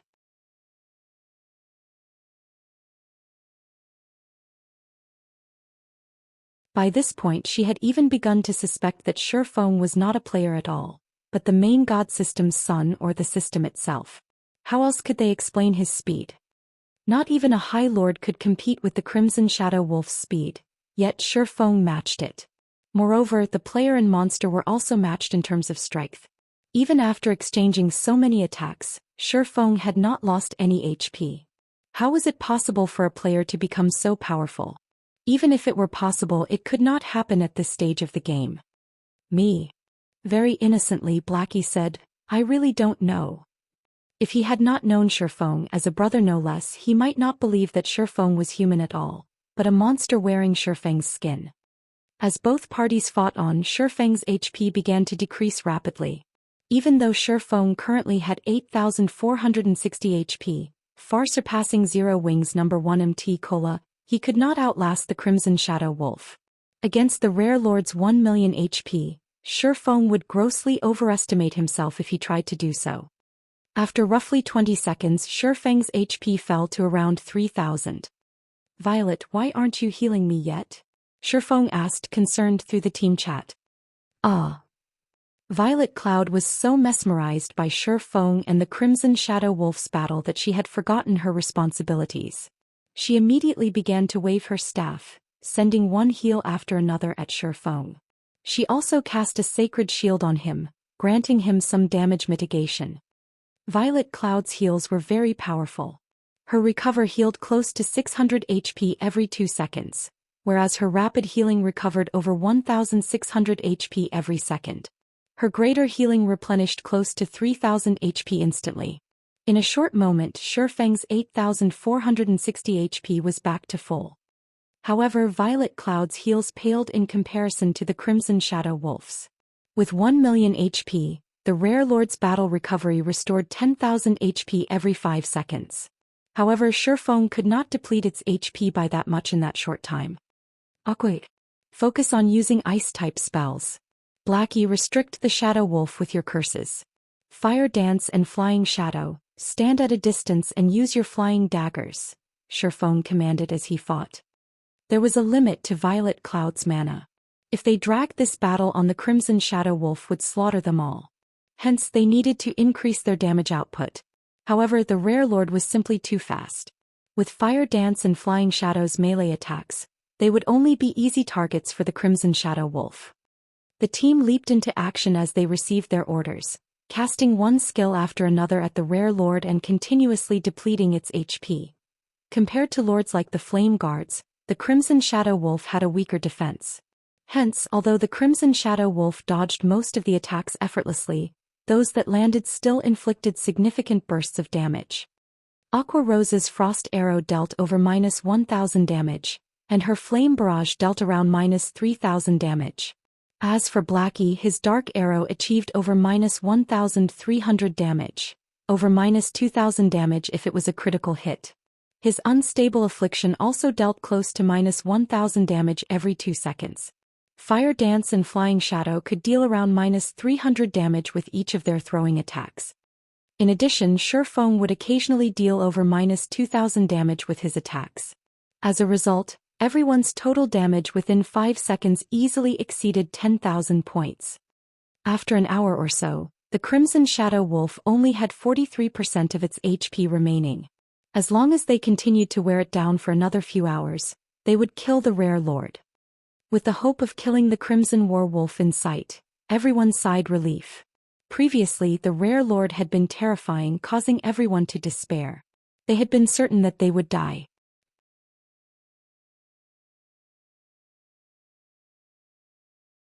Guild leader, why are you so good at hiding yourself? You must have been lying when you said you defeated the level 25 High Lord using special methods before, right? In reality, you must have relied on your own strength to kill it, Aqua Rose grumbled. You guys misunderstand me, Shifeng suddenly said while he continued to face off against the Rare Lord. Misunderstand? Everyone was confused. I don't have the ability to defend against such a astonishing speed, Shifeng explained. Previously, I too was afraid of the Shadow Wolf.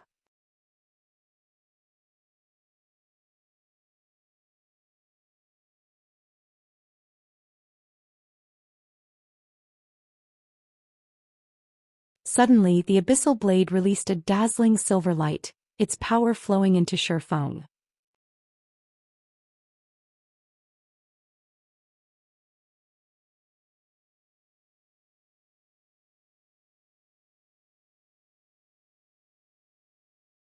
Chapter 439, Overpowered Strength. The angry roar of the berserk Crimson Shadow Wolf shook the very space around them. The pressure it emitted was far heavier and more powerful than before. With a light step, cracks formed on the solid ground beneath its feet, and its claws gouged deep furrows into the solid ground. The strength and sharpness of its claws shocked all who saw them. Without a doubt, an attack from the wolf's claws could even destroy a secret silver weapon. Even a fine gold weapon would only last a few hits. Only dark gold weapons might endure a long beating. The Crimson Shadow Wolf abruptly leaped forward and brandished its sharp claws at Shifeng. Guild leader. Everyone worried for Shifeng upon seeing the ferocious Crimson Shadow Wolf. The rare lord's strength had more than doubled. If a Tier 1 metric ton of the same level did not activate a life-saving skill, they would most likely die from one hit.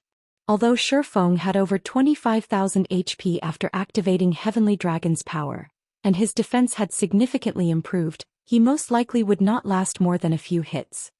To the gigantic Crimson Shadow Wolf, attacking Shifeng with its claws was no different than slapping an ant. Boom! The ground shattered and fist-sized gravel erupted into the surroundings. Initially, everyone had believed that it was game over. However, the Crimson Shadow Wolf's claws had actually stopped a few centimeters above Shifeng's head, and no matter how hard the rare lord tried, it could not move its claws any further. Instead, the ground beneath Shifeng's feet had begun to fracture. Ayo! At this moment, doubt began to seep into the Crimson Shadow Wolf's eyes. Despite its increased strength, it was still useless. Standing at a distance, Aqua Rose and the others were similarly slack-jawed, overcome with shock. By the time they noticed it, waves of red gas had surrounded Shifeng's body. Meanwhile, the silvery gray abyssal blade in his hand had actually stopped the claws that had contained frightening power. Moreover, Shifeng had not lost even a single HP from the collision. Oh! The Crimson Shadow Wolf bellowed angrily and began a brutal assault. 1 swipe, 3 swipes, 6 swipes. However, each successive attack only caused the ground beneath Shifeng to fracture further, filling the air with dust and debris. Seeing this, the Crimson Shadow Wolf's eyes nearly popped out of their sockets. Just as the rare lord sent another subsequent attack, Shifeng finally swung his arm, slashing his sword at the incoming paw. Ping! The Crimson Shadow Wolf's body was suddenly pinned flat against a stone pillar like a picture on a wall. In addition, a damage of over -1,000 points appeared above the rare lord's head. Crap! Blackie shouted in surprise. A monster as tall as a 2-story building had been thrown into the stone pillar with just one hit. The watching team was stupefied. However, Shifeng was not done. Moving his feet, he instantly appeared before the Crimson Shadow Wolf. Although the rare lord tried to retaliate, Shifeng immediately launched a series of attacks striking at its 4 limbs, breaking them. Unsatisfied, Shifeng continued to wield his 2 swords, sending a storm of blades at the Crimson Shadow Wolf. Shifeng's every attack inflicted over -2,800 damage on the Crimson Shadow Wolf, whereas a double critical hit dealt over -5,700 damage, and a triple critical hit dealt over -8,500 damage, rapidly obliterating the rare lord's HP. Shifeng's strength had suppressed the Crimson Shadow Wolf, rendering it helpless. From beginning to end, the rare lord remained pinned to the stone pillar, never falling from its high position. However, this was only the beginning. Shifeng then began to use his skills. Chop! 3 swords of light converged at a single point, striking the Crimson Shadow Wolf. -4,310, -6,440, -6,460.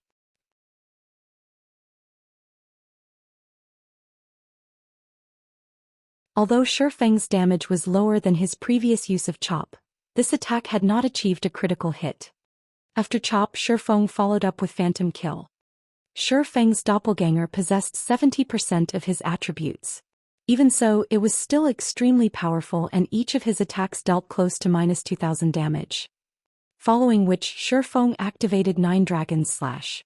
12 Abyssal Blade Phantoms devoured the Crimson Shadow Wolf, each phantom dealing over -1,000 damage.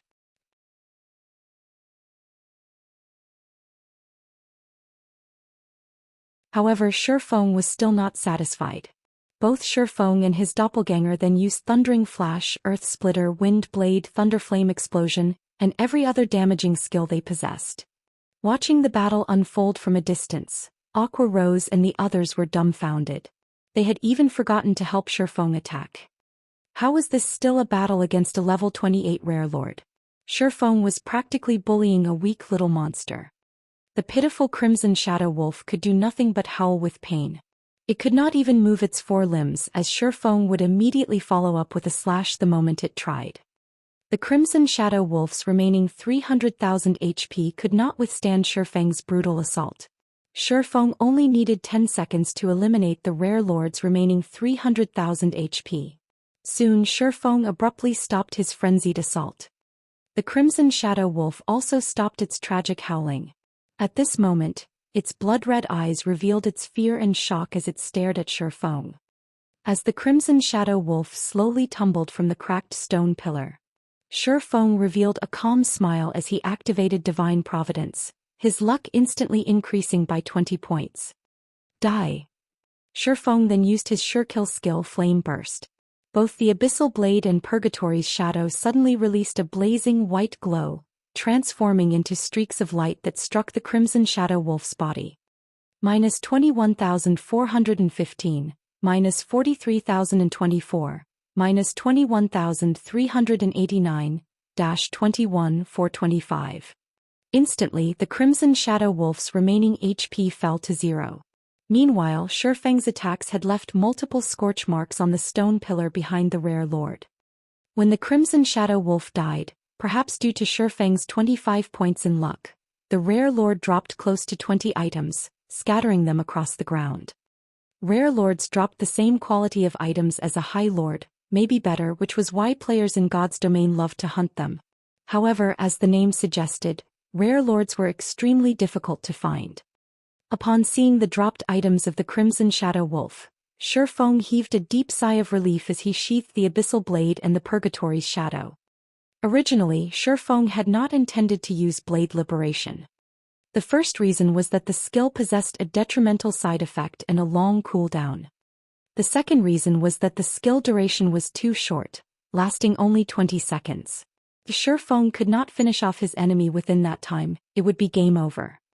The third reason was that after killing the Crimson Shadow Wolf, he did not know if another enemy would appear. If he saved Blade Liberation, he could still use the skill should the need arise. However, after seeing the Crimson Shadow Wolf's transformation, Shifeng knew that he had no chance against it if he relied on Heavenly Dragon's power. If he could not defeat the Crimson Shadow Wolf, he wouldn't have to worry about monsters appearing after it.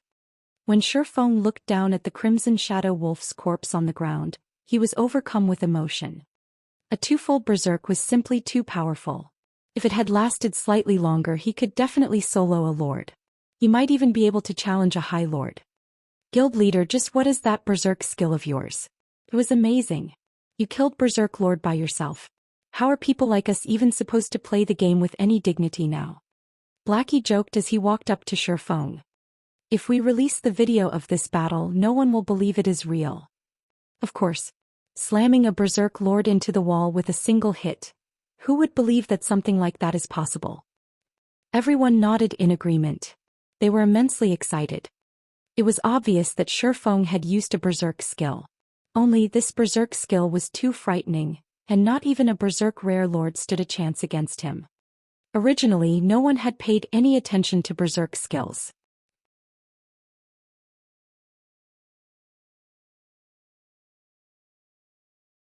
However, they had never expected that such a skill could play such a significant role during a crucial moment. At this moment, a yearning for Berserk skills grew in everyone's hearts. They all swore to gain one for themselves after returning. Alright, let's hurry up and collect the loot. We don't know what kind of danger awaits us, Shifeng laughed. While everyone collected the loot, Blade Liberation's duration ended. Suddenly, like a deflated balloon, Shifeng's body shrunk. His attributes fell by 80% as well.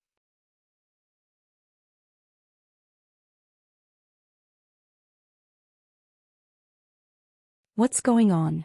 Shifeng was surprised when he saw the duration of the weakened debuff.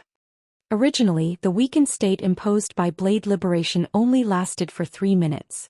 Now, however, the debuff would last for 3 whole hours.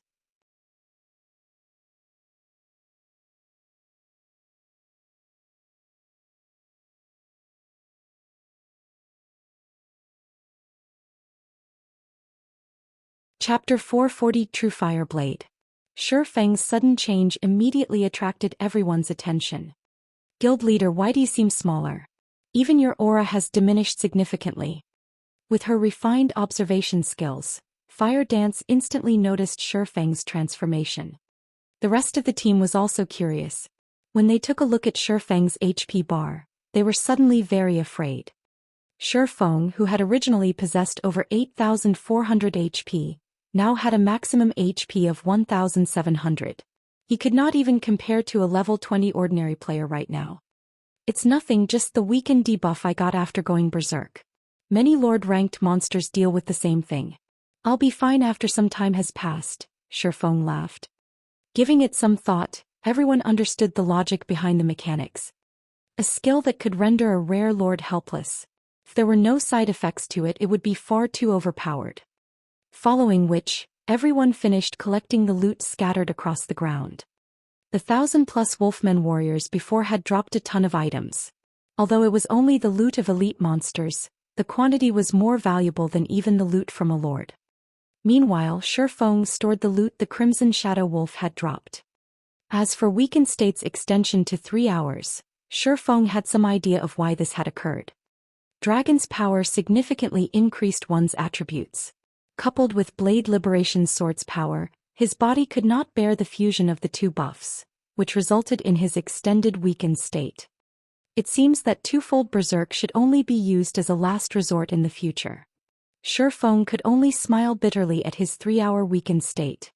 If nothing special happened during these 3 hours, all would be fine. However, he did not know what sort of trouble they would encounter as they moved on. With his attributes reduced by 80%, even if his original attributes were overwhelming, he would not be a match for an ordinary player. If they encountered danger, he could only helplessly watch from the sidelines. Fortunately, they were safe for now. Guild leader, the monsters here are stingier than the monsters outside. The Wolfman warriors rarely drop weapons or equipment. Moreover, the majority of the items are common rank with a small amount of bronze equipment.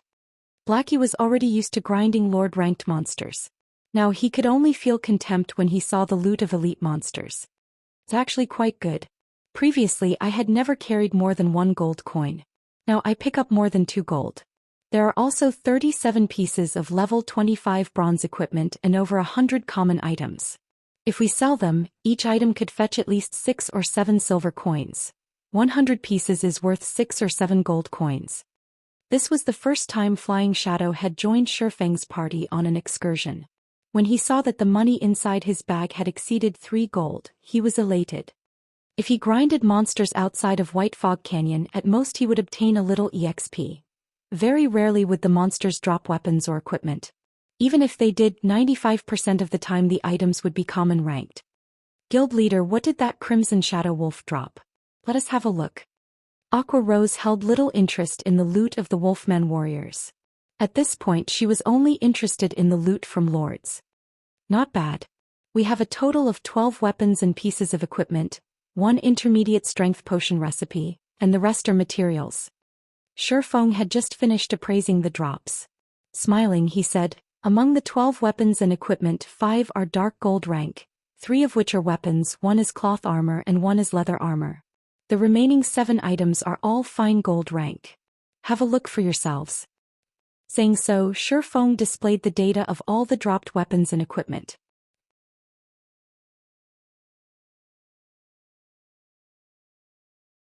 Damn. This rare lord is awesome. It even dropped such top-tier weapons. Blackie immediately grew excited upon seeing dropped items information. Guild leader, are you blessed by God? Even such weapons managed to drop. Flying Shadow's eyes bulged upon seeing the weapons. Of the 3 dark gold weapons, 1 was a 2-handed battle axe and 2 were short swords. Unlike the battle axe, which had a silvery gray color, the 2 short swords were blood red.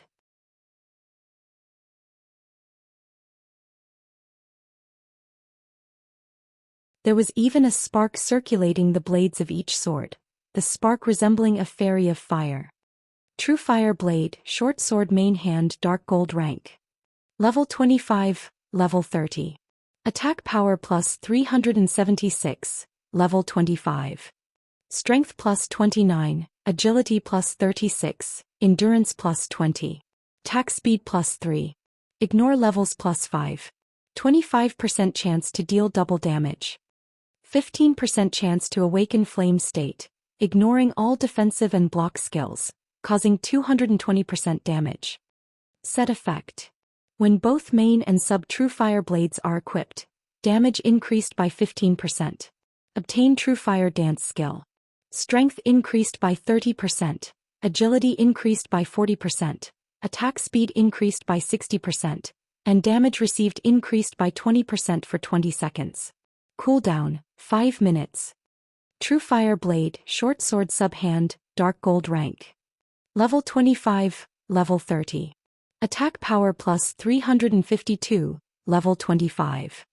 Strength plus 25, agility plus 40, endurance plus 21. Attack speed plus 3. Ignore levels plus 5. When attacking, 20% chance to activate swift state, increasing user's attack speed by 30% for 6 seconds. 10% chance to activate flame guard, absorbing 1000 damage. Set effect. When both main and sub Truefire blades are equipped, damage increased by 15%. Obtain Truefire dance skill. Strength increased by 30%, agility increased by 40%, attack speed increased by 60%, and damage received increased by 20% for 20 seconds. Cooldown, 5 minutes. Level 25 weapons were extremely rare in God's domain currently. Equipping a level 25 fine gold weapon was already incredibly impressive. Meanwhile, the Truefire blades were both dark gold rank and they were a set. In God's domain, sets of weapons or equipment were usually half a rank higher than their stated rank. As a dark gold set weapon, the Truefire blades were the best quality weapons below epic rank. Moreover, the set effect of the Truefire blades as intensely powerful. They did not seem the slightest bit inferior to epic weapons. The short swords only had somewhat weaker basic attributes. Although swordsmen, rangers, and assassins can use the Truefire blades, these short swords are most suited for assassins. Fire Dance and Flying Shadow, the two of you will roll for them then. In truth, even Shurfeng was surprised that the Crimson Shadow Wolf had dropped such top-tier short swords. One was lucky if even one Truefire blade dropped.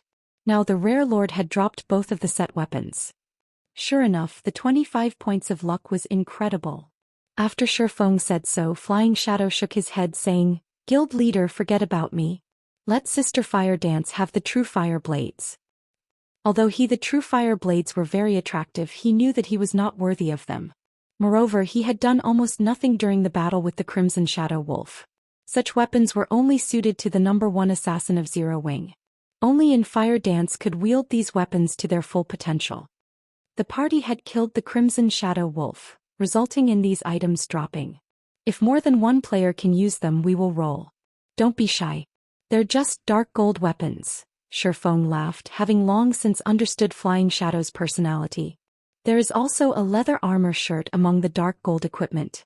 The winner gets the weapons while the loser gets the shirt. Guild leader has already told us to roll. Let's just do it, Fire Dance said as she chose to roll. After a moment of hesitation, Flying Shadow decided to roll as well. In the end, Fire Dance rolled a 91, while Flying Shadow rolled an 86. The system automatically distributed the Truefire blades to Fire Dance, whereas the level 25 dark gold ranked leather shirt went to Flying Shadow.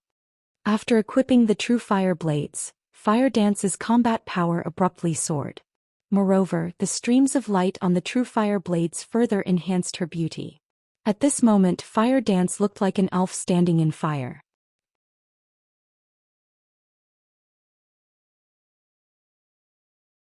Blackie successfully rolled for the level 25 dark gold cloth armor, while Aqua Rose and Violet Cloud both obtained a piece of level 25 fine gold equipment. Shurfeng gained 2 pieces of level 25 fine gold plate armor. One was a pair of gauntlets while the other was a set of leg guards. Now, the majority of his equipment consisted of level 25 fine gold equipment. After happily distributing the equipment, everyone returned to their search for the exit. Time passed quickly and unknowingly Shurfeng's party had made a full circle around the land of the fallen star.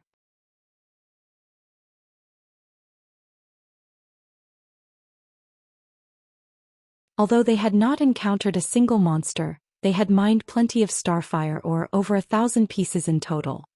Just as Shifeng began to grumble about the exit's mysterious location, the system suddenly announced an emergency notification. Before Shifeng could react, he was thrown out of God's domain. Moreover, Shifeng had not been the only one. Aqua Rose and the others had also been expelled from the game.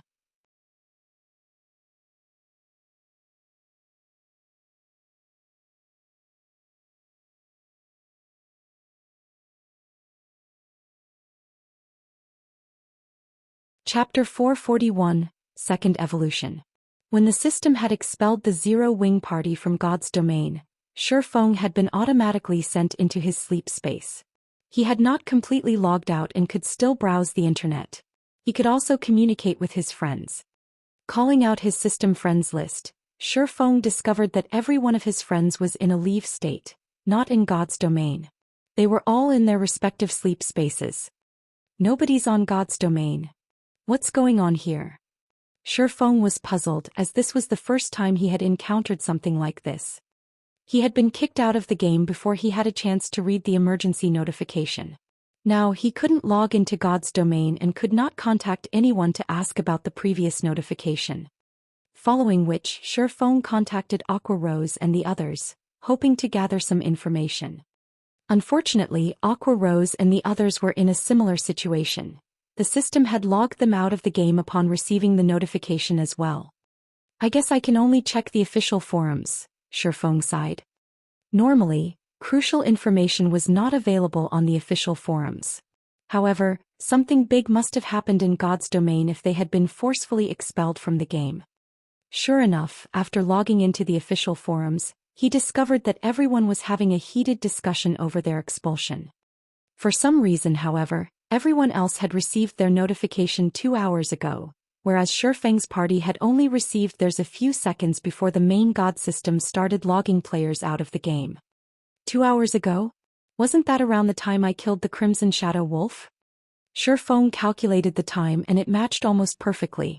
Did killing the Shadow Wolf cause the main God system to start the second evolution of God's domain? Giving it some thought, Shifeng felt that it was highly possible. Previously, when his party had entered into the land of the fallen star, they just happened to activate the free combat system. It was likely that the main God system had used their party as an experiment. After seeing that they had easily defeated the rare Lord-ranked Crimson Shadow Wolf, the main God system must have decided to initiate the second evolution of God's domain. Considering the situation, Shifeng really did not know how to express the emotions running through his heart. Now that God's domain began the process of the second system upgrade, players would have to wait until the next day to log in. Many players on the forums had expressed their frustration with the new system upgrade. After the system underwent its first upgrade, the system gave its players a true taste of combat. The overall difficulty of the game had made a massive leap, affecting adventuring, grinding, and leveling for those in God's domain. Yet just a short time after the first upgrade, the second system upgrade had already begun. After this upgrade, the difficulty of the game might shock most players. This upgrade also gave Shifeng a headache. The second evolution of God's domain had occurred too quickly. Based on the original timeline, it shouldn't have happened for another several months. He was not prepared for it right now. Indeed, just as he had guessed, after the second system upgrade, the free combat system would be introduced into the game.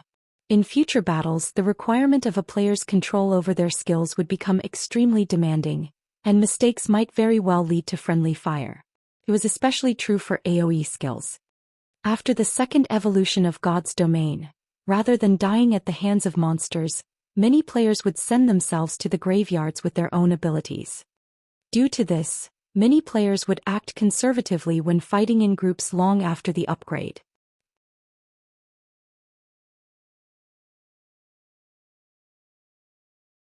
In addition, after the second evolution, the difficulty of dungeons had also significantly increased. However, although the second evolution had made the game more challenging and realistic, the system upgrade had also added a benefit for players. And that was the improvement to skill proficiency. After the second evolution, the combat style of players also undergone a major transformation. Players no longer needed to chant incantations or shout the name of their skills to use them.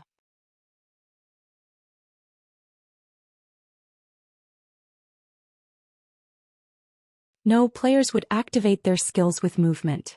Every skill possessed a standard set of movements. As long as players performed the corresponding movements, they could activate their desired skills. After the second evolution, players were no longer required to damage a monster with their skills to raise skill proficiency. Now, when players achieved a 50% completion rate with skills, they would gain 1 point to their skill proficiency. In addition, the awarded skill proficiency would increase with the percentage of their completion rate. That way, even if players fought monsters of the same level or 2 or 3 levels lower, they could still improve their skill proficiency. As players gained skill proficiency, their skill levels would also grow. With high-leveled skills, players would have a much easier time killing monsters. Players would undoubtedly find it challenging to adapt to such a combat style in the beginning. After adapting to the free combat system, however, players would discover that the new style allowed them to display more of their combat power. However, it would not be easy for players to adapt to this realistic combat style. Normally, one had to undergo a long period of special training to familiarize themselves with their skills. If one were not up to snuff, the skill's power would suffer. "I need to hurry with the training center," Shifeng sighed softly. Shortly after the second evolution of God's domain, the training centers and martial arts dojos, which were currently declining, would become instantly popular. Having some time, Shifeng browsed the God's domain news. Other than news regarding Starmoon Kingdom, Shifeng also looked up information on the several surrounding kingdoms and the Black Dragon Empire. None of the empires in God's domain were to be underestimated. The competition within an empire was far more intense than the competition in a kingdom. A kingdom such as Starmoon only had around 4 or 5 competing first-rate guilds at the moment. Some smaller kingdoms might only have 1 or 2 first-rate guilds. However, empires were different. Not only did they govern massive areas, but there were also far more resident players. They also had an abundance of resources. The number of first-rate guilds residing in an empire was not something a single kingdom could compare with. Statistically, there were at least 7 first-rate guilds in an empire. There were also many second-rate guilds that rose to become first-rate guilds due to the investments of major corporations. In the past, there had been a total of 9 first-rate guilds in the Black Dragon Empire. The empire was many times stronger than the neighboring Starmoon Kingdom. In the future, if Shifeng wanted to carve a place for himself in God's domain, dominating Starmoon Kingdom would not be nearly good enough. After a casual glance at today's God's domain news, Shifeng felt an immense weight on his shoulders. Zero Wing had only obtained its guild residence after much difficulty, yet several first-rate guilds in the Black Dragon Empire had already established their own guild residences. In terms of development speed, these guilds were not far behind Zero Wing. Aside from these guilds establishing their own guild residences, the various large guilds had also begun purchasing prime real estate in multiple cities. These purchases included auction houses, virtual trading centers, banks, high-class restaurants, and the like. In the future, they would become a guild's main source of income. After God's domain had spent a few years developing, the world had considered it a second home for mankind. Most people around the world spent close to half their days in God's domain. Moreover, time passed slower inside God's domain than in the real world. 1 hour in reality equaled 2 hours in God's domain.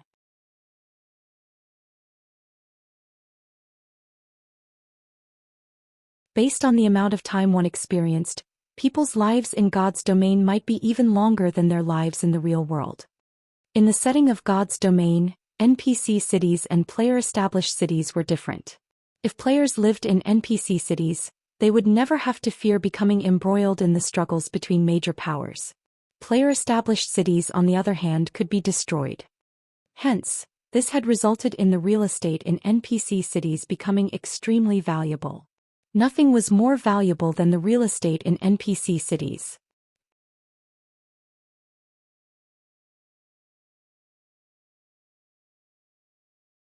The more Shifeng read this information, the more he realized the necessity of earning a large number of gold coins. Otherwise, how could he compete with these well-funded first-rate guilds? Inadvertently, Shifeng had spent over half a day researching the various large guilds in God's domain.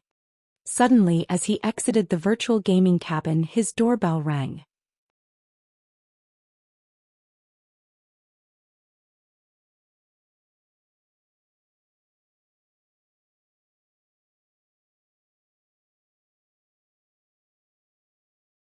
Chapter 442, New Style of Combat.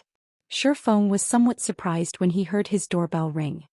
He had only recently moved into this new apartment, so not many people knew where he lived.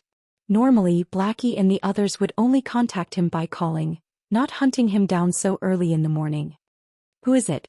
Shifeng wondered as he tapped his quantum watch to display the view outside his door. Taking a close look, Shifeng jumped with fright when he saw who it was. The person currently standing outside his door was none other than the female class monitor, Zhou Xian. She currently wore sportswear and her hair was pulled back in a ponytail. She radiated a youthful aura and looked absolutely mesmerizing. Why is she here? Shifeng recalled that Zhou Xian's birthday was next month.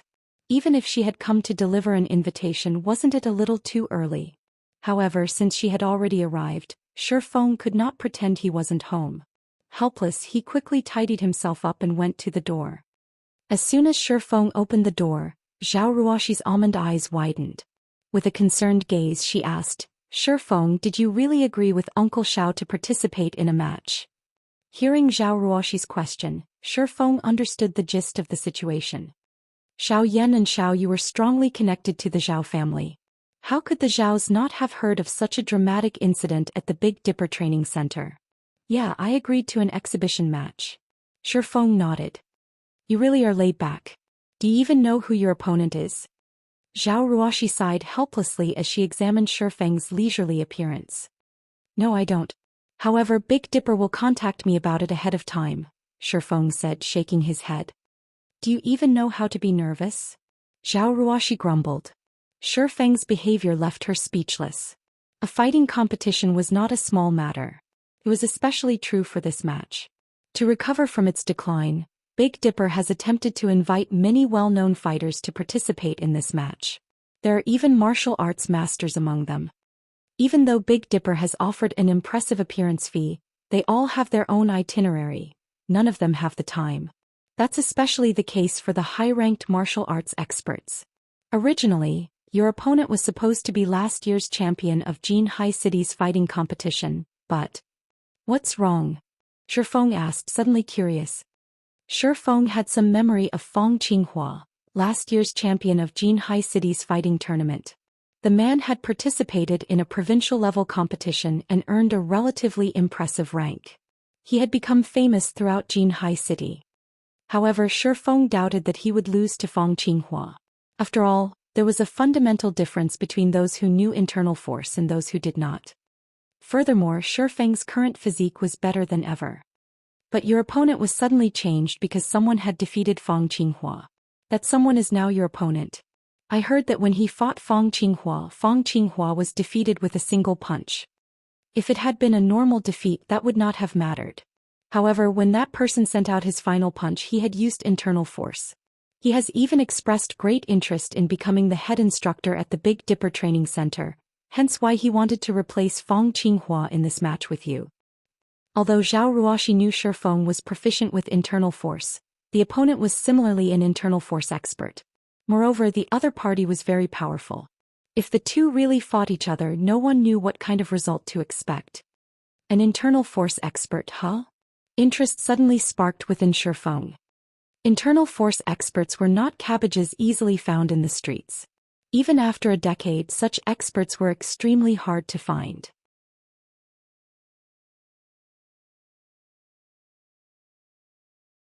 Shifeng had only mastered internal force due to luck, and he had never fought another internal force expert in the real world. However, before this, Shifeng had never heard of there being an internal force expert in Jinhai City, let alone an internal force expert at the Big Dipper Training Center. In the past, there was no head instructor at Big Dipper. However, such a person had suddenly appeared. It was truly unexpected.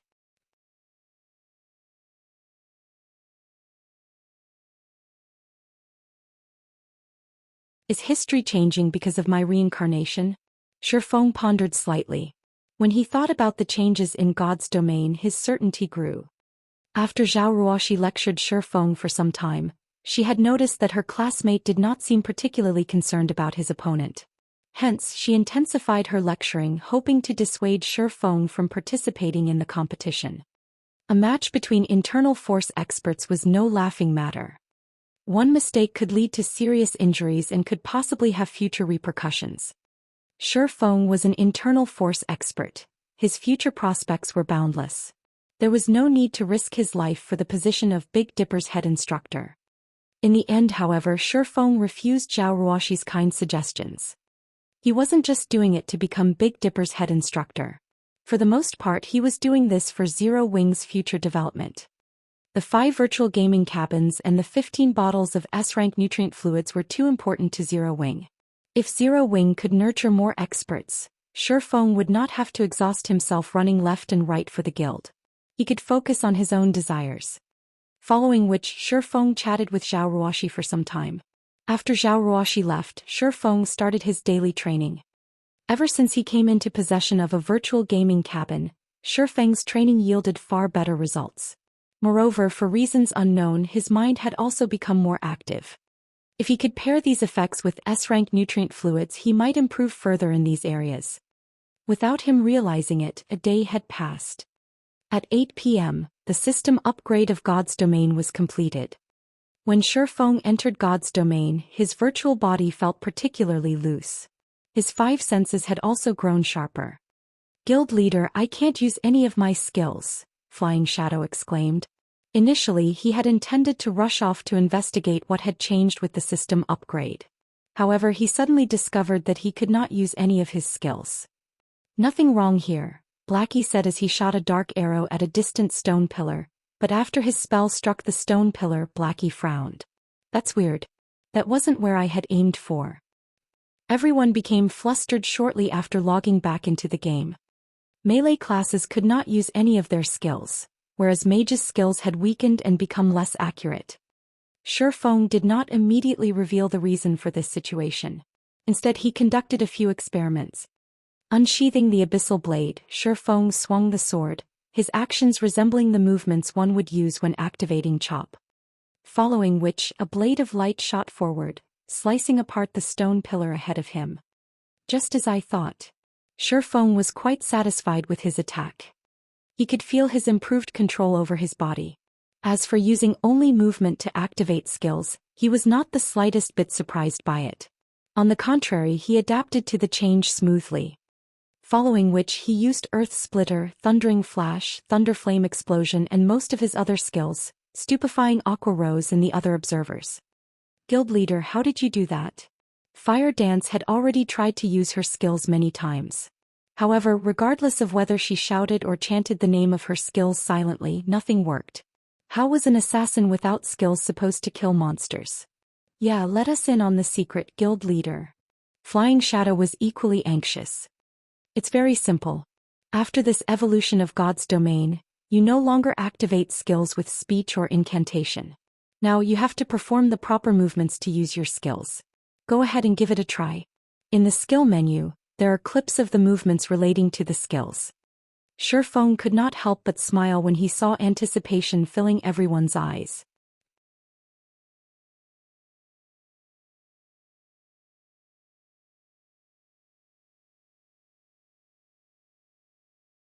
In reality, even if he had not revealed the change, everyone would have discovered it for themselves after some time.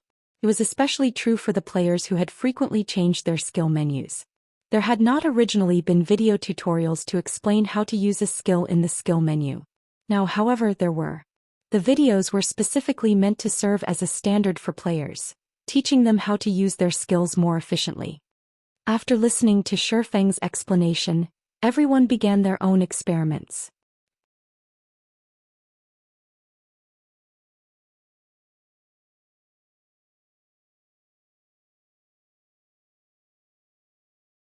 In such a way, Shi Feng's party of 6 tested the new mechanics as they searched for an exit in the land of the fallen star.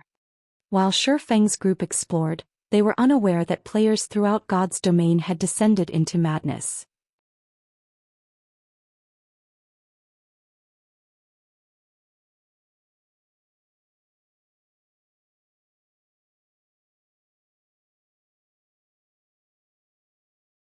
Chapter 443, Completion Rate.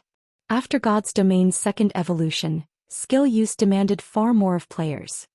Even experts needed a relatively long period to adapt to this new system. As Shi Feng's party searched for the exit in the land of the fallen star, battles against the cavern's inhabitants were unavoidable. Fortunately, Shi Feng did not have to endure this adaptation process like everyone else. Activating most of his skills was second nature to him.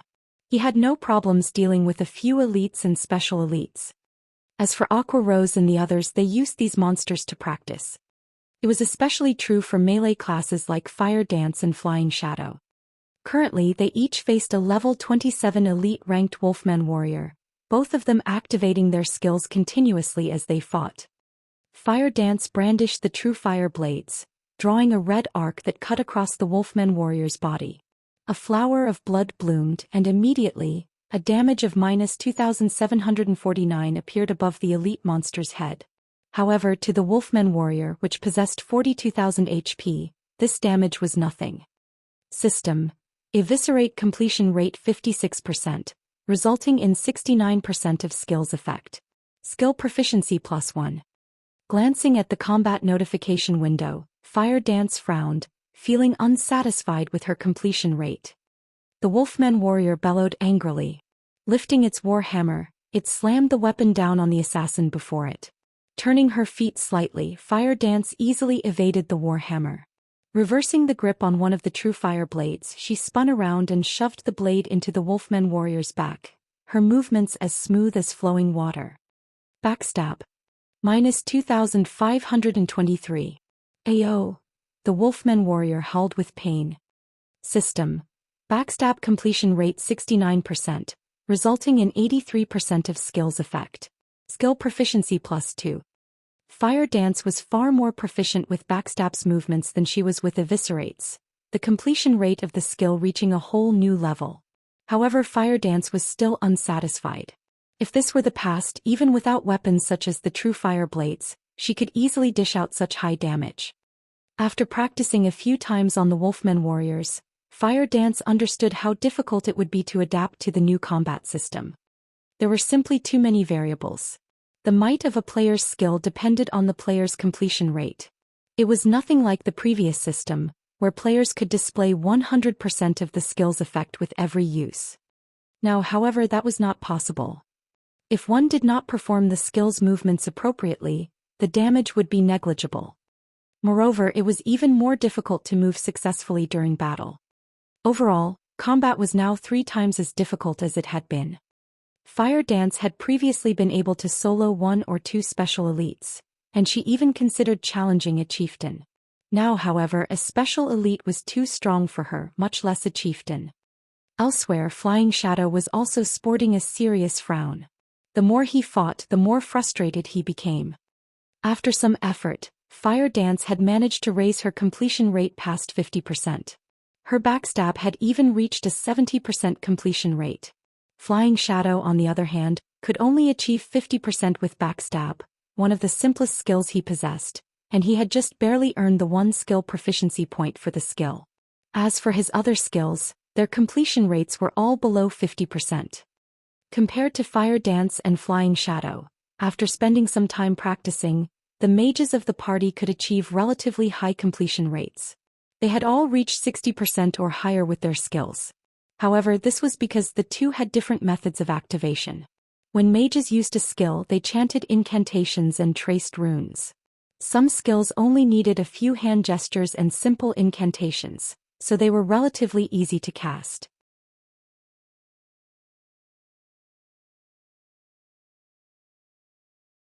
Only their current casting time was much longer than it had been. It was especially true for advanced spells. While everyone practiced their skills, Shi Feng, who stood ahead of the party, conducted a massacre. Faced with dozens of Wolfmen warriors, Shi Feng dashed forward and activated Thundering Flash. 1 arc. 2 arcs. 3 arcs. A total of 5 arcs of blue lightning tore through the elite monsters, a series of frightening damages appearing above their heads.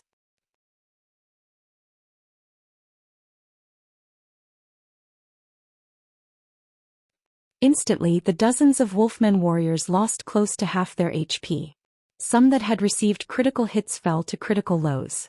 In addition, due to the damage amplification debuff of Thundering Flash, they would receive an additional 30% damage from future attacks. And yet, the damages were nothing compared to Thundering Flash's completion rate. System: Thundering Flash completion rate 83%, resulting in 97% of skill's effect. Skill proficiency +3. Immediately after his attack, Shifeng leaped into the air. As he raised the abyssal blade high, the power of lightning and fire emerged from the sword. He then slammed the weapon down towards the gathering of Wolfmen warriors.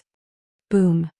All of the warriors within an area of 10 by 10 yards fell into a fainted state instantly and received over -7,000 damage. Those that had received a critical hit suffered over -14,000 damage. The Wolfmen warriors with low HPs crumbled. System: Thunder Flame Explosion completion rate 74%, resulting in 89% of skill's effect. Skill proficiency +2. The moment Shifeng landed, he followed up with Chop, striking 3 Wolfmen warriors and dealing over -2,800 damage to each. System: Chop completion rate 85%, resulting in 100% of skill's effect. Skill proficiency +3. In just a moment, Shifeng had exterminated dozens of Wolfmen. Standing at a distance, Aqua Rose and the others were tongue-tied after watching Shifeng's battle. Every member of the party had personally experienced how difficult it was to achieve a high skill completion rate. However, when they saw Shifeng's success, they felt nothing but shock. As for Shifeng's feat of killing dozens of Wolfmen warriors, none of them really had anything to say about it. The Wolfmen warriors were merely elite monsters. Everyone present could easily destroy them. Although they had trouble using their skills, their basic attacks were still very powerful thanks to their equipment. Dealing with these elites was only a matter of time. The reason for their shock was Shifeng's ability to reach a completion rate above 80%, yet after training arduously for the past 4 hours or so, they had only achieved above 50%. Moreover, even when using Thunder Flame Explosion, the skill Shifeng was least proficient with, he could perform a completion rate above 70%. However, this was still not the most noteworthy aspect. Shifeng's casual use and chaining of his skills were what impressed them the most. How could they not be shocked? Guild leader, can't you just teach us how we can improve our skill completion rates? Aqua Rose envied and admired Shifeng's super high completion rate. That's right. It's not like we're demanding much. I will be satisfied if I can reach a 70% completion rate. Blackie's completion rate had given him a headache. In the beginning, their completion rates had improved relatively quickly. Within half an hour, they had managed to achieve 50%. However, it had taken them over 3 hours to rise from 50% to 60%. Moreover, it only became more challenging to raise their completion rates the higher they went. By now, their completion rates had basically plateaued. At around 60%, they could only display roughly 60% to 70% of their skill's potential. If they could stabilize their completion rates at 70%, they could almost display their previous strength. Only when a skill achieved an 85% completion rate could it manifest 100% of its effects. If the completion rate could rise past 85%, then the skill's effect would exceed 100%. If they could raise the completion rate of all of their skills past 85%, the combat power would surpass their previous selves. Everyone eagerly looked forward to such a day. Unfortunately, they had no idea how to overcome the challenge of the new system. Do you guys really wish to know how to improve your completion rates quickly? Shifeng asked after tidying up the loot.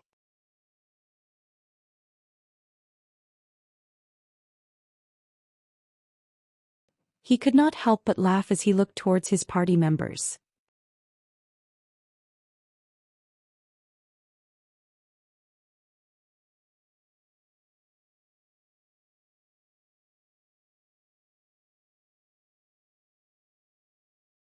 Chapter 444, Path of an Expert.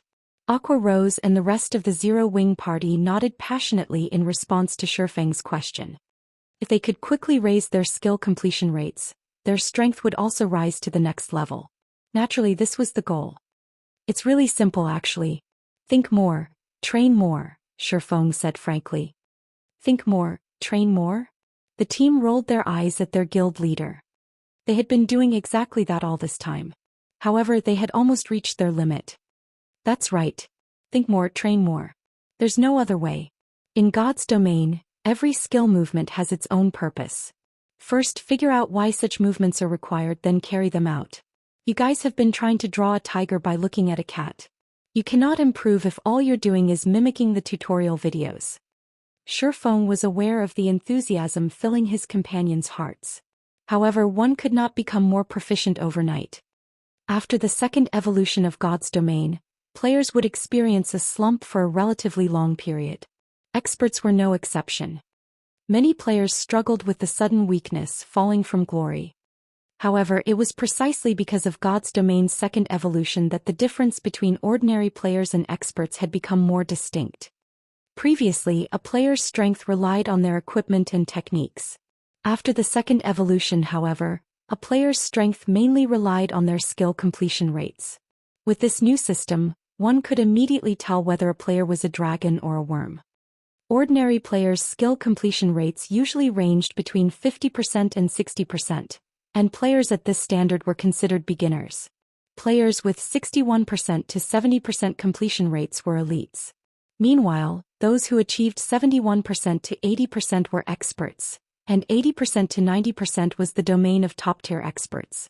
Players who could reach completion rates above 90% were as rare as a phoenix's feather. In the past, Shifeng's best record had been 87%. Although he was only 3% away from surpassing a top-tier expert, it was the difference between heaven and earth. The fact that Fire Dance and the others could achieve such results with just a few hours of practice was already impressive. After the second evolution of God's domain, many players had not dared to solo monsters. Many players had spent several days practicing their skills just to reach a 50% completion rate. Only players who had achieved a 50% skill completion rate were strong enough to solo. Otherwise, with inadequate completion rates, their damage was negligible. In addition, a majority of the players in God's domain relied on their skills to kill monsters. Hence, without sufficient completion rates, players would only find death if they grinded alone. Contemplate the importance of the required movements? Fire Dance pondered. Must I do that to manifest the techniques of the skill? Fire Dance recalled her previous uses of backstab in battle. In the past, she would always think of ways to strike her opponent from behind, never considering how she could use backstab more efficiently. However, in the tutorial video of backstab, the player would first dodge the opponent's attack, reverse the grip on his weapon, then circle behind the opponent with a spin and stab his weapon into his opponent's back. The entire process was smooth and efficient, and was much faster, more vicious, and more difficult to dodge than her previous attack method. Thinking up to this point, Fire Dance searched impatiently for another Wolfman warrior to experiment on. This time, however, Fire Dance did not enter stealth. Instead, she waltzed up to the elite monster. When the Wolfman warrior noticed Fire Dance, it howled and slashed its greatsword at the assassin. Fire Dance did not immediately try to dodge the oncoming attack.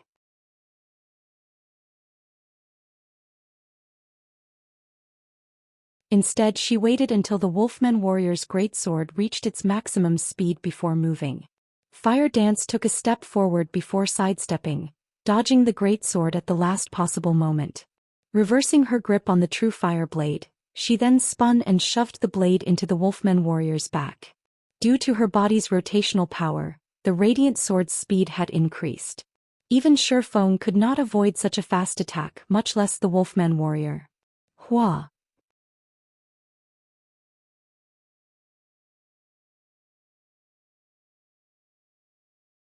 The Truefire blade pierced the Wolfman warrior's back, a damage of -2,736 appearing above its head.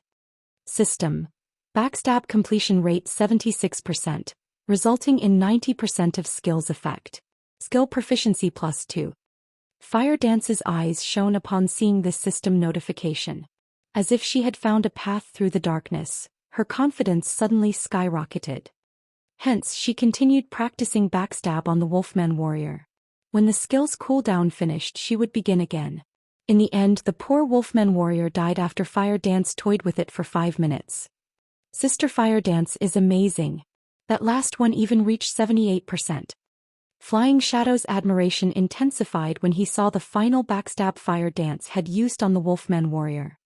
After watching Fire Dance's performance, as if realization had dawned upon them, everyone hunted down their own targets to practice with. Meanwhile, Shifeng continued to search for the exit in silence, not bothering to comment. Excessive guidance would lead to Fire Dance and the others to believe that his way was the only way. However, everyone had their own paths and unique fighting habits. Different habits and body types would lead to different skill techniques. If they followed him blindly, although they could improve massively in a short time, it would be detrimental to their future development. Thus, he wanted them to figure things out for themselves. In the past, Shifeng had tried mimicking other experts, copying their every move in the hopes of improving his technique. Unfortunately, nobody had warned him about his actions' downsides. Although his strength had soared in a short time, in the end he had been stuck as a top-tier expert. No matter what he did, he could not overcome that final hurdle. In the past, he had never been able to use void steps. However, after reincarnating, Shifeng discovered that only the path that suited him most was the best path. He was not other people, so how could he achieve any results if he followed a path meant for someone else? In the end, this revelation had allowed him to master void steps in this life, becoming significantly stronger. However, learning void steps was nothing more than the first step away from mimicry. He still had a long way to go and many aspects to explore before he could forge his own way. For a time, the land of the fallen star became a testing ground for Shifeng and his party members. Without realizing it, they had spent over 7 hours in the land of the fallen star, and during this period they had killed numerous level 27 elite-ranked Wolfman warriors. Everyone's skill completion rates had constantly improved during this time. Although they could not consistently achieve 70%, they could still manage above 60%. The party had also mined over 1,300 pieces of starfire ore, their mining far more efficient than when they were outside this crystal cavern. Now they had accumulated over 20,000 pieces of starfire ore again. Such a large stock of starfire ore was worth over 200 gold. Once Shifeng refined the ore into starfire essence using the Philosopher's Stone, the total value would be over 800 gold. Even for first-rate guilds, 800 gold was a massive sum of money. If they obtained several hundred more gold, they could purchase relatively valuable real estate. If used for forging, the value of the starfire essences would rise by several folds. The thought alone excited Shifeng. Guild leader, I've discovered a hidden door, Fire Dance suddenly reported.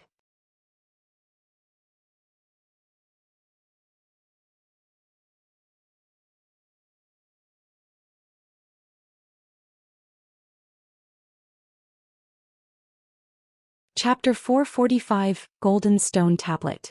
Silver flames engulfed a stone pillar. Everything within 10 yards of this flame had been incinerated, transformed into a field of white ash. Guild leader, the hidden door is inside this flame, Fire Dance said as she pointed towards the silver fire. Just before Shifeng moved closer to have a better look, Fire Dance held him back, saying, Guild leader, be careful. The silver fire is extremely hot.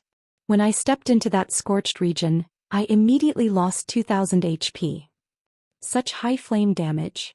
Although Shifeng could tell that the silver flame was something extraordinary, he had not expected it to be so powerful. If it could deal minus 2,000 damage to players every second, he would take significant damage even with his 70 points in fire resistance. Even he would die if he occupied the region too long. Violet, heal me. I'll go in and take a closer look. After giving the order, Shifeng entered the silver flame's effective area. Suddenly, a damage close to minus 500 points appeared above Shifeng's head. Hot. Shifeng felt as if he had dipped his feet into a hot spring the moment his boots touched the gray-white land. He was even wearing the flame boots, which lowered the temperature his feet felt. If he had equipped some other shoes, he would probably have had to skip and hop constantly while inside this scorched region. Following which, Shifeng approached the burning stone pillar. The closer he got to the stone pillar, the higher the temperature became. Similarly, the damage he received also increased. When Feng was roughly 2 yards from the pillar, he lost over 1,000 HP every second. Even though Feng had long since recovered from his weakened state, his HP returning to over 8,400, he would only last 9 seconds at most. Fortunately, he had a powerful healer, Violet Cloud, supporting him. After Violet Cloud cast a sacred shield on him, he could just barely cope with the high dot. Sure enough, there's a hidden door here.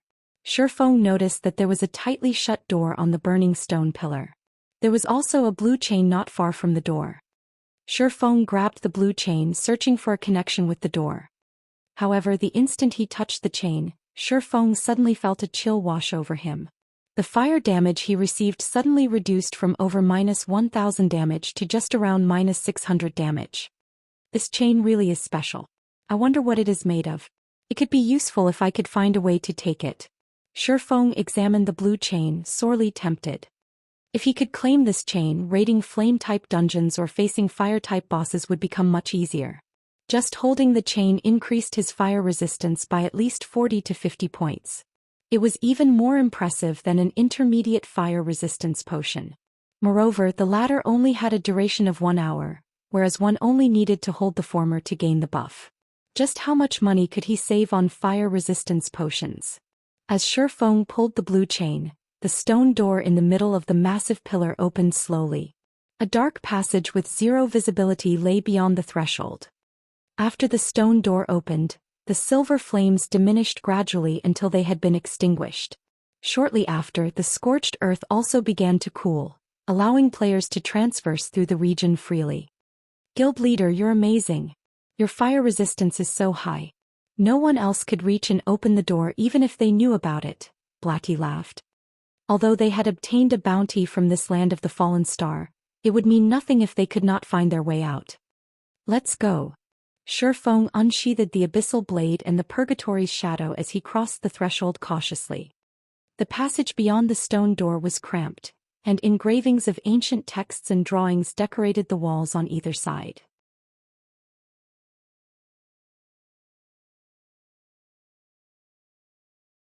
From the looks of them, these texts and drawings seemed to originate from an ancient era, and not even Feng, someone who was very familiar with God's domain, recognized them. The passage allowed at most 3 people to walk abreast, so it would be extremely challenging to coordinate their attacks. Fortunately, the party did not encounter a single monster along their entire journey. After wandering down the passage for over half an hour, the party arrived at a towering altar.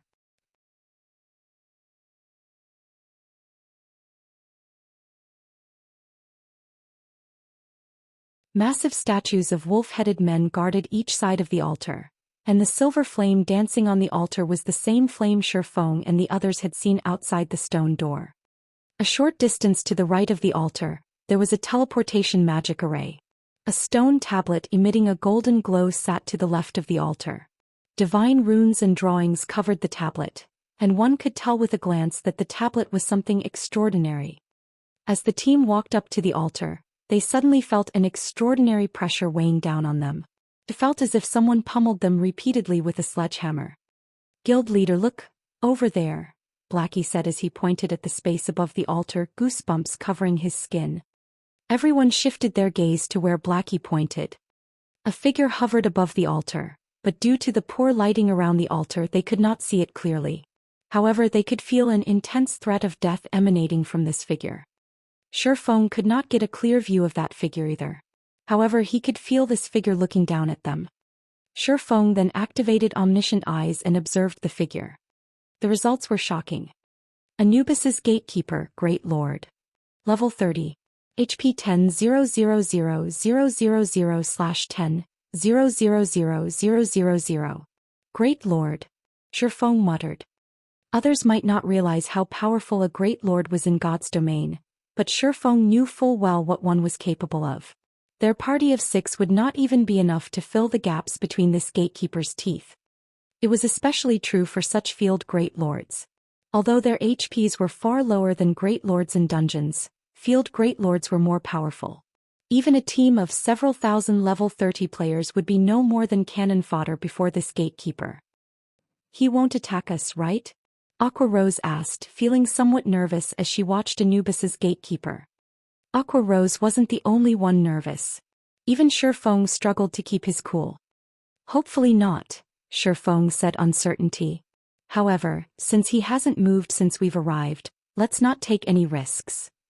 If Anubis's gatekeeper took the initiative to attack, even Shifeng would be helpless against it. They could only try to escape. They would only throw away their lives if they tried to confront it. Attempting to find some trick against it would also be suicidal. Powerhouses such as Great Lords wouldn't afford players such a chance. According to the tiers of God's domain, a Great Lord was the equivalent of a Tier 3 class. A Tier 3 class was as powerful as the city lord of an ordinary city. After Shifeng and the others silently examined the area, they faintly understood their situation. That gatekeeper should be a monster tasked with guarding the golden stone tablet. So long as we don't touch that thing, the gatekeeper won't attack us. Shifeng had experimented with the gatekeeper. When he approached the golden stone tablet, the gatekeeper's killing intent would intensify. As for the teleportation array on the other side, the gatekeeper had not reacted when he had approached it. Aqua, you guys activate the teleportation array. After some thought, Shifeng said, I'll grab that tablet. Guild leader, that's a Great Lord. Fire Dance said, horrified. Although none of them had ever seen a Great Lord in action, they could tell that, compared to this Great Lord, the Crimson Shadow Wolf they had previously faced was a joke. If Shifeng really tried to steal the golden stone tablet, he might die in an instant.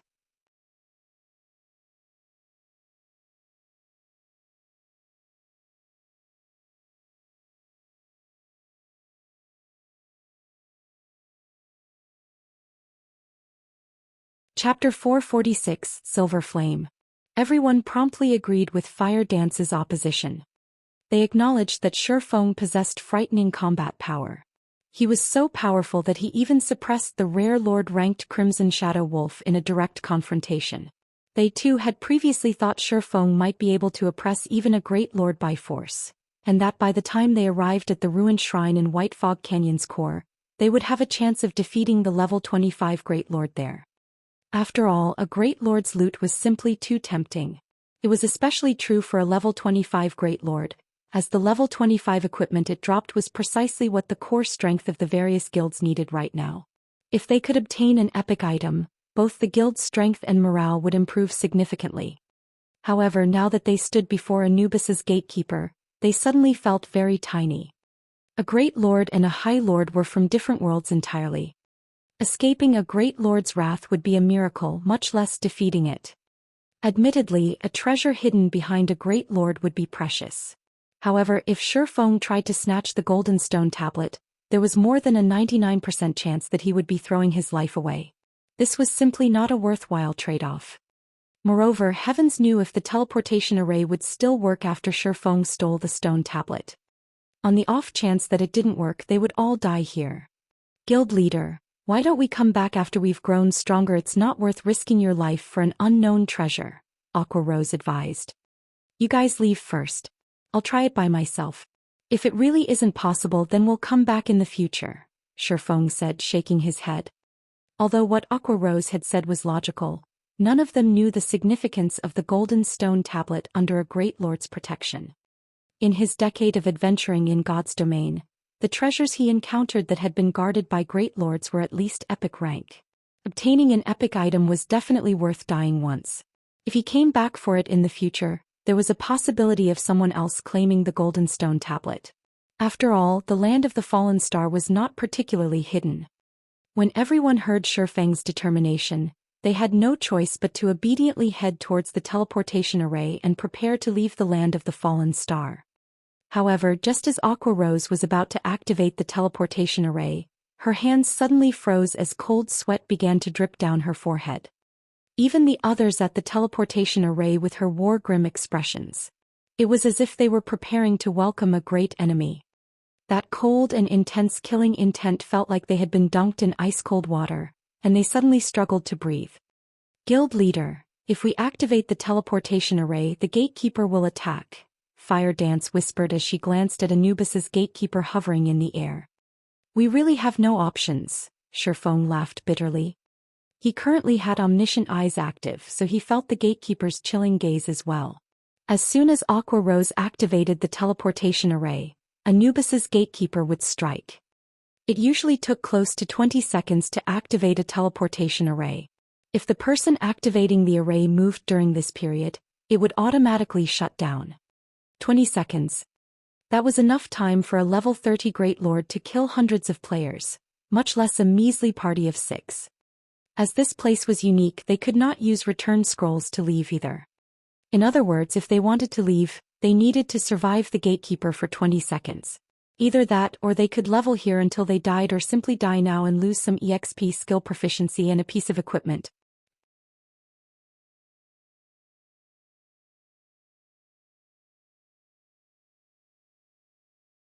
If they did not wish to lose any equipment, they could remove everything they currently wore. That way none of their equipment would drop. At worst, there was an extremely small chance of an item dropping from their bags. It looks like I can only give it a try. No matter how sure Feng considered the situation, he could not think of a decent solution. He was also unable to utilize the terrain to his advantage. Although the passage they came from was narrow, Anubis's gatekeeper wasn't so large that it could not follow him.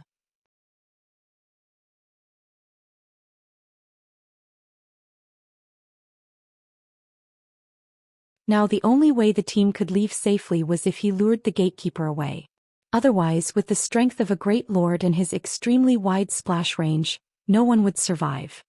Fire Dance, get ready to activate the teleportation array.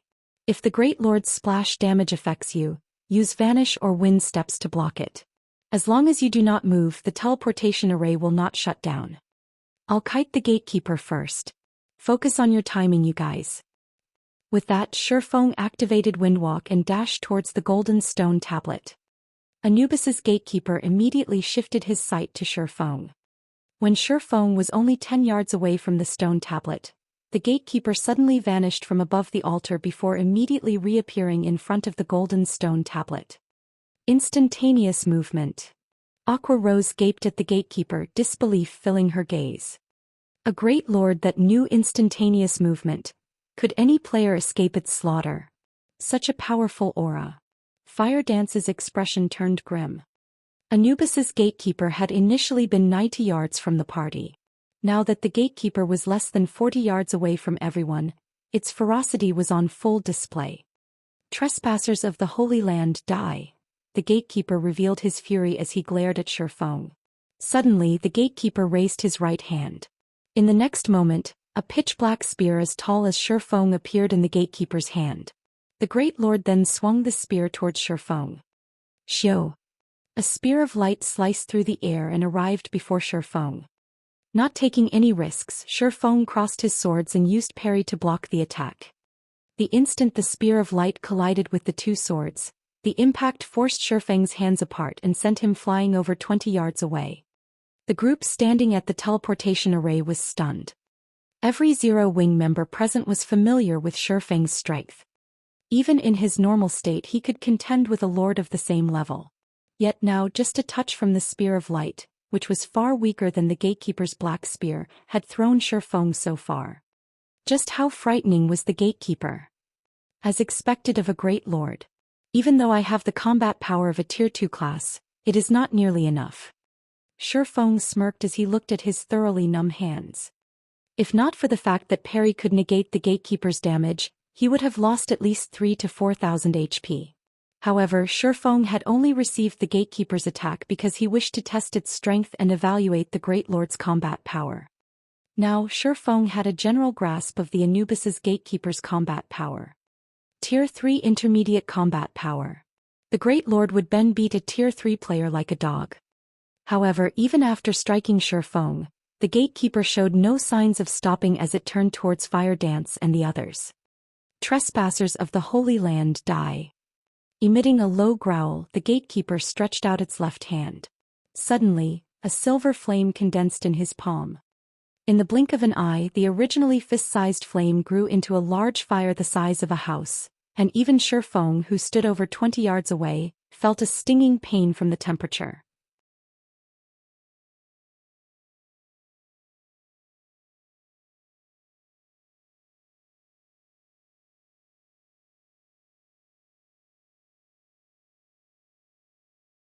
Chapter 447, Contest of Strength.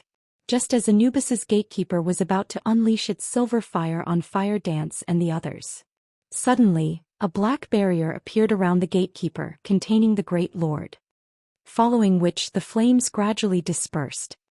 Close one. Violet Cloud released a sigh of relief as she wiped the cold sweat from her forehead. Every Zero Wing party member shifted their gaze to Violet Cloud. Fortunately for them, Violet Cloud had managed to interrupt the gatekeeper's attack. However, before everyone could calm their pounding hearts, the Tier 1 spell Black Coffin burst like a popped balloon. Impossible, Violet Cloud said, her voice filled with disbelief. Black Coffin was an advanced Tier 1 spell. Moreover, she was a Tier 1 astromancer. Black Coffin should be able to trap even a High Lord for a few seconds. Yet the spell had not lasted half a second against Anubis's gatekeeper. Trespassers of the Holy Land die. The gatekeeper waved his hand once more, collecting a larger and more intense silver flame than before. The silver fire also appeared faster this time. As the gatekeeper was about to bombard Aqua Rose and the others with his fire, a blood-red glow struck the Great Lord, dealing minus 5,021 damage. Although the damage was negligible to the monster, the gatekeeper froze and turned towards the attack's origin. Immediately he discovered Shurfeng, the ant that he had sent flying earlier. The tear suppression is too powerful. Shurfeng grimaced. The move he had just used was the additional skill of the blazing meteor Flame God's Fury. The skill allowed him to deal 900% damage to the first target the blazing meteor struck. Yet even with such power, his attack had only dealt around minus 5,000 damage to the Great Lord. It was not even 1/3 of the damage the skill was usually capable of dealing. Although Shurfeng possessed the combat power of a Tier 2 class, his character was still a Tier 1 class. A Great Lord was the equivalent of a Tier 3 class. With a difference of 2 tiers, the damage he could deal to the gatekeeper was significantly reduced. This was also one of the reasons why Shurfeng had not attempted to raid the level 25 Great Lord in the ruined shrine. Not only would tear suppression significantly reduce a skill's effect, but it would also significantly reduce one's potential damage. Moreover, this was in the event that the difference was only a matter of 2 tiers. Currently, Overwhelming Smile didn't have any Tier 1 players. Fire Dance, activate the teleportation array now. Shurfeng urgently shouted in the party chat as he returned the gatekeeper's chilling gaze. Knowing that time was of the essence, Fire Dance did as she was told. Immediately, the teleportation array Fire Dance and the others stood on shone with a dark blue glow as it started gathering mana from its surroundings. At this moment, Anubis's gatekeeper paid no attention to Fire Dance and the others.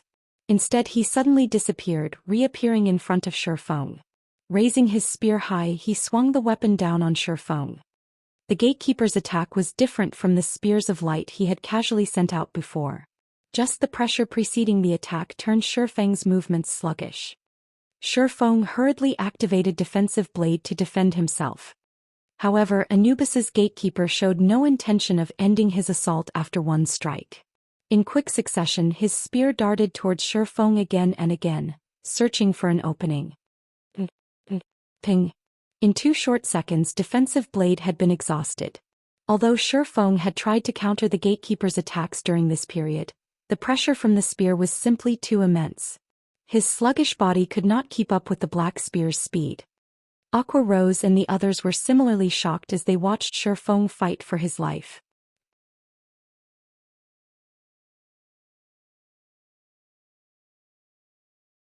Although they had realized that there was a difference between a lord and a great lord, they had not realized the gap between the two was this massive. Shurfeng was not nearly strong enough to resist the gatekeeper. Thinking back on how the various guilds of White River City had boasted their plans to raid a great lord, the very idea was a joke. Guild leader. Anxiety filled Fire Dance's heart.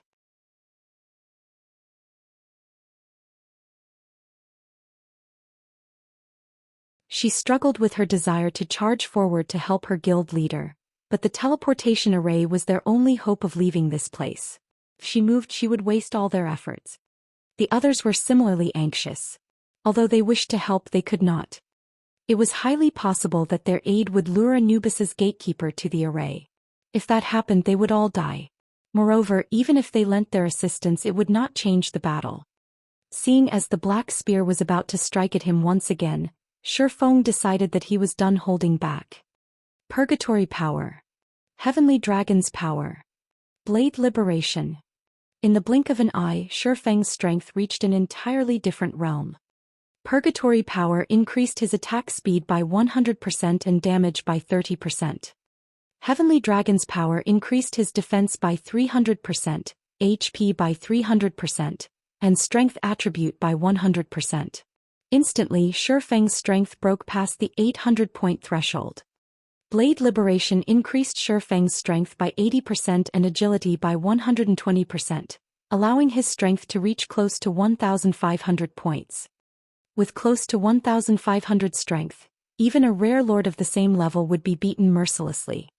At this moment, Shifeng's body released a faint, bloody glow. Now, the black spear's pressure was ineffective against Shifeng. Immediately, Shifeng swung the abyssal blade upward, meeting the gatekeeper's attack head-on. Boom! The collision instantly created a storm in front of the altar. Shifeng's teammates nearly lost their balance due to the resulting shockwave. This shockwave is so powerful. Blackie exclaimed.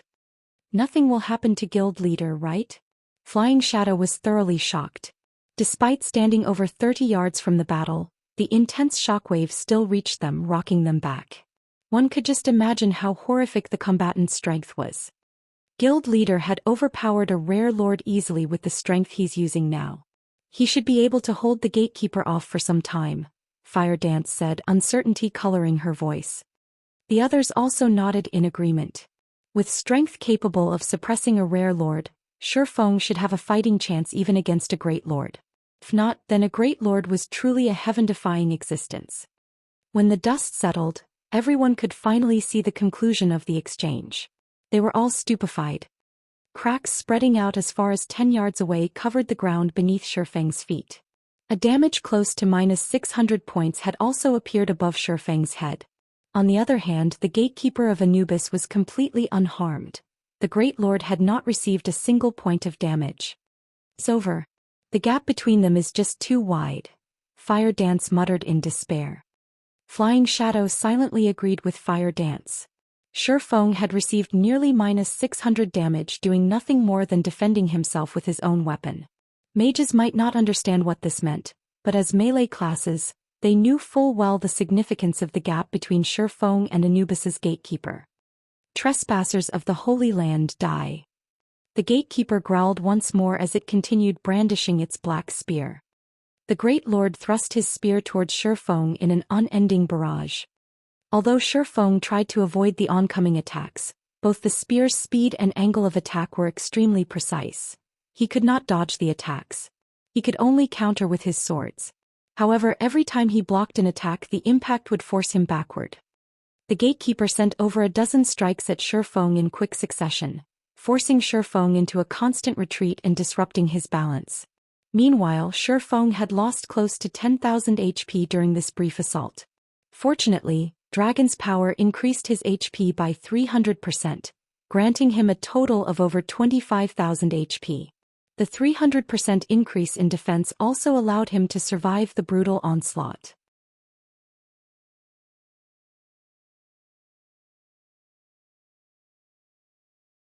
If any other player stood in his place right now, they would have died long ago. Meanwhile, when Anubis's gatekeeper saw that his opponent had yet to fall despite receiving so many attacks, he suddenly flew into a rage. In the next moment, silver flames emerged around the gatekeeper's spear, instantly causing the surrounding temperature to soar. The gatekeeper then jumped into the air and, gripping his spear with both hands, he slammed the weapon down at Shifeng.